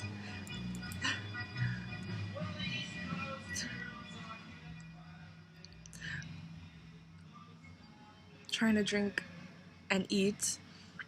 Back to my roots, kind of like. But it's a nice contrast as well. I think there's something about the contrast between Canadian versus American stuff. And I actually didn't think I'd come in here this summer because of the political stuff. I just didn't really think, like, I'd be able to actually cross over the border. Like, what if I couldn't cross over the border?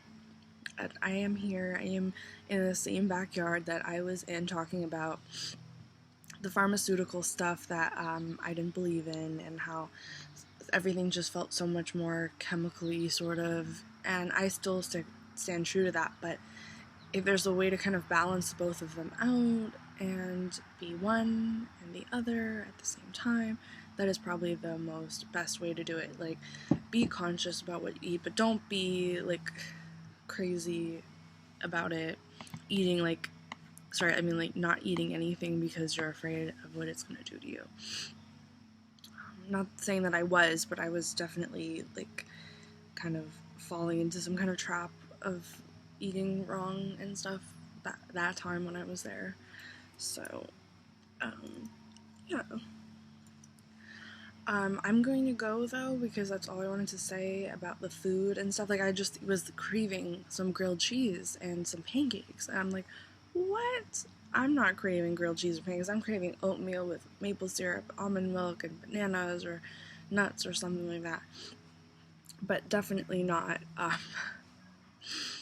no, I'm not craving grilled cheese. Like, what in the world? Then I didn't do the wing all the way. I just stopped right there. So it was just like a little bit, all the way to the corner, and I stopped. It was just a thin line. It looks really great. I don't know why I didn't do this before. It's kind of like that falsy look where you look like you're wearing natural lashes, but you're actually wearing just eyeliner and mascara, which is so much easier to apply, I think.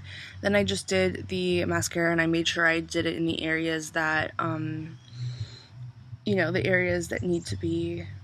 And then I did the blush shade, but also the shimmer shade at the bottom. And also I got these waxed with a high arch by Susan, and then after I got them waxed and everything, and I did the regular thing, but I was like, I'm gonna get them dyed. So I got them dyed. I don't know if that makes a difference. I really don't think it makes any difference whatsoever. I think the Anastasia brow is a better investment in that, so you could just touch up those parts every day. I'd rather do that than have a brow wax that I'm not happy with. And if I were to do a brow wax, I would start right here. I wouldn't even touch the top part, because this is getting serious, and I don't want to go any thicker, and I don't want to go any darker, especially for the front part that cannot get any thicker. So yeah, so I guess that's basically most of what I wanted to say about it. I could be wrong. I should get started on the recipes and the things I want to get done today, because by the time I finish talking, he's going to be home and I won't have anything to do. So I should probably stop. But that's basically all. Another trick that I've been doing, straightening my hair, but then at the ends of my hair I'll put that Coconut Curl Cream by Desert Essence on the ends, and I know it doesn't do much for the looks, but it definitely kind of makes them less susceptible to damage. I feel like in the long run it makes it more silky as well, and it weighs it down here instead of up there, so I really like that. But this look really reminds me of summer 2013 July when I was in Louisiana. This is definitely my Louisiana look. Another trick I did was I actually massaged the blush color high and shaded it out, so it is really, really there, and it does make that big shadow on the lid. And then you got that uplift with the eyebrow, and it looks just amazing. I didn't do any blush or contouring today. Surprise. So I think I let my natural features do the contouring and the blushing. It's such a natural look. I really like what Melanie Murphy said in her video about why I do makeup, is the fact that you shouldn't do makeup every day. You should only do it, you know, when you're having a special day. Hey, George! Come on.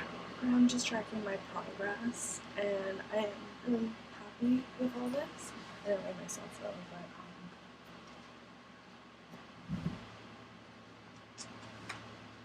I just wanted to show you like how proud I am of this. Like, I'm so proud just to be able to,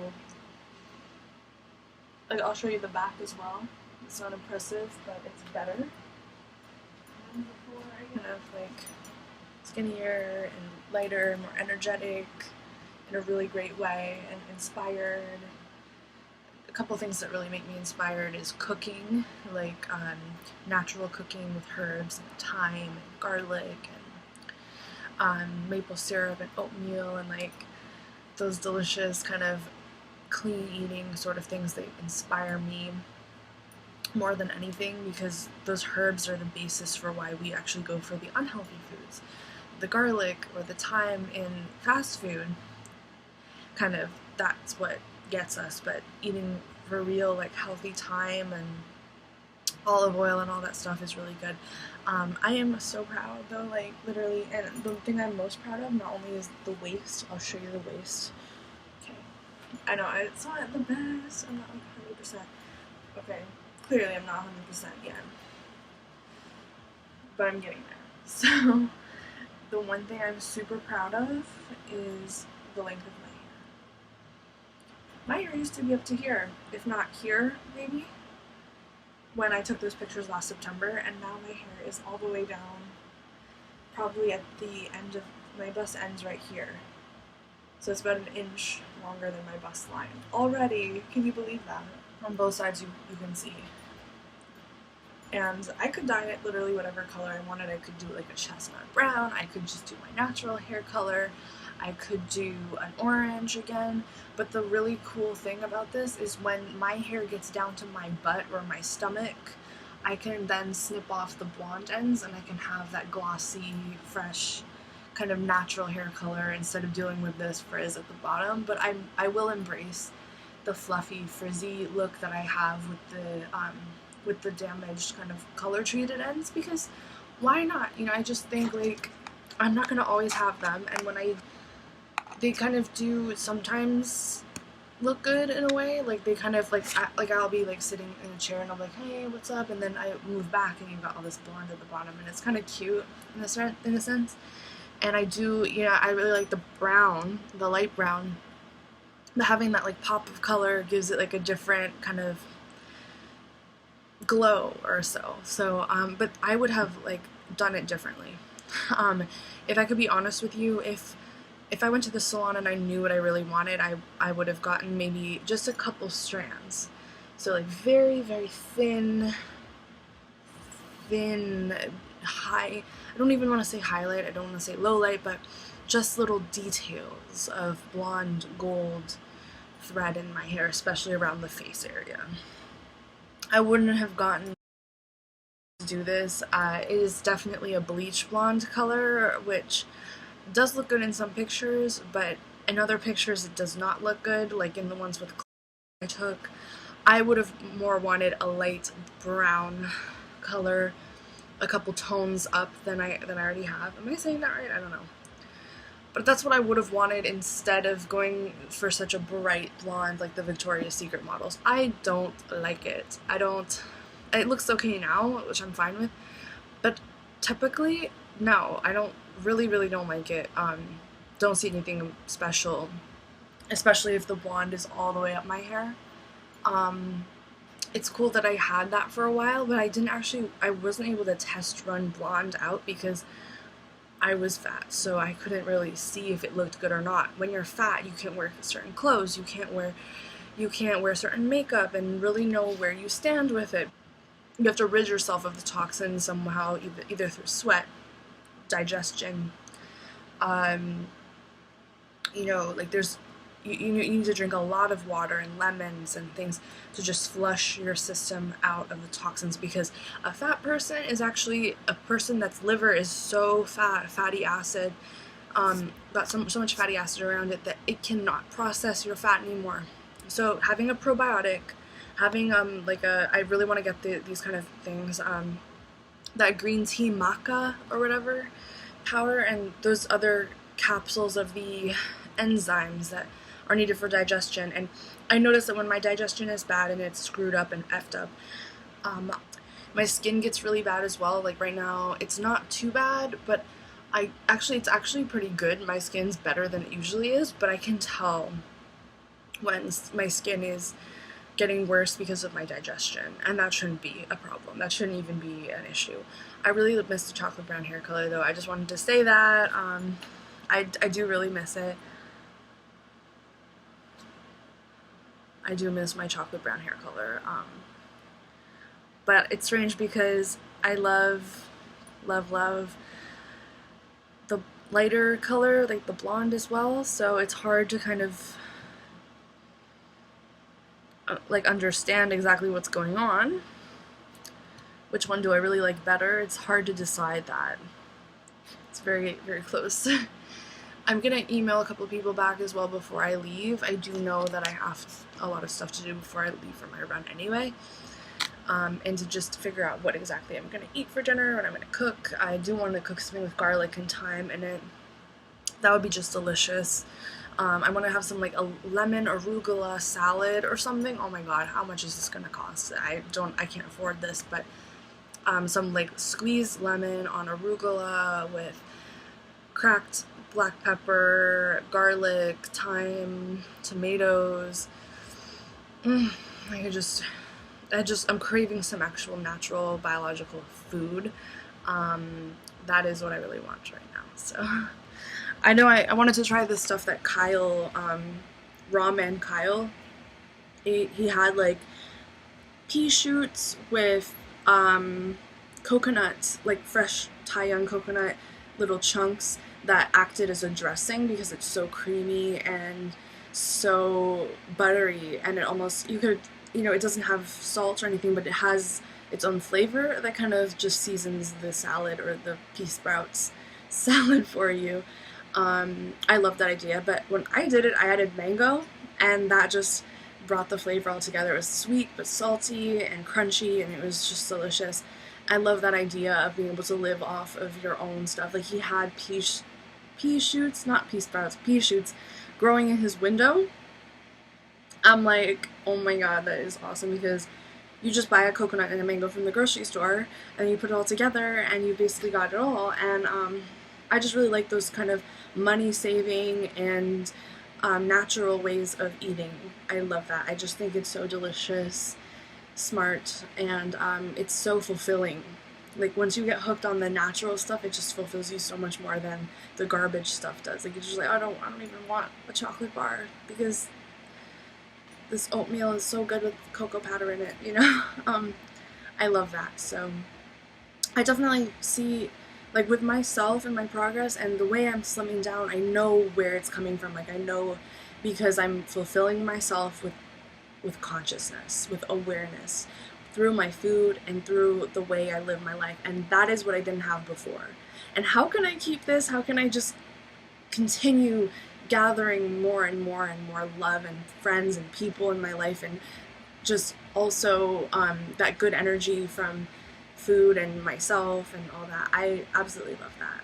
So I was watching Melanie again. I was Melanie Murphy, and I was watching her video, and she was talking about her high libido, and I was like, oh my god, how do you have such a high libido? Like, I had that, but sometimes it goes and sometimes it comes, and I don't know, it's not always there anymore, and I would like it to be there more often, because I love that feeling of just being filled up with that sexual energy all the time and just having more and more and more of it, instead of just being like, oh, that's it, I'm done, I've finished, you know, like I don't have any left.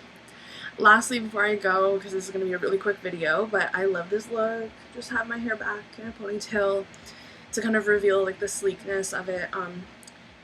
I have this running shirt on that I got from Gap. I really like it. It's flowy at the bottom, it's tight at the top, and it's got a nice back line where you can kind of show off your back muscles if you have them. I haven't had them for a long time, so now I have them. I want to show you my running shoes. Okay, I got these new running shoes inspired by Weasel Jane. Weasel Jane Stridum. Okay, here they are. And I really originally wanted like the coral checkmark, but I got these instead, and they are great for, they're actually trainers, they're not running shoes, but they're really comfy and they're more supportive than my other Nikes, so I like that better. I like those so much more than my other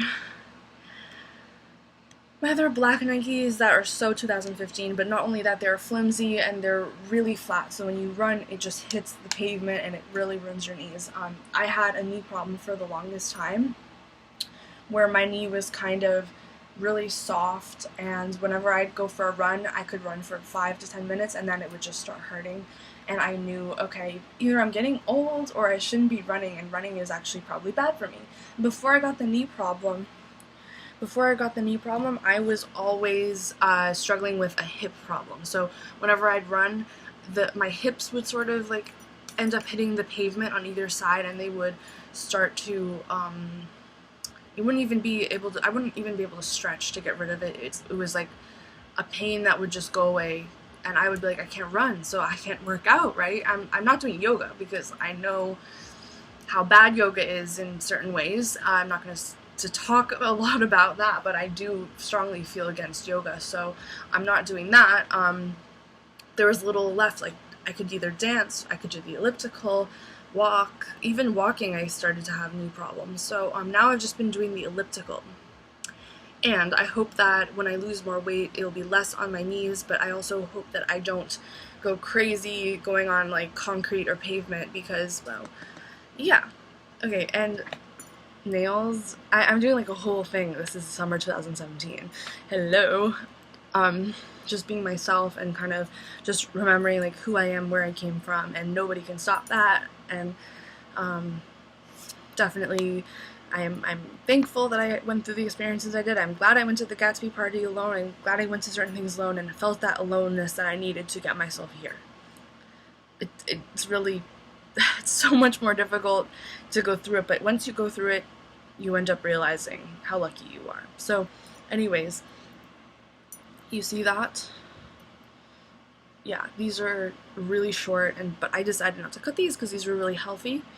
And they are so long, and it complements my hair. I just absolutely love it. I'm in love with this look. I am in love with the long, but I wish these were just as long. The trick is to just keep growing them, even if they're breaking. File them down so they don't stop breaking. I mean, they stop breaking, so you can kind of grow them out. Just to keep going with them. Even if you think that it's broken, gotta cut it. That's it. I'm done. Don't think that way. Just keep kind of like going with it. Go with the flow. Another thing I noticed is like in my old videos I have different accents every year. Like every year I have a different accent. Oh my gosh. And I feel like I had like a ghetto accent in 2012, and then I had a more childish accent in 2013, and then 2014 I had a Maddie Quickstep accent, and now it's like confusingly like Taylor Swift-ish sort of accent, even though I really don't like her, but I notice I have that. I really like it. I'm having a great time. I just hope we keep having a great time, and I hope that I don't lose myself for anything, for any kind of fast food or whatever that I eat. So, yeah. Bye. Hey, I thought this would be a good place to vlog. Guess nobody really can hear me in here. And it's not as cold, so that's a good thing. Wow, I am like completely distraught. I think that's the only word to describe how I'm feeling right now is distraught, okay?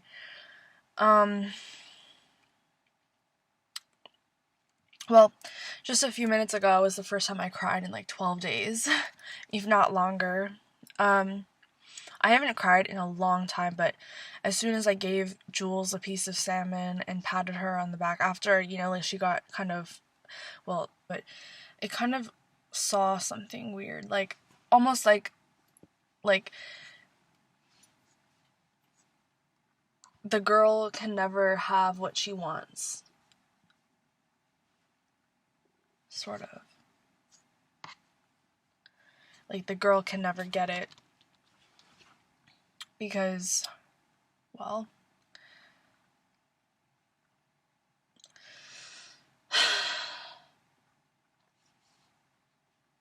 I'm exhausted from over and over again having my energy just taken from Brandon,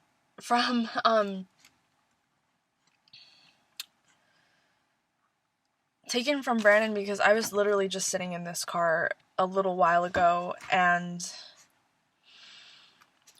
we were talking about everything and it made me just feel so demotivated in every way. I just feel so distraught, like I feel so terrible about myself, and I wanted to call this vlog Don't Demonize Yourself, because like what is the reason I'm literally putting myself down for what I said? There is no reason to put myself down. I'm trying to see how this will work. Oh, it won't work at all. It won't even stay if it's like this. I have to be like, hey.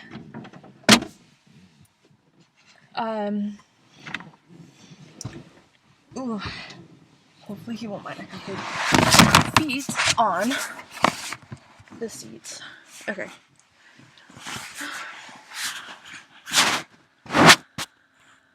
I hate that I have to feel this way, and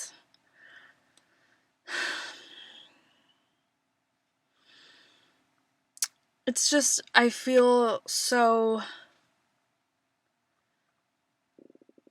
empty. I'm surrounded by, like, things that are supposed to be exciting. I don't know. There's always something. There's always, like, something that's distracting. I can't even put into words how I'm feeling. I feel so demotivated and just so sucked out of... I just feel like I'm going to screw up everything and anything I try to do. It's just like...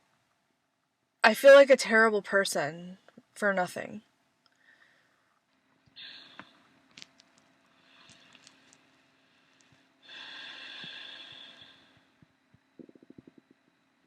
I really don't know what to say right now. I just feel completely horrible.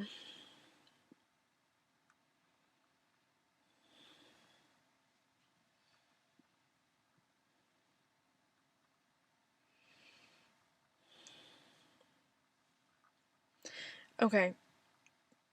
I feel like crap. So I don't feel like a supermodel right now, like with a lot of strength and confidence and being able to speak to you with pride and you know, happiness of how far I've come, but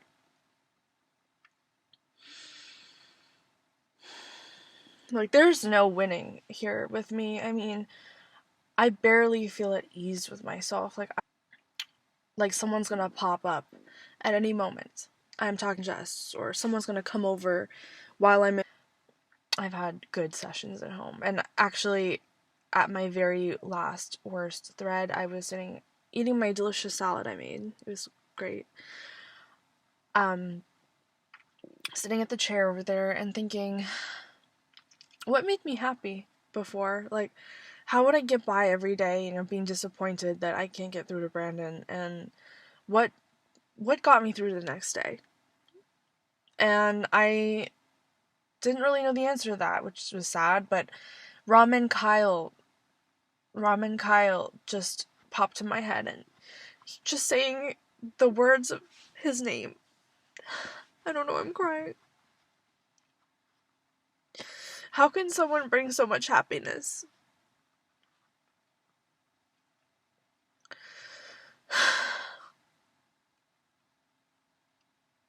I don't know.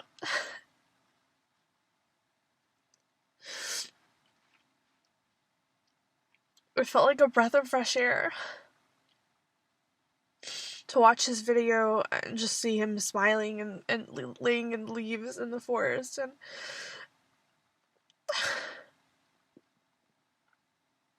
I just wonder,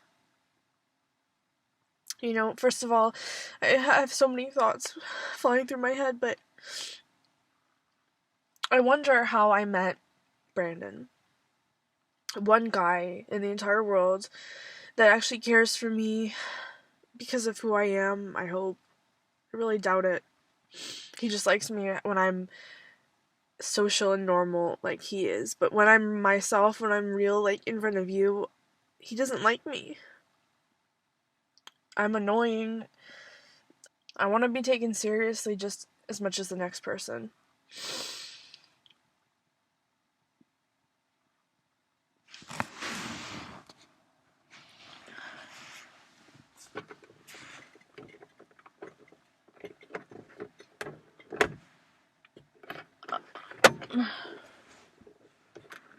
Okay.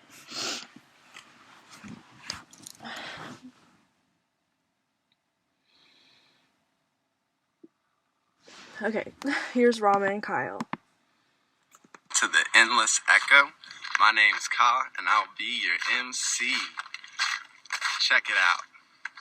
So, we got a lot of open-minded people that watch this channel, and today we're going to talk about significance of thoughts. You can see through a lot of his channel is a lot of the things I think about or talk about, he talks about. And I know it's not practical to think, well, he could ever be my friend or I could ever meet somebody like him, but I don't know.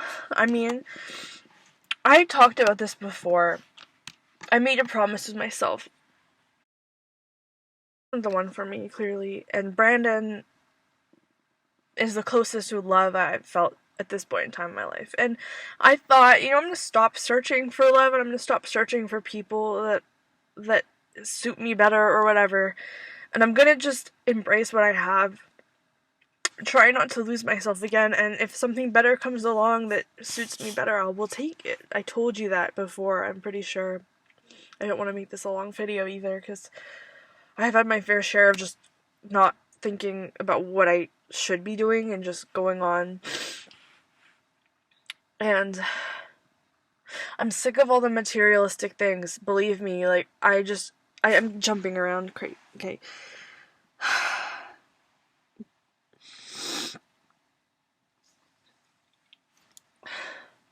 I'm sick of all the materialistic things getting in the way of true peace and happiness that I know is out there, that I want to enjoy with someone else, but you can't expect someone to understand this kind of stuff. You'd hope that they would, but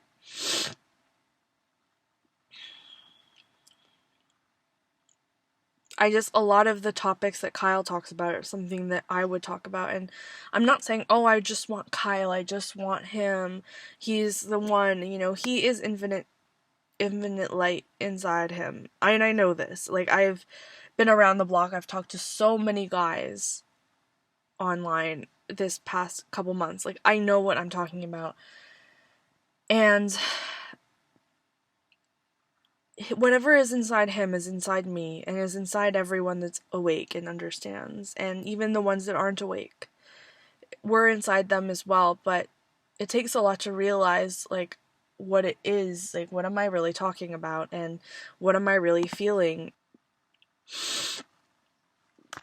it takes a lot to understand what I'm really, really trying to convey here, and not the average person won't understand what I'm talking about, but I know that whatever is in Kyle is in others as well, and is unawakened, dormant inside myself that will soon be awakened. And I might feel sloppy and gross and fat right now, but there are so many photos of myself on this trip, and even the way I see myself, I think, gosh, wow, you've done something, okay, because you've come a long way, and I realized my weight loss myself, and I would hope that I lose more than I already have, of course, like, that would be great, but I definitely already know that I'm on my way. I'm on my way there, so I'm happy about that. I haven't really been interested in sex this trip. As much as I'm crazy about sex like the next person, like Melanie Murphy, and I see in her eyes, like, as well, like, I watch her videos and I see in her eyes the same passion and fire I had, and the same excitement from it. And now it's just become something so uncomfortable.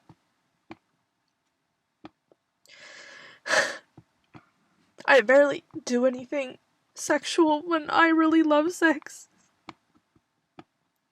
And I can't believe I'm telling you this.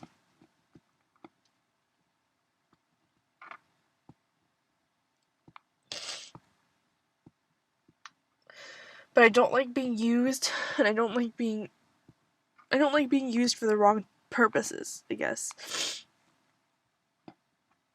Lust isn't a good reason for me anymore.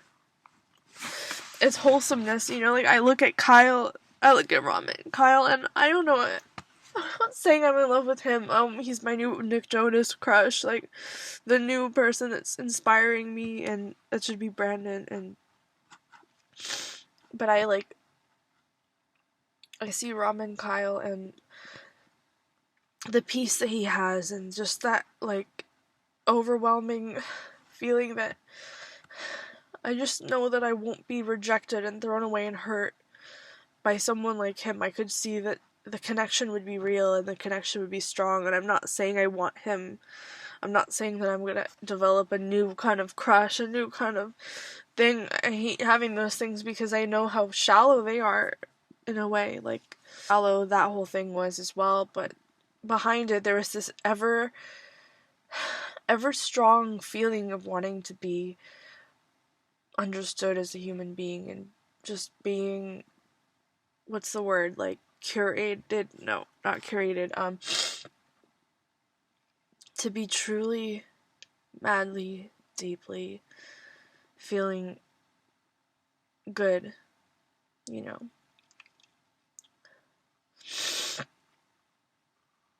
And, feeling spiritually connected to my sexuality. I can't take myself seriously at this angle. Not that I have too much of a double chin, as I did before, but, like, I just can't.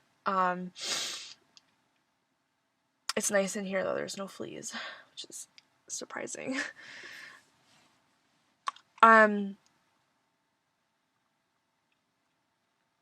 With Kyle, I see him rolling in the leaves or eating a mango and laughing and smiling, and just how free he is and how not free Brandon is. I know how I'm attracted to how not free Brandon is. I know I'm attracted to how straight cut he is and everything, and it's almost like when I get his approval when he is straight cut as he is, it's just like the best feeling in the world, because you feel special, you feel like you have something that other people that he doesn't give that kind of approval to has.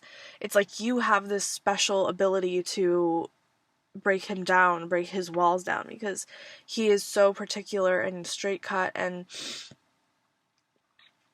unmalleable, and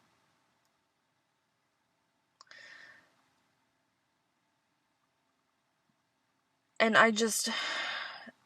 scared to say that just he makes me feel so bad about myself. And I'm just starting to realize this. Like, a girlfriend, he's supposed to lift me up, and I'm supposed to lift him up. And this kind of feeling afterwards left feeling empty and unconscious, and like your feelings aren't valid and your opinions aren't worth it. it feels just as bad as being bullied in a way. Because it's not like you're really fulfilled or you're feeling really good. And I know all the stuff he put me through.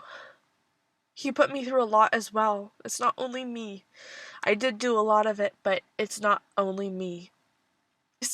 You can look at the moment and say, at least you're awake now. At least you've been so seriously awake to what you were before. And I don't know if I'm crazy because, like, I've been making mistakes here and there. Like, I'm embarrassed because I've been making weird mistakes. Like, for example, saying strange things on Facebook. I'm always wrong. I'm always not focused on reality, and it makes me feel like I'm not good enough, or I'm just not responding to Mike's email or Michelle's email or Tyler's Facebook post about, like, it wasn't his cousin, but I posted it and I thought it was his cousin, but it wasn't, that kind of thing.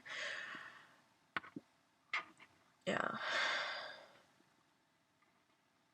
I don't want anything. I just want, but like at the same time, I did get a lot by my dad allowing me to come here, especially with all the money I've been spending and not having my real estate career. I have a lot to talk about. This is not a very happy conversation, but a lot of this stuff is very real, and I don't even know, like, how much time this would take to talk about it all, but I'm kind of glad that no one can hear me, because if they did hear me, I'd probably talk differently, and I wouldn't talk as real. I tried to stay as grounded as possible talking to him, and I still feel like he won. I still feel like he walked away thinking, at least I'm normal, at least I got my head screwed on. She doesn't, and she's just still confused and still doesn't know what exactly she's trying to say. And I know what I want is a spiritual connection. I just feel so guilty. I just feel so invalid. I just don't feel very good about myself, to the point where at this point in time I would just let him have it, I would just give it all up, and I would trip over myself and just think of myself as absolute crap because it's what I feel right now. He has no respect for me after the way that I treated him that first year and second year. He has no respect how I act in front of my family, and how I lost all control, and how I submit to everyone, and I feel like my head is spinning when it's been really, really easy to just... I've been really proud of how far I've come so far until now. It's so hard to talk to him. It's so hard to have conversations. Especially with this time limit. I don't want to go home yet. Because it's not finished. I haven't gotten anywhere with him. And I doubt in Toronto I'm going to get very far at all. Because I remember how it was in Toronto, and it wasn't very good. We didn't get very far, we never will. It's too hard. And I don't know how I want him back in Toronto because it didn't work. It didn't work before. I know you'll probably look back on this video like a long time in the future and you'll say, oh my god, you shouldn't be crying, you shouldn't be worrying about this, it's all gonna be okay. But like, it literally doesn't feel like it.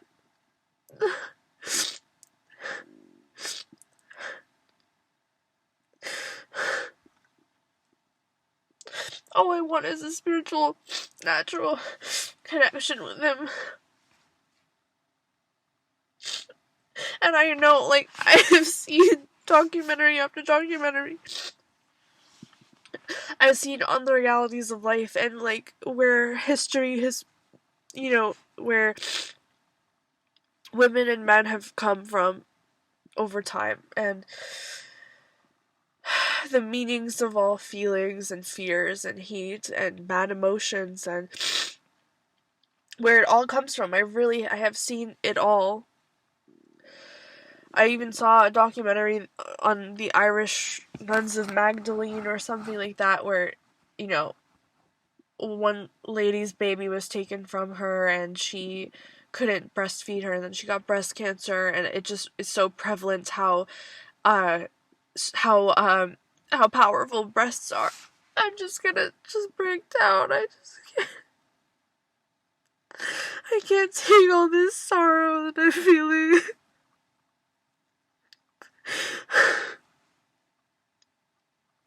I'm so upset with myself. I'm not trying hard enough.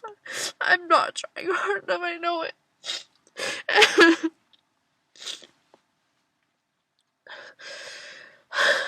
I wish I could stand up, and I wish I could lead my own, like Melanie can, in a way, and I could have an impact on what I think and what I say. At least if I still had that kind of opinion by that time. I have so much to express. I have so much to say.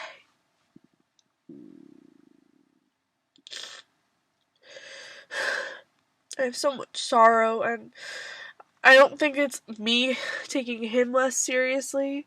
I think it's him taking me less seriously, and him not taking himself seriously that makes me take him funny in a funny way. And I just think it's him not taking me seriously is the problem.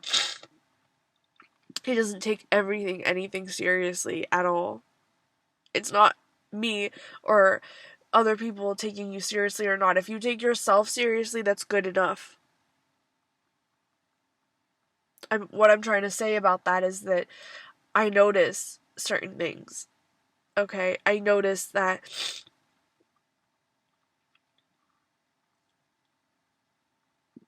he kind of like doesn't take me seriously sometimes, in a way. Like, almost.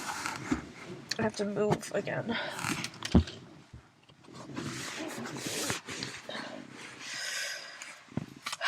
I notice that he kind of doesn't take me as seriously because he doesn't take himself seriously. Like, we'll be talking about the Barbie ride. That was today's experience. I wanted to go on a walk with him, but it felt so unnatural after having him with me, and I just kind of regretted it. I can tell his perception is negative. I can tell his perception is not beneficial. It's not like true. It's almost like a fake vibe, a dishonest vibe, and I called him out on it. I said, I don't want to know the dishonest you. I don't want to know the you that's not real and not 100% who you are, and it's bringing out the worst in me sometimes, because I just laugh and joke around and make fun, and because guess why I do that? You know, you could tell me, just like Melanie Murphy, no, don't fake your orgasm. You could tell me, don't do that to him. That's encouraging him to be even worse, even more stupid and bad. And I can argue with you very well that me doing that is the only thing I have. Like, I just do that because that's all that I have to be able to connect with him. Because if I don't laugh and joke with him, he won't want to spend time with me. If I don't spend time with him, I won't be able to even get to these important conversations. So that's my way of getting into the door. For sure. I just really, I hate holding this computer. It should be on a table. You know, I should have a desk. I should have my own space. I know. Get your own hotel then, Tanya. What if I put it right here? Whoop! Experiment. Well, that works. Not really. Okay. Back on the knees it goes.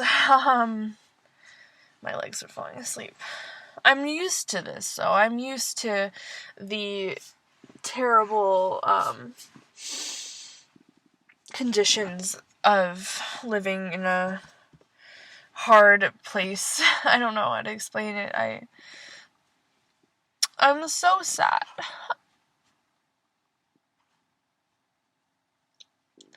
I'm so sad. I don't know.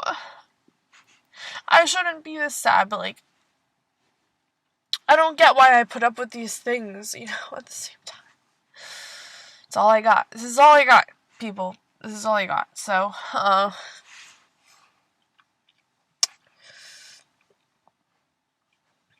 you know, he never saw how bad it was for me. So, I think it's just, you know, whatever. If you really don't think that I went through stuff, if you really don't think that I went through anything this time and I'm invalid, then so be it. But I went through a lot. I went through a whole lot. I can't explain those lonely walks up and down the street that I'm going to take again because I have to go back and do my real estate. I can't tell you how much they hurt, and knowing that every guy I talked to couldn't give me a connection. They didn't want to know who I am. They didn't want to hear my sob story. They didn't want to know who really I was. This is why sex is so unfulfilling for me, because I want to have sex in the most deep way with a person. Or touch me. He doesn't ever do those kind of things with me and kiss me passionately because he thinks I'm beautiful. Or thinks, wow, God, you're so gorgeous. Like, you know, like, I just don't know. Like, can I tell you? If I do have that, I will tell you. Don't show this to him because it's weird, but, like, I will tell you if I do have those moments, because sometimes he does say, you're beautiful, and kiss me. Oh, you're so beautiful. Don't you know that? But I felt it's like always in a condescending way. It's never in a spiritual, glorified way. Like, you're beautiful for your mind, the way you are so opinionated, the way that you stand up for what you believe in. You're strong. So that kind of thing isn't really there. I wish it was, though. So, I don't know.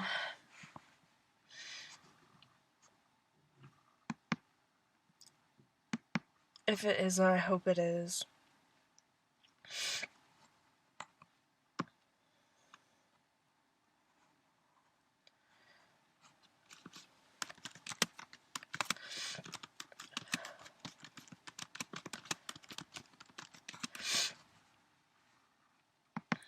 But I would love that.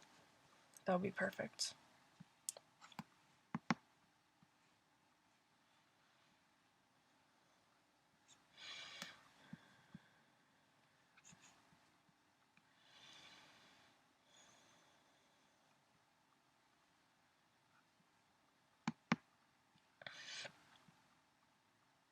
Summed up, and the way they feel, so they behave in the way you want them to.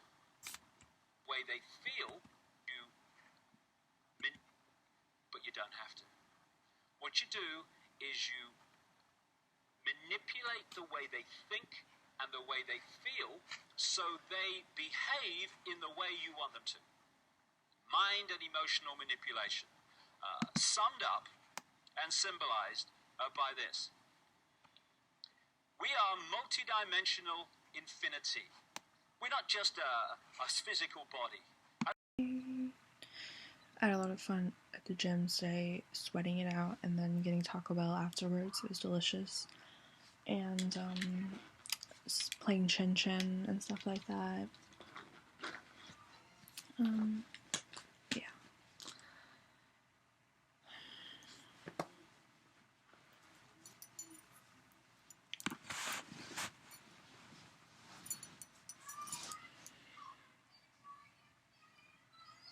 I gotta stay focused. Think about Melanie Murphy. Think about this charm. Think about the shoes that I have. The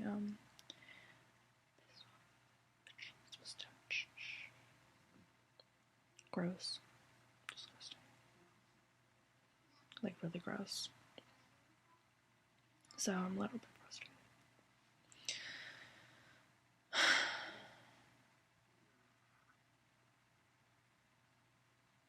I just literally not sure.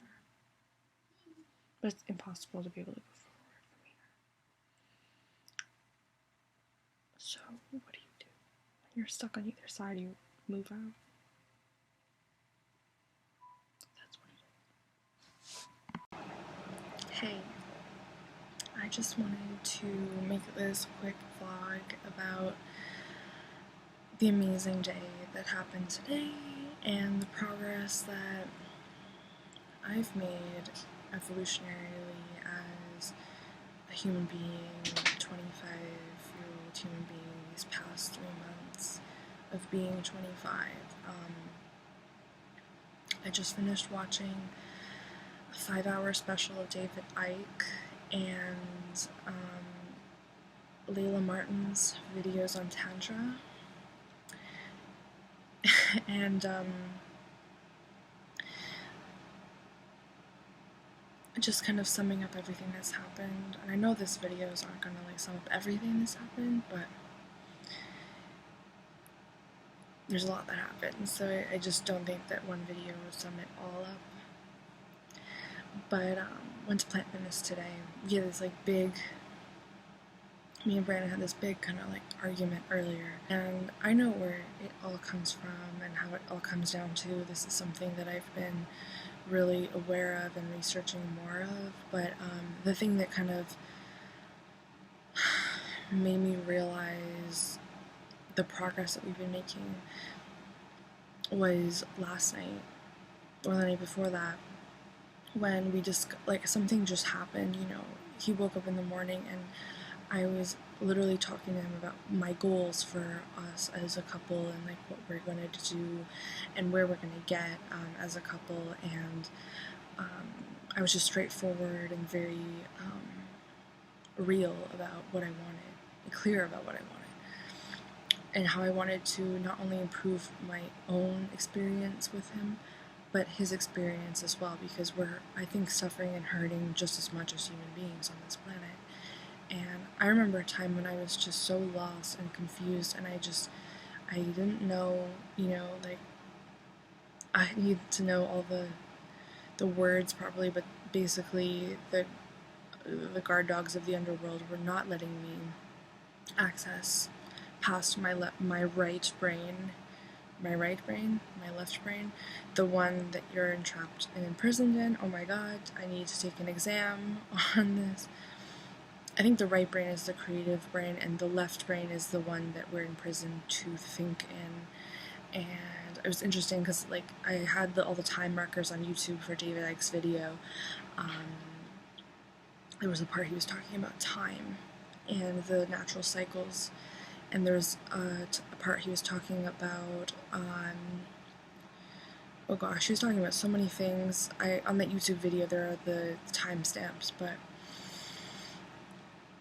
I guess that I've just it's been so hard for me to access that kind of part of my brain, and it's hard to explain, you know, kind of like what I have been going through, really. Sorry.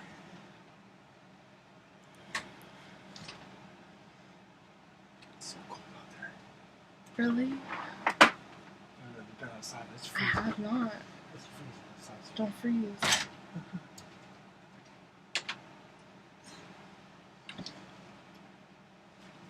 So, I mean, there's a lot that I guess I can't say in one video. Like, there's so much that happened, and so many kind of small events and ideas in my head that I've been wanting to execute, but one of the things is, like, I never actually get to making it happen in real life. It's always in my head that, like, I'll be thinking of these amazing ideas to do together as a couple. Watermelon. Okay, execute those ideas, I guess, because, like, things get in the way, or I just think, oh, it's not important enough, and you don't really have that time to focus in on what you want, what you do. I've had a bunch of people, Shane, Dominic, ask me, oh, how's real estate going? Have you been doing it? And it's almost like they're expecting me to tell them a sob story about how it's not working and how I haven't even done anything, and I give them a sob story, like, you know, that's what, I mean, that's all I have to show for. And I really think about it, though, because I think, what really went on, you know, like, what has gone on since I graduated in 2015 till now? a lot of a wake up and a lot of things that I didn't know that happened, that I wasn't aware of, things that crept up on me, and my own fears manifesting into reality. And I have so much inner potential, but I don't necessarily bring it out because I wasn't ready and I needed time to introspect. And this year was a year of boring restlessness and introspection. And it's sad because, you look back like, what did you do? It's like, I just sat with myself and I tried to figure out what life is. And it seems really hippie-ish and it seems really weird, and it definitely kind of does seem that way, but that's why I didn't do real estate yet. I kind of wasted my time, and I kind of wasted money, and I kind of wasted this precious aspect that I could be turning into reality. To figure out, what am I really doing this for? How can I do this so that I'm still in touch with myself? And how can I grow up the way that I think is healthy, instead of pushing myself to grow up the way that I was pressured to this whole time? And how can I benefit those that I love and those around me that I care about, but without hurting myself? So a lot of those things came apparent, and I think that a lot of the things in our world that we think are good for us aren't really good, and that are valued in society aren't really good for us. And that's why, to me, I was like, I don't want to get into a trap and realize later that this was bad for me or something, and just be a little bit more careful when it comes to certain things and professions and stuff like that, and to really find my path. And sometimes I think, oh God, I should be like a spiritual teacher, or oh God, I should be like a health, one of those naturopaths or something like silly, or I should be like a cook. I have all these weird aspirations that inspire me, and I kind of want to be like a David Icke, or I want to be what's her name? That girl from Gaia, Charlotte. I forget her name. Corey Good and all those people, I kind of wanted to be that, just because I don't feel like I fit anywhere else. And I feel like I had a lot to say about it, and I had a lot of, I resonated with a lot of the information that was out there. And I'm being completely honest with you, sometimes when people say things in those videos, I know exactly what they're talking about, and it's finally somebody understands what I have been struggling to connect with someone else about. I found Layla Martin's videos on YouTube, and she reminds me of myself in 2014. She's exactly who I wanted to be, and kind of but a more awakened version of who I wanted to be. And I was just thinking, oh my gosh, I found her videos, she would be great. But yes, let's get back to the main meat of this video. And how are you supposed to be in love with the way that I need to be loved, sort of? And there's many questions and notes and things I think about that experience as well. I think about okay, how am I gonna do this, and this about this situation? And it's kind of really hard to get to the meat of that in itself. Because I really do want to be connected in that way, and I want to be equal, and I want to be regarded highly and stuff like that. But I don't want to put pressure. I don't want to put pressure on it. Just to kind of feel like we both are equals in the end. We never really had that moment where one was serious to the other.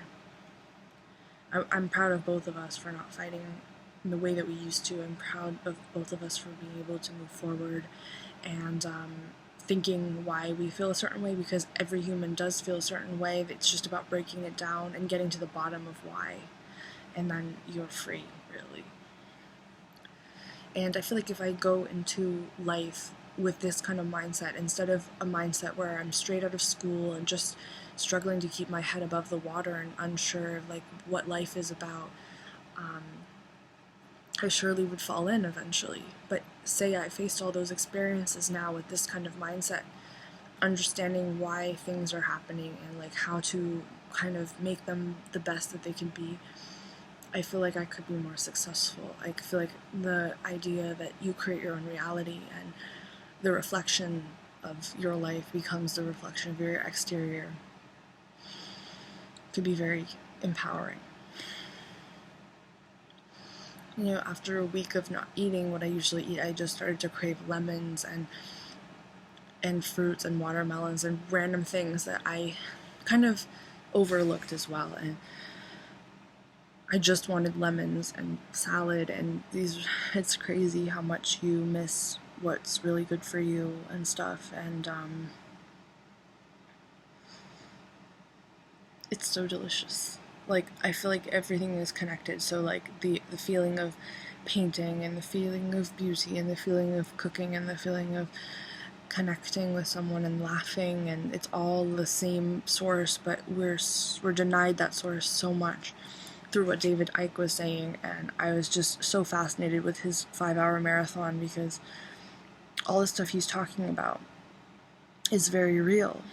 And the more I go back to what he says and the more I go back to the source, I feel like I remember exactly who I am.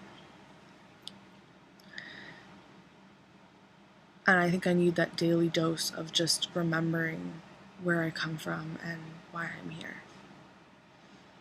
Because it's so easy to get sidetracked and to just feel crappy about yourself or feel like you're a failure or feel like you're not getting anywhere, where really you are making the utmost progress probably of your 20s just by figuring out what life really is and what, like, who you really are.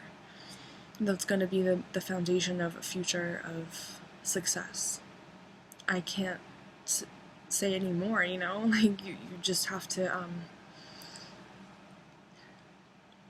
that's the basis of success, is knowing who you are and paying attention to the awareness around you, the awakeness around you, and knowing that you have total control over any situation. And I love that thing that he was saying, like, about being in a shell where you have to break out of the shell, because you can either access just as much around you as they make you feel like you can access. And I didn't know why I was doing it either. I thought I was just supposed to do what everyone else told me and just do real estate, you know, just call people, get their houses listed, that's it. But this opens me up to a new world of bringing my perception into what I bring others. So it's like what you would be hired on in real estate would be what you bring, your perception, the way that you help others, the way that you consider life becomes what you're helping another person to do. I remember that time going to Cape Cod in the car, and I was looking out the window and I was thinking, God, I really wish I could help Noelle and Morgan find their way, because they're lost, and suddenly I feel like I know I'm found. And I feel like if I was best friends with Morgan or Noelle, I would be able to make them have a better life, and they wouldn't have to starve themselves. And they, like, you know, those certain things that those girls did back in school, and like, I always wanted to help, and I've been so detached from that person for so long, a fear of, you know, social, I don't know, extroversion or something, because like I think that I'm gonna be pushed away from the social norm because I tried to help somebody else and they didn't want it or something like that. I've been so afraid. I think that if you put the name Tanya Sherman up, people will think, oh, she's one of the nerd girls that were just too afraid and too shy. I'm gonna go back to Toronto with a new mindset that I hope doesn't get destroyed with the programming that is there when you get off the train or when you get into the border. It's definitely, it's different, and that's why I want to really, really take advantage of my time here, where it feels like there are freedom molecules in the air, where it feels like there's freedom and there's liberation in the way that one can be. You can be yourself and you can enjoy it and take it all in before you have to go back to a place where it's the exact opposite. And how do you function in a place that's the exact opposite, and how do you get better? I would much rather exist in New York because it's so much more, it's free. It's so much more free in a way. In a way, because at the same time, it's not at the same time, but it is at the same time. Like, people aren't so socially zombies like they are in Toronto, but I think it has its own ups and downs as well. That's my take on it. I have so much to tell you, I have so much to say, but I think I'm gonna just leave it here.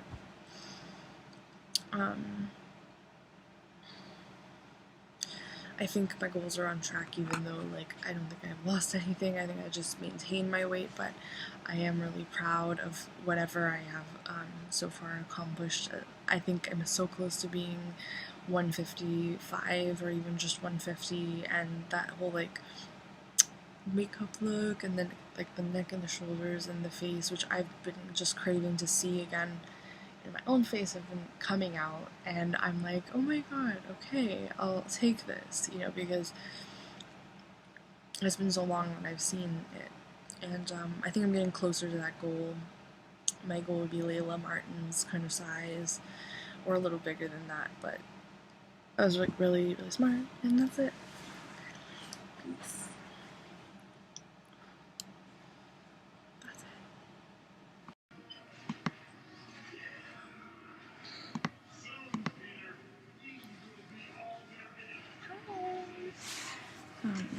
I just wanted to make a quick vlog about this awesome day. Literally kept my hair like this in a bun, so ooh la la. It was great. It's September 2nd, Labor Day weekend. I should be going home soon, unfortunately. I was making my oatmeal and everything, and I weighed myself after the gym, after I had even, like, coffee and stuff in my system, and, like, liquid, and I was 164, so wow. Like, literally, I am doing pretty well. I still want to do the ritual with the coconuts and stuff, and I sat on the table and we were doing, like, the chakra stuff. It was so funny. Like, I felt really independent being alone, not with any parents around or anything. I felt like me. Like, I could be whatever catty kind of personality I wanted. I was just me. Get some stuff done first and then just head in afterwards and really check things off my list, because I have a lot of stuff I had to get done, including the bills. And I'll make it a list in my diary so it's just easier to access and stuff. And before I forget, I just wanted to explain why traditions are so powerful and rituals are so powerful. It's like any holiday or any kind of thing is more powerful if you put emphasis on it. If you put more energy into it, it becomes more powerful. So people that do rituals on a certain day with a certain symbol, and they have a symbol and they have all this stuff incorporated behind it, equals more energy, and the energy therefore makes it better. And I always have these questions like, why when I cook, 11:11.